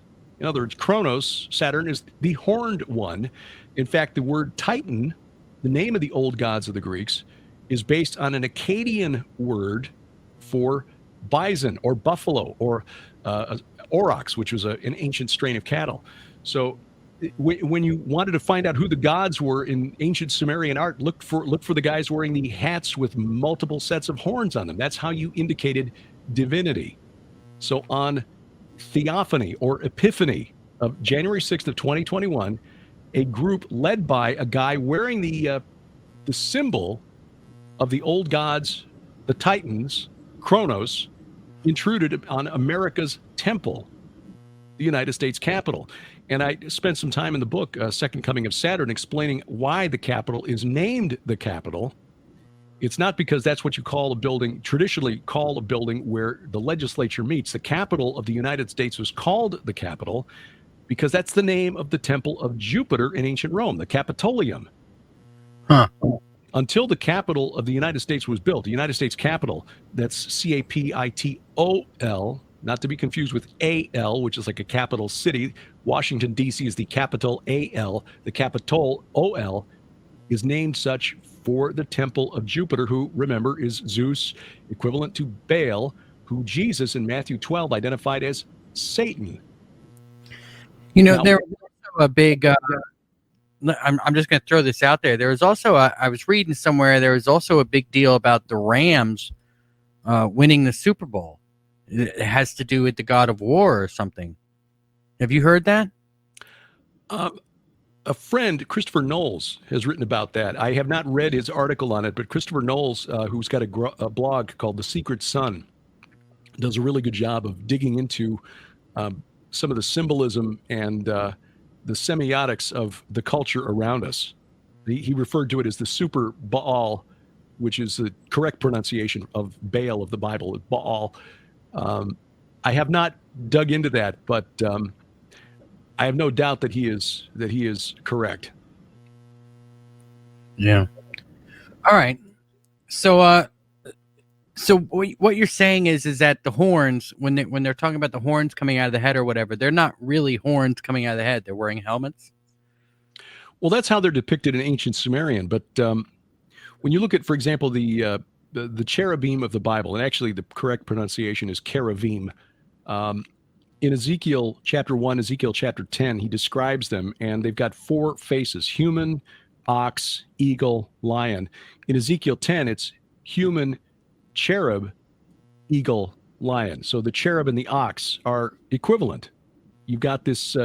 You've got the Lamassu, which are the winged bull creatures that guarded the temple of, or rather, the palace of the Assyrian kings at Nineveh.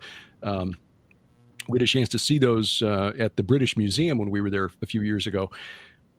That is probably what the cherubim looked like, not these effeminate winged creatures like you often see on artists' depictions of the Ark of the Covenant. They were bad dudes you did not want to mess with. In fact, when you look at the Lamassu, those winged bulls at the British Museum, you notice, okay, you got wings, that's the eagle. You got the body of the bull. He's got the human face on it. Oh, look, those are not bull's feet. Those are not hooves. Those are lion's paws on the. So you got the 4 aspects of the cherubim in these creatures that the Assyrians put outside the palace of their king to guard their king. Mm-hmm. And not a coincidence. So the idea that you got a bull-like entity, or an entity with bovine features, is a very old symbol in the ancient world. And I believe that these supernatural entities probably had some sort of, at least one class of them. The cherubim had a bovine appearance. Jesus in, there's a messianic prophecy, Psalm 22, where he's the character, and it's a prophecy of Jesus on the cross, describes himself as being surrounded by bulls of Bashan. Mm-hmm. And the significance of Bashan in the ancient world, which was the land to the south and southeast of Mount Hermon, again, where these watchers descended and began their plan to corrupt humanity. Bashan was believed to be the literal entrance to the netherworld. So a scholar at the Catholic University in Washington wrote a really, really interesting paper a few years ago called The Baals of Bashan. And brilliant line. His name is Robert Miller. Give him credit where it's due. These bulls of Bashan are divine, not bovine. So there's this consistent imagery of a bovid supernatural entity, and again, it's reflected in the name of Kronos and in the name of the Titans. It's not a coincidence that when after Solomon died and his son lost the northern kingdom to a rebel led by Jeroboam, Jeroboam wanted to set up holy places in the north of Israel to keep his people from going to Jerusalem for the holy days. He set up golden calves. And the main epithet or nickname of the Canaanite version of this entity, Kronos, Saturn, was El. He was called by the Canaanites Bull El. So I think that's who was in view here. There's a very old tradition of bovid imagery connected to the gods of the ancient Near East. All right. Do these entities always get along, or do they sometimes battle each other? I think they battle each other. I think there's we can only speculate on this because we don't know for certain, but we see in the book of Daniel in a prophecy where a prince of Persia is an obstacle to an angel who's supposed to deliver a message to the prophet Daniel. And so this prince of Persia is clearly a territorial spirit ruler. But later there's a prophecy that describes a goat coming from Greece who defeats and tramples the ram representing the ruler of Persia. And I believe that they're dealing with the spirit beings there, angels, if you will. I don't think they're any different than we humans are when it comes to competition with one another. I mean, we saw in the last election cycle that Democrats were pretty much in agreement that Donald Trump had to go, but you saw a lot of infighting between the Democrats as to who was going to replace him.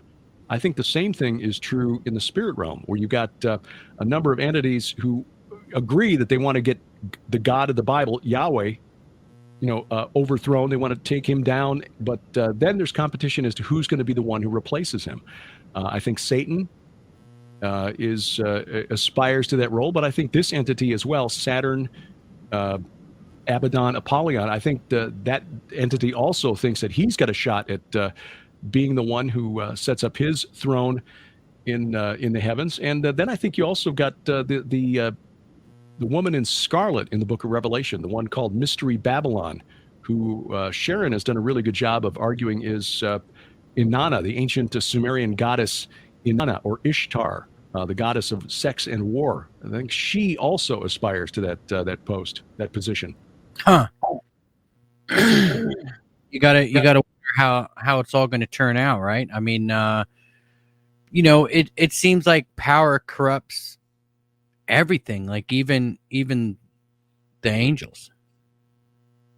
Absolutely.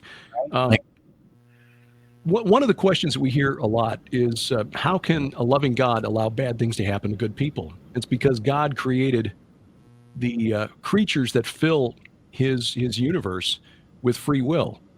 And the only way to eliminate evil is to eliminate free will, to eliminate the ability to make a choice, to choose to do bad things. And that's true in the spirit realm as well. We know from the Bible that there are angels who sinned.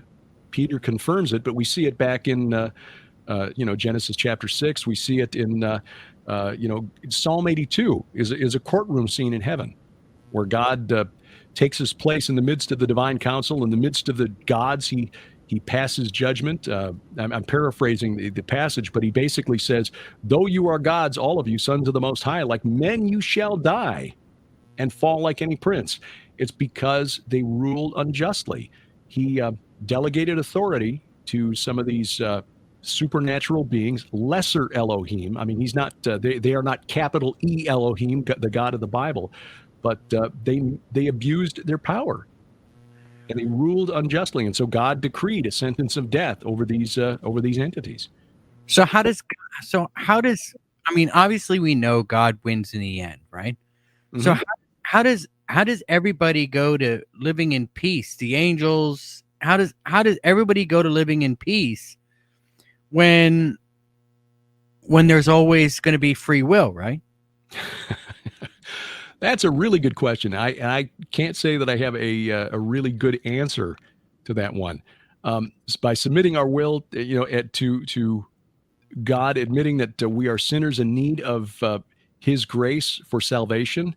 But we see even in the prophecy of the time of the end, there's 1,000-year millennial reign that is coming. And at the end of that millennial reign, during which Satan, not to be confused with Saturn, Satan is chained up in the abyss. He's let out for a short period of time. And then there's another war with Gog of Magog, who I argue is the Antichrist figure. And that then results in them being tossed in the lake of fire. What happens? Are we may be fundamentally changed at that point that we no longer desire to do evil? I don't know. I honestly don't know. But something happens during that 1,000 years where even during that period where Jesus Christ is ruling physically here on earth, there will be people who will choose to disobey and try to knock him off his throne once again. Well, yeah, that's just that's the nature of being human, right? I mean, yeah, apparently the nature of being an angel too. Yeah. So at least for some of them. Go away. I'm sorry. Does that nature just go away? Can only speculate on that, to be honest with you, because the Bible doesn't tell us specifically, but it could be that just having him and his presence near us is enough to just make us realize that we are blessed to be in his presence, and we no longer choose to rebel against his authority. Do you? I want to ask you this because I guess we got about 5 minutes. We have to open up the the questions here. Do you think God could have created artificial intelligence, or do you think that that's only a human created thing? Do you think if God never created humans and angels and he just wanted to create robots, could he have done that, or would he have needed us to do that? Well, there are some scientists who argue that we are essentially just meat robots, that we are software being just running on organic computers. So there are some people who would make that case that we are already artificial intelligences and that we are living in a simulation. I think that's ridiculous, but again, there are those who would make that case. Could he have Sure. I mean, God spoke the universe into existence. Omnipotent, omniscient, omnipresent. Could God himself be a form of AI? There are those who would argue that is the case. I would say no, but because if he was an AI, then who created him? And since he's the one who spoke the universe into existence, no, that he would not be an artificial intelligence. All right. So give me a chance to play devil's advocate here for a second. How do we know that God himself isn't unthronable? How do we know that evil isn't going to win? I mean, I know God tells us that he will. Mm-hmm. But how do we know that he will? I mean, do obviously there's people out there that worship the evil side. There's angels that think that they still have a chance, right? Mm-hmm. So they don't know that they're going to lose, right? Or do they know that they're going to lose? They're just playing their part. Well, again, we can only speculate as to their motives. They may actually have the hubris, the chutzpah, the gall, the ego to think that they can somehow win, that they can maybe find a loophole in God's word. The spirit realm is very legalistic. They've got to have permission to enter into us. They can oppress us, but for people to be possessed, demonically possessed, there has to be some sort of, and even for oppression to some degree, there's got to be some form of permission granted. Like, the story with the vampires that they can't come into your house unless you invite them in. But it may be that they know that they're doomed and they just want to take as many of us with them as they can when they go. So it could be one or the other. Now, how do we know that God is going to win? Because he's the only one in history who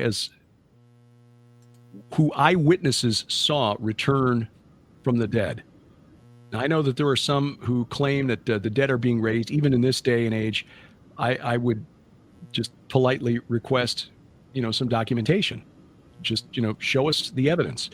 Yeah. One of the most remarkable chapters in the Bible is 1 Corinthians chapter 15, because Paul in that chapter gives a summary of the gospel message. Okay, here's the gospel by which you are saved. Basically believing that Christ died for your sins in accordance with the scriptures, that he was buried, and that he was raised on the third day in accordance with the scriptures. Okay, it's all about resurrection. Just believe that bit of history, and that's the gospel by which you are saved. Like, oh, well, okay, that's pretty simple. Now, of course, there's a lot that goes on with that essentially your source code begins to get a rewrite, an upgrade from that point. We know we don't live perfectly as Christians. I know that, there are some that say, as you're Christian, you're no longer capable of committing sin. No, that's not true. The Apostle John wrote, if we say we have no sin, we deceive ourselves and the truth is not in us. It's just that we recognize that we are sinners. We repent of that sin and, pray for the spiritual strength to resist the temptations that accompany that we're subject to. But then Paul goes on, and he makes a point of saying, look, on the third day he rose again, and then he appeared to Peter, then to the 12 apostles. Then he appeared to more than 500 brothers at one time, most of whom are still alive, though some have fallen asleep, though some have died. Why did he bother putting this in the letter to the church at Corinth, which is a city in what is now Turkey? Because he was telling them, if you don't believe me about this resurrection thing, send somebody to Jerusalem and ask around, because there were hundreds of witnesses, more than 500, and most of them are still walking around. And they will confirm what I am telling you. Because then in verse 12 of 12 and following in 1 Corinthians 15, he goes on to explain why this is so important. If Christ is proclaimed as raised from the dead, how can some of you say there is no resurrection from the dead? And if there's no resurrection, then not even Christ has been raised. And if he has not been raised, then our preaching is in vain and your faith is in vain. In other words, if Jesus wasn't resurrected, then we're still in our sins and we're all doomed. But he said he was raised. He's the first fruits. He's the template for the rest of us who believe in Jesus Christ. We will be raised, and then will come to pass what is written, "O death, where is your victory? Death, where is your sting?" But he makes a point saying, look, you don't have to believe me. There are hundreds of witnesses who saw this happen, and it's essential. It is an essential part of the faith. There aren't many churches out there that preach or teach the necessity of resurrection and the importance of resurrection in Christian doctrine.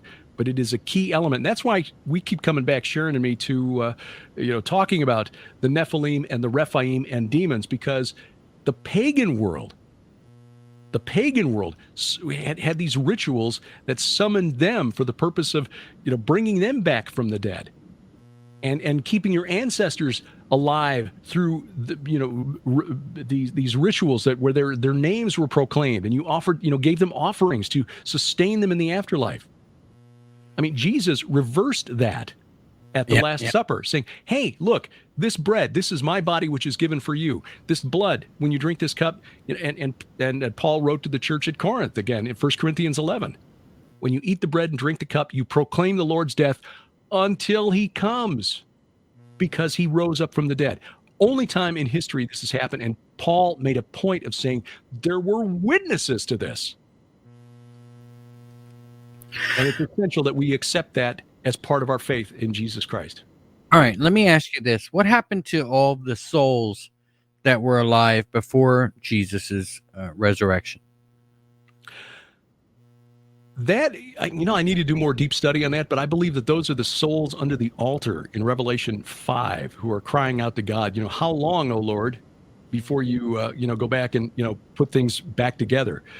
We see some hint of that in the parable of Lazarus, the poor man who dies, and the rich man who, kind of ignored him and treated him badly when they were alive is now in torment, and he begs Abraham, who he sees in, the good part of the afterlife, to send Lazarus, this poor man, to just, put a drop of water on his finger and dip it on, drop it on his tongue just to relieve his torment. And Abraham says, sorry, can't do that.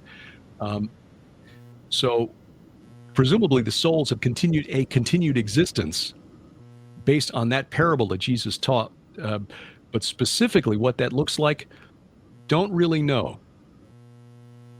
Yeah. It's definitely something to think about. There are some people out there that would suggest that the battle between Gog and Magog or whatever is the Russian-Ukraine thing that we're seeing today. What do you say to that? No, because that ends at Armageddon. And I went into that in the book Last Clash of the Titans, also Bad Moon Rising, and we brought it up again in our book Giants, Gods, and Dragons. Gog of Magog is the Old Testament Antichrist figure. He is the great end times enemy of God and Israel. And the war ends in Ezekiel 39 with a really gruesome feast where Ezekiel's told to summon the birds and the beasts to this feast where they would feast on the flesh of horses and mighty men and so on. And that is echoed in Revelation chapter 19. Same thing, but that follows the Battle of Armageddon. I also showed in, I believe it was Bad Moon Rising. I'm getting to the point where I can't remember what I wrote in what book anymore. But the people that Ezekiel were writing to in the 6th century BC, all of the people groups mentioned in that northern coalition, Gog and Magog and Beth Togarmah and Gomer and Meshech and Tubal were all people who were known to live in what is now Turkey. So there was no people group that would correspond to Russia in the 6th century BC. Now, there are some who look at that passage in Ezekiel 38, and the Hebrew word Rosh is taken to be a reference to Russia. The verse is, "Son of man, set your face toward Gog of the land of Magog, the chief prince of Meshech and Tubal." The word chief is the Hebrew word Rosh. And again, beginning about 1917 with the Schofield Study Bible, that word was taken, and because it sort of sounds like Russia, and, back in the late 19 teens, 17, 18, it was about the time of the Bolshevik revolution in Russia. So that started this train of thought that Rosh, the verse was translated to mean the prince of Rosh, Meshech, and Tubal instead of the chief prince. But the word in Hebrew, Rosh, means head, like Rosh Hashanah means head of the year, New Year. Every other place in the Old Testament where that word is used, it means head, like the head man, the head guy, the chief. So, no, I don't think Russia. Now, having said all that, let me just say this. When you look at what Ezekiel writes there, he's got this northern coalition coming from as far north as most of his readers would have been familiar with, Anatolia, Asia Minor. Persia was as far to the east as most of his readers would have been familiar with. Cush, Ethiopia, as far south as his readers would have been familiar with, and Put, Libya, about as far west as his readers would have been familiar with. So what he's saying is the whole world is coming to do battle against Israel. And this is consistent with other apocalyptic prophecies in the book of Zechariah and the book of Joel and elsewhere in the Old Testament. But I mean, that would make sense if Mossad is the one that's running the deep state, right? Right? I mean, I'm not quite following you there. Well, a lot of people say, the Mossad in Israel is really the one who's in charge of Epstein, and they're the ones that have blackmailed all these world leaders, and that's the world, right? We see it right now rising up against these little countries, and eventually we're going to have to go up against the Mossad, which is Israel. From a naturalistic perspective, I suppose that's true, but I think the supernatural explanation is a better fit. In Isaiah 14, which I believe is directed at this character I'm writing about, Saturn, El, Kronos, Dagon, Enlil, Asher, it's Molech. This character is described as wanting to establish his throne in his mount of assembly in the uttermost north. And that phrase, uttermost north, is repeated here in Ezekiel 38 and 39, that Gog of Magog would come from the uttermost north. The Hebrew phrase is Yarkate Tsaphon, and that's a reference to the Mount of Assembly in Isaiah 14, Mount Tsaphon, which was today it's called Jebel al-Akra. It's near ancient Antioch. It's in Turkey, on the Mediterranean coast, just across the border from Syria. Everybody in the ancient world knew that's where Baal's palace was located. So it's a reference to cosmic north, not Russia, the uttermost north. It's really north in the spiritual sense, because that's where Baal's palace was located. Tsaphon, Mount Tsaphon, was so important to the Israelites that the word Tsaphon became the word for the compass point north. But in every other Semitic language in the ancient world, it's the word is Simal. But the Hebrews, the Jews, had to deal with their pagan neighbors who worshipped Baal because he was the king of their pantheon. And again, his palace was on Mount Tsaphon. So Tsaphon became the word for north. And that's what's being referred to here in the uttermost north in Ezekiel 38, 39, and Isaiah 14. All right. So let me give a shout out to everybody. Thanks so much for sticking around. Hit that thumbs up button. It really does help the channel, help the video get more views. So that really does make a difference. It doesn't really hurt you to hit the thumb up button, unless you want to hit the thumbs down, and then you can just go away. But really, let me if now is the questions, guys. I know we're going a bit over. We're into your time, and hopefully, Derek, maybe you could stick around an extra 10 minutes or so. Sure. And, that way we can get to everybody. But I do have one more question and one more topic I want to talk about real quick. And it's got to be real quick because these guys' questions are lining up. Have you heard of the Hopi prophecy and the prophecy of the different and this all comes down from the Tower of Babel with the different races. Like the red race went to the west, or the north, and the black race went to the south, and yellows went to the east, and whites went north, and reds went west, and they were all given 2 tablets, and they need to come together and eventually merge the tablets together. Have you heard this? Honestly, I'm not familiar with that. All right, that's really interesting, man, and something to think about. But I guess that was a quick way of summing it up. So let me get to the listener questions here. AB wants to know, how many books have you written? Let's see. I'm looking at the bookshelf here. 1, 2, 3, 4, 5, 6, 7. Not counting my novels. So 7, but 3 of them were co-written with other authors. 2 with my wife Sharon, and 1 with Josh Peck, and that was the book on the UFO phenomenon called "The Day the Earth Stands Still." All right, awesome. And next time we get you on, maybe your wife can join us. She goes to bed early. She usually heads off to bed by about 5:30 our time. Eastern or Central? Central. All right, so maybe we have to do it earlier, I suppose. Right? I guess. Yeah, that'd be a possibility. She, she's the smarter one of the two, but I'm the more talkative. All right. Davy Jones Locker wants to know, and I think we talked about this on the last show. I know I have recently. Do you think that there are descendants of Cain out there today? No, they would have been destroyed in the flood of Noah.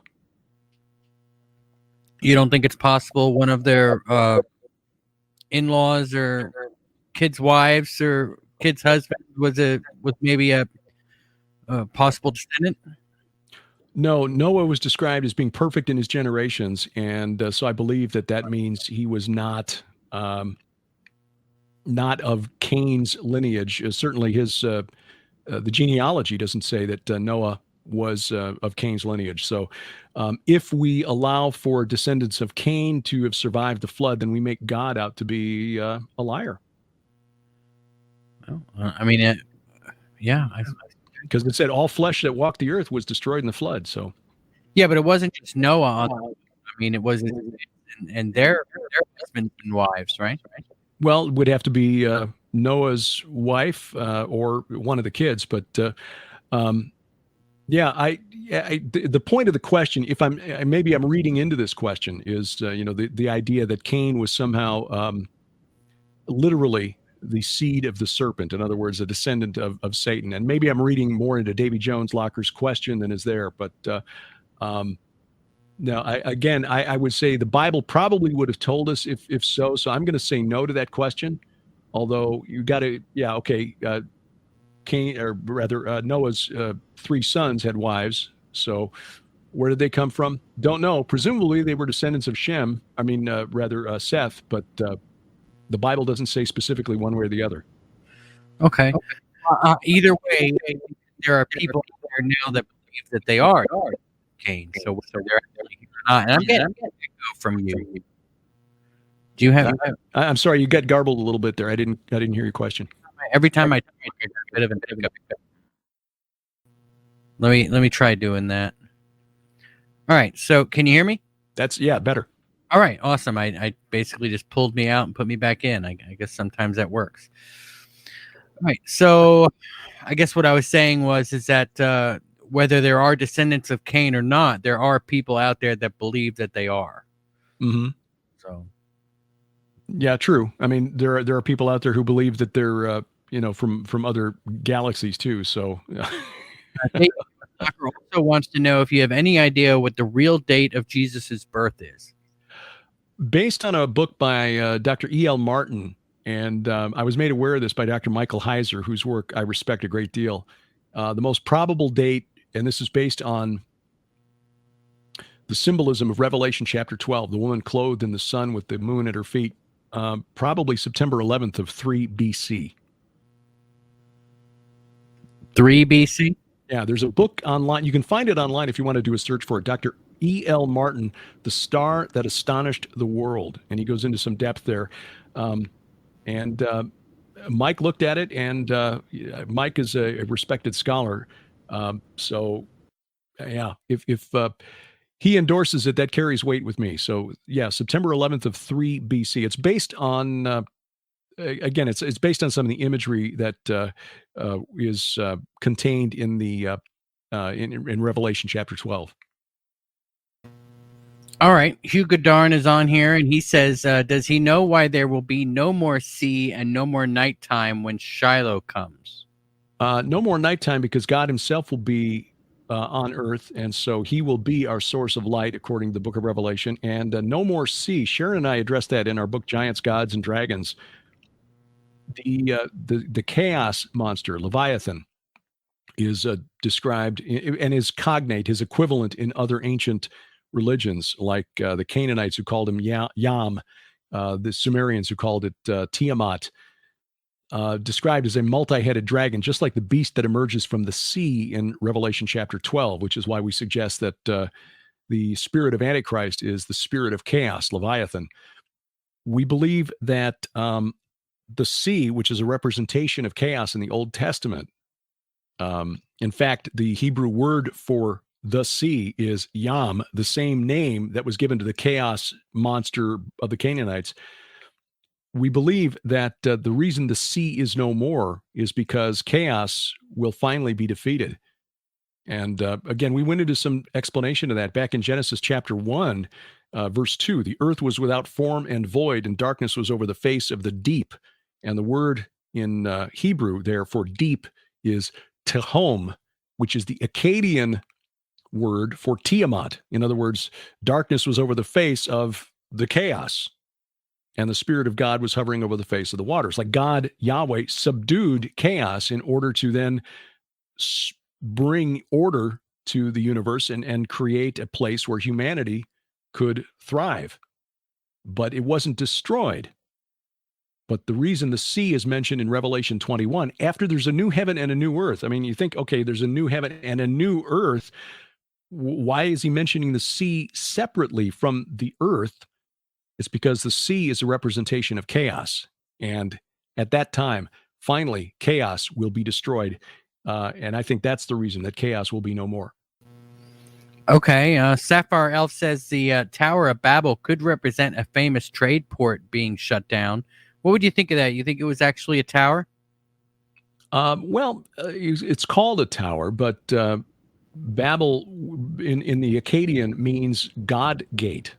So a portal, basically, to the spirit realm. I think that's what Nimrod was trying to build at Eridu there.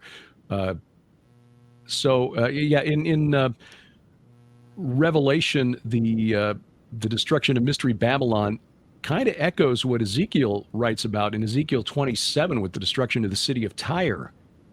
And I wrote about that in Bad Moon Rising, because I connect those two events. Babylon was founded by the Amorite people, and so was the city of Tyre. The Phoenicians were just the later Amorites.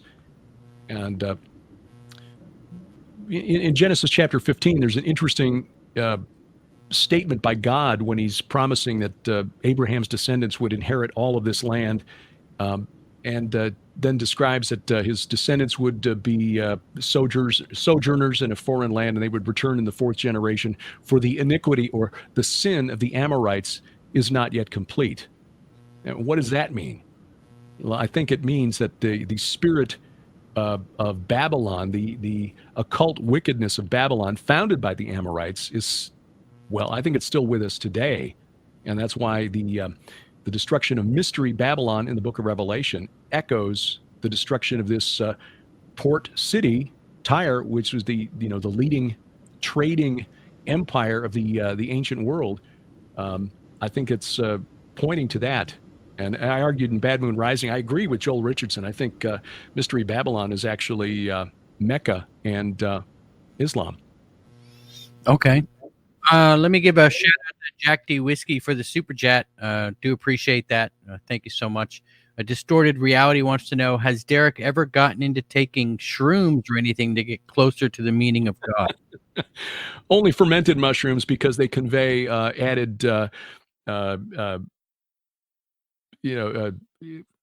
immunity against certain, viruses and diseases and so forth. Okay. Not shrooms in the sense that he's discussing, though. No. Yeah, of course. I mean, you got to ask, right? Srirachi 1331 says, "Is the guest interested in gematria?" A little bit, only as insofar as it helps understand what some of in the occult realm see and what they're trying to accomplish. I think we can go too far in trying to read too much meaning into and gematria. If people aren't familiar with the term, it's the numerical equivalent of words in the original Hebrew. So I haven't looked deeply into it. It's interesting. Sometimes there's some interesting coincidences, if you believe in coincidences, which I don't. But I've not done a deep study on it. Yeah, I don't believe in coincidences either. All right. Sapphire Elf says the ancient Hebrews seem to mention Yahweh's sight a lot and not his presence, as if it was a physical being. Any thoughts? Well, he is mentioned as a physical being in the Old Testament fairly regularly. The angel of Yahweh, the angel of the Lord, and is Yahweh, but not Yahweh. It's Yahweh in a physical form that can be perceived by humans without being destroyed. So, he does show up quite a bit in the Old Testament. And in fact, the angel of Yahweh is actually a Christophany. It's Christ in the Old Testament. All right. Alan Crooks says the Nephilim built a lot, but thought they were stronger and smarter than God and met the wrath of God. If the pit opens up and all these beings come back to Earth, will we see the return of the Nephilim? Well, we've never seen the disappearance of the Nephilim. You think there's no? The Nephilim are the demons that are still with us to this day. First Enoch is very explicit in that, and that was the understanding of the early church. When you read the writings of the early church fathers on demons, for the first 400 years after the resurrection of Jesus, they were pretty much unanimous that demons were the spirits of the giants destroyed in the flood. But because they were hybrid spirits, they were not allowed to go where human spirits go in the afterlife. But they were condemned to basically wander the earth, hungering and thirsting, but never able to satisfy their desires, and then tormenting humanity without incurring judgment, interestingly. First Enoch says they're given license to torment us until the final judgment, at which time they will be then destroyed. But I think the significance of the Nephilim is not that they were giant-sized and that they're trying to come back in giant-sized human physical form. It's that they inspired a lot of deviant religions. Again, the hero worship of the Greeks, the veneration of the demigods like Heracles and Theseus and Perseus, the Canaanite equivalent. There are texts that have been found and just translated within the last 40, 50 years called the Rephaim texts, where they were summoned to a ritual meal, very much like that ritual meal I described earlier of the Amorites, in the tabernacle or the sanctuary or the threshing floor of El, which is probably a reference to Mount Hermon. And it was believed that there, the blessing of the name of El would revivify or resurrect the heroes, resurrect the Rephaim. I think that's the relevance of the Nephilim, the Rephaim, is that they encouraged the Israelites, encouraged God's chosen people to worship these spirits instead of focusing on him. And they've never gone away. And as we said earlier, we still to this day, like the Mexican Day of the Dead, but also in cultures as far apart and different as Africa and like Asian cultures like Korea, China, Japan, where ancestor veneration is still a very important thing. Vietnam, it's as old as it all goes back to Mount Hermon and the sin of the Watchers in coming down and creating these hybrid spirits that were never supposed to be. So do you think with the pit opening up, there'd be more? Well, I think the things coming out of the pit are their parents. I mean, but be able to create more of the Nephilim. They'll be able to create more demons then, right? Because there'll still be humans here on Earth, and they'll be back interacting with humans. Possibly, but the Book of Revelation says they only get 5 months. And I started down this path, and then I rabbit trailed. I tend to do that. See a shiny object and get lost. In Genesis 8 and Genesis 7 and Genesis 8, we're told that the Ark of Noah was on the waters of the flood for 150 days. 150 days in a lunar calendar of 30-day months is 5 months exactly.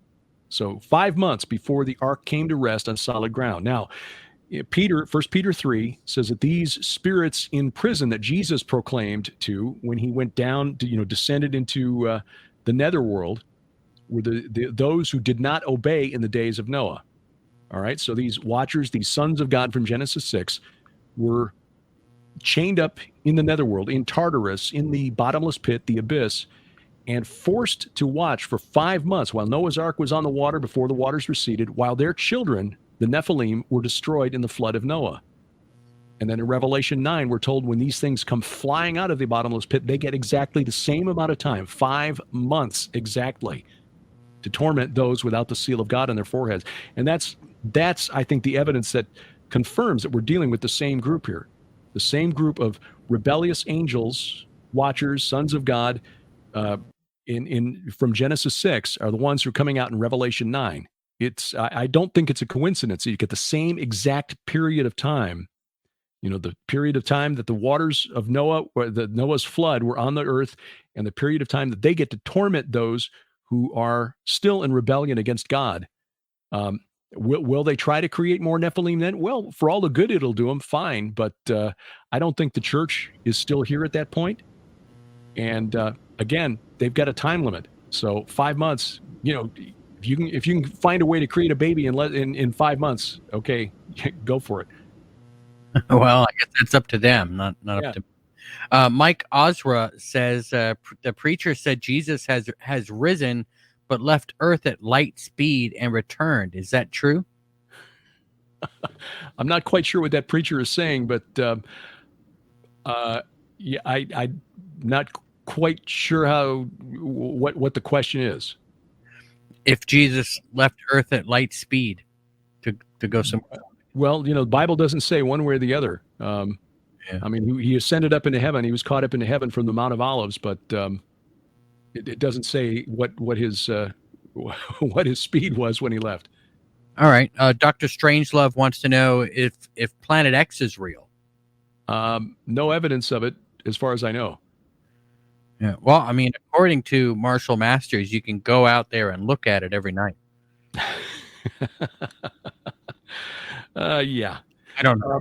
What I think that the idea that's a real thing stems from Zecharia Sitchin and his mistranslation of the ancient Sumerian texts. The chief god, in fact, I addressed this in the book Second Coming of Saturn, because one of the identities worn by this entity is Enlil, chief god of Mesopotamia, and his home city was Nippur, and that's where his temple was located. Sometimes that city name Nippur in Sumerian is transliterated into English as Nibru. Well, Sitchin came on with this idea that Nibiru was the planet that all of these space travelers called the Anunnaki came from. The Anunnaki were the chief gods of Mesopotamia. No, he either could not read Sumerian or he could, and he was making stuff up. Nippur was the home city of Enlil. And in fact, when you read the book of Ezekiel, you see him make mention of the vision that he has of the wheels within wheels, which, by the way, was a typical depiction of a royal throne from ancient Mesopotamia. It was not a UFO. That this took place over the Kivar Canal. And he mentions it like 5 times in the book of Ezekiel. The Kivar Canal, where at first I had that vision. What's the significance there? The Kivar Canal ran right through the city of Nippur, which means that this throne room vision that God showed Ezekiel took place right over the temple of the chief god of Mesopotamia, Enlil. All right. It's right. Let me do that out and in again. It's Ryu Fo says, "Yo, I never caught a live. I'm finally here, cuz." Well, welcome, man. Welcome to the live show. Welcome to the live show. If you got a question, ask it. Hugo Darn says, "So the sea will go and Atlantis will be revealed." Is that what is possible? Do you believe in Atlantis? Do you think that existed or no? There may have been a pre-flood civilization that was remembered later as Atlantis, but I don't think it has any role to play in our future. I think it's possible Atlantis is under Antarctica. Could be. There are some scholars who think that they found it in, where was it? Spain or Portugal? Anyway, somewhere beyond the pillars of, somewhere beyond Gibraltar. So, again, I don't know. I don't see it having any real significance in the end times. Yeah, everybody has it in a different area. Okay, Davy Jones says, have you ever been in the presence of a real angelic being? Not as far as I know, but the book of Hebrews tells us that we can sometimes entertain angels unawares. So they look just like us. I might have been, but I wouldn't know it. All right, Hugh Godarn says, how can we sing the Lord's song in a strange land? Beautifully. That's a good answer. Let's see here. All right, guys. So normally this is when we'd be saying our goodbyes. So I'm going to type in here real quick, end of questions. And then Derek's going to hang out. Mm-hmm. And we'll finish up the ones that are already here. So when I get the questions end, that's it. And we'll let Derek go and enjoy his evening. Not Quite Human says, are there any weapons that can be used against these entities, metals like iron? And that's a good question. I was wondering, is there any way that we could kill a fallen angel? No. Basically, your only weapon is prayer and the Holy Spirit. So, I would not suggest trying to cause physical harm to a literal angelic being. They're a lot more powerful than we are. And again, spiritual weapons are the only ones that are effective, and that is praying for divine protection. So putting your trust in Jesus Christ and the Holy Spirit. Are they not physical? Well, they are, but they're also capable of doing things that would appear magical to our senses. They are probably capable of moving between dimensions. So I seriously doubt that any one of us with our human, despite what we see in Hollywood, and this kind of drives me nuts, after I began to, get my thinking right, you see a lot of these supernatural films that show us using human weapons or human, ingenuity or whatever to defeat these supernatural threats. That ain't ever going to happen. It's the only weapons we have are the ones that we get through prayer. And as Jesus said, in the case of some demons, some only come out through prayer and fasting. So no, there are no physical weapons that will avail us against these supernatural entities. Okay. Well, I mean, that's a bummer. Maybe we can find a way. Right. Mike Oster says the History Channel scared him. They were talking about Jesus being a vampire. What would you say to that? Don't trust any theology you get from the History Channel. Yeah, right. Srirachi 1331 says, has the guest ever had a paranormal or preternatural? Yes, experience. I would say give that a qualified yes. I had a really terrifying night terrors experience years ago that at the time I didn't recognize as supernatural. And I also, I know that most people with a secular worldview would say, well, that was just your brain kind of caught in between sleep and waking up. Like, yeah, okay, but I don't think so. One of those cases where you are frozen, you're paralyzed, you can't move, and you see somebody else in the room with you. Now, at the time, I was like 24. No, I wasn't even that old. I just started working as the all-night disc jockey at a top 40 radio station. So I was like 22 years old, and I just assumed it was because my sleep patterns had been disrupted. I don't think so anymore. There was another case in 2007. Went to work for a company in Indiana, and we had just moved into a home. Unbeknownst to us, the home had become available as a rental because the previous owner had died a violent death one half of the previous owners, husband and wife, died a violent death in the kitchen of the home. And one night in the middle of the night, like 2 a.m., we heard what sounded like a loud bang, like something had hit the roof or something had hit the wall in the kitchen. We never found out what it was. There was nothing obvious that had fallen, nothing that had hit the roof, anything like that. So it's possible, and it turned out the death was by gunshot. So what was that a supernatural experience? I don't know. It happened a couple of times actually after we got in there. We didn't know at the time. It was like 8 months before my new coworkers bothered to tell me. Oh yeah, the previous owner like died in that house. Oh, okay. How long were you going to wait before you told me? Well, we didn't want to freak you out. Okay. Anyway, we never found a good explanation for what it was because it was a really, really loud noise, a noise that woke us, my wife and I both up, and something that sounded like a tree limb hitting the roof or a baseball bat against the kitchen wall, something that loud. We never found an explanation for it. All right. Alex Brooks says, any beliefs in jinn, supernatural that's below the level of angels and devils?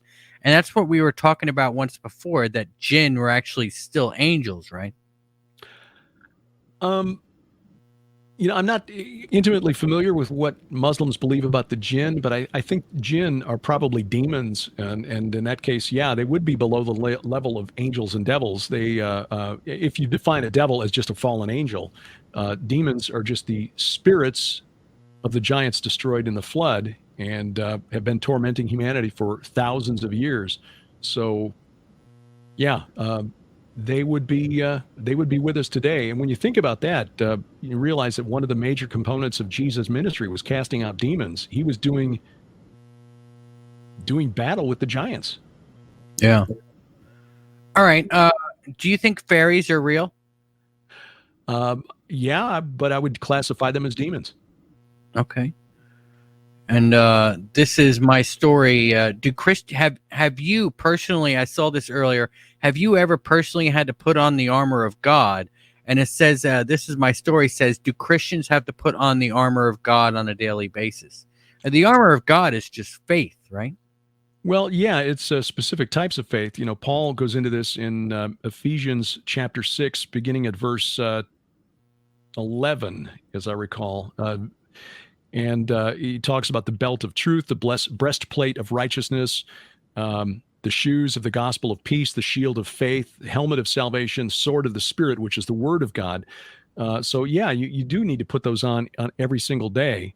What Paul was describing there to his readers in Ephesus was the typical kit, gear of a Roman soldier that they would have been very familiar with. But he equated it to, again, all of these spiritual preparedness, truth, righteousness, peace, the shield of faith, the helmet of salvation, and then the word of God, which is the sword. So those are the weapons that we wield against these enemies in the spirit realm. There is no physical weapon we can use that will harm them. But these are the weapons that Paul was saying that we use to wage spiritual warfare. And interestingly, when you read this carefully, you realize that these are essentially all defensive weapons. Paul, in that context of the spiritual warfare, this section of Ephesians chapter 6 is talking about standing. He uses the word stand like 3 times. Stand, therefore, having fastened on the belt of truth, and stand so that we may withstand the enemy. He's not saying charge the enemy to take the battle of them. He's basically hold our ground, because ultimately the victory is going to be Christ's when he returns at the head of the heavenly host. Okay. All right. Well, I guess that's going to do it, everybody. We're all caught up on the questions. Derek, thanks so much for staying a little extra, man. Really do appreciate it. Thanks so much for coming on the show. No, I enjoyed it. These are always really interesting conversations. You throw a lot of good questions out. Yeah, well, sometimes I think it's important to ask the basic stuff, right? It's not always, not everybody's always on an advanced level. So it's nice to be able to talk to somebody who I guess doesn't think the questions are stupid. No, and it also shows me the areas where I need to do more study, and I appreciate that. Yeah. I mean, we'll ask you anything here. There's no telling what you'll get from everybody. We hear always Conflict Radio, the Conflict Radio live group, the chat guys. I always hear they ask the best questions. So thanks guys for sticking around. Remember to hit that like button. Derek, do you want to tell everybody where they can find you? Yeah, you can find what Sharon and I do, and you know, the best work I do is with my wife by my side, and that's at gilberthouse.org. We got a weekly Bible study that we go through the Bible verse by verse and try to exegete, try to comment on it to the best of our ability. Gilberthouse.org, and from there you can find my website, Sharon's website, and the books that we write and all that other stuff. But gilberthouse.org is the main site. All right. And everybody, the links are in the description box below. Make sure you go and check out the YouTube channel as well. Some great stuff over there. Hang on a second, Derek, and I'll chat with you in a bit, in just a minute. I want to let everybody know you can always find us online. Just go to www.conflictradio.net. You can find us on Spotify, Spreaker, Apple iTunes, and all of your normal podcast catchers. And, you don't have to watch the video. You can just listen to the show. That's what makes this so awesome. You can listen to it in your car or whatever. It's a great thing to do. Make sure you hit that like button, subscribe. And thanks, everybody, for the super chats. Thanks to the mods for handling the chat room. Really do appreciate it. We'll be back on Monday. Until then, batten down the hatches and be safe.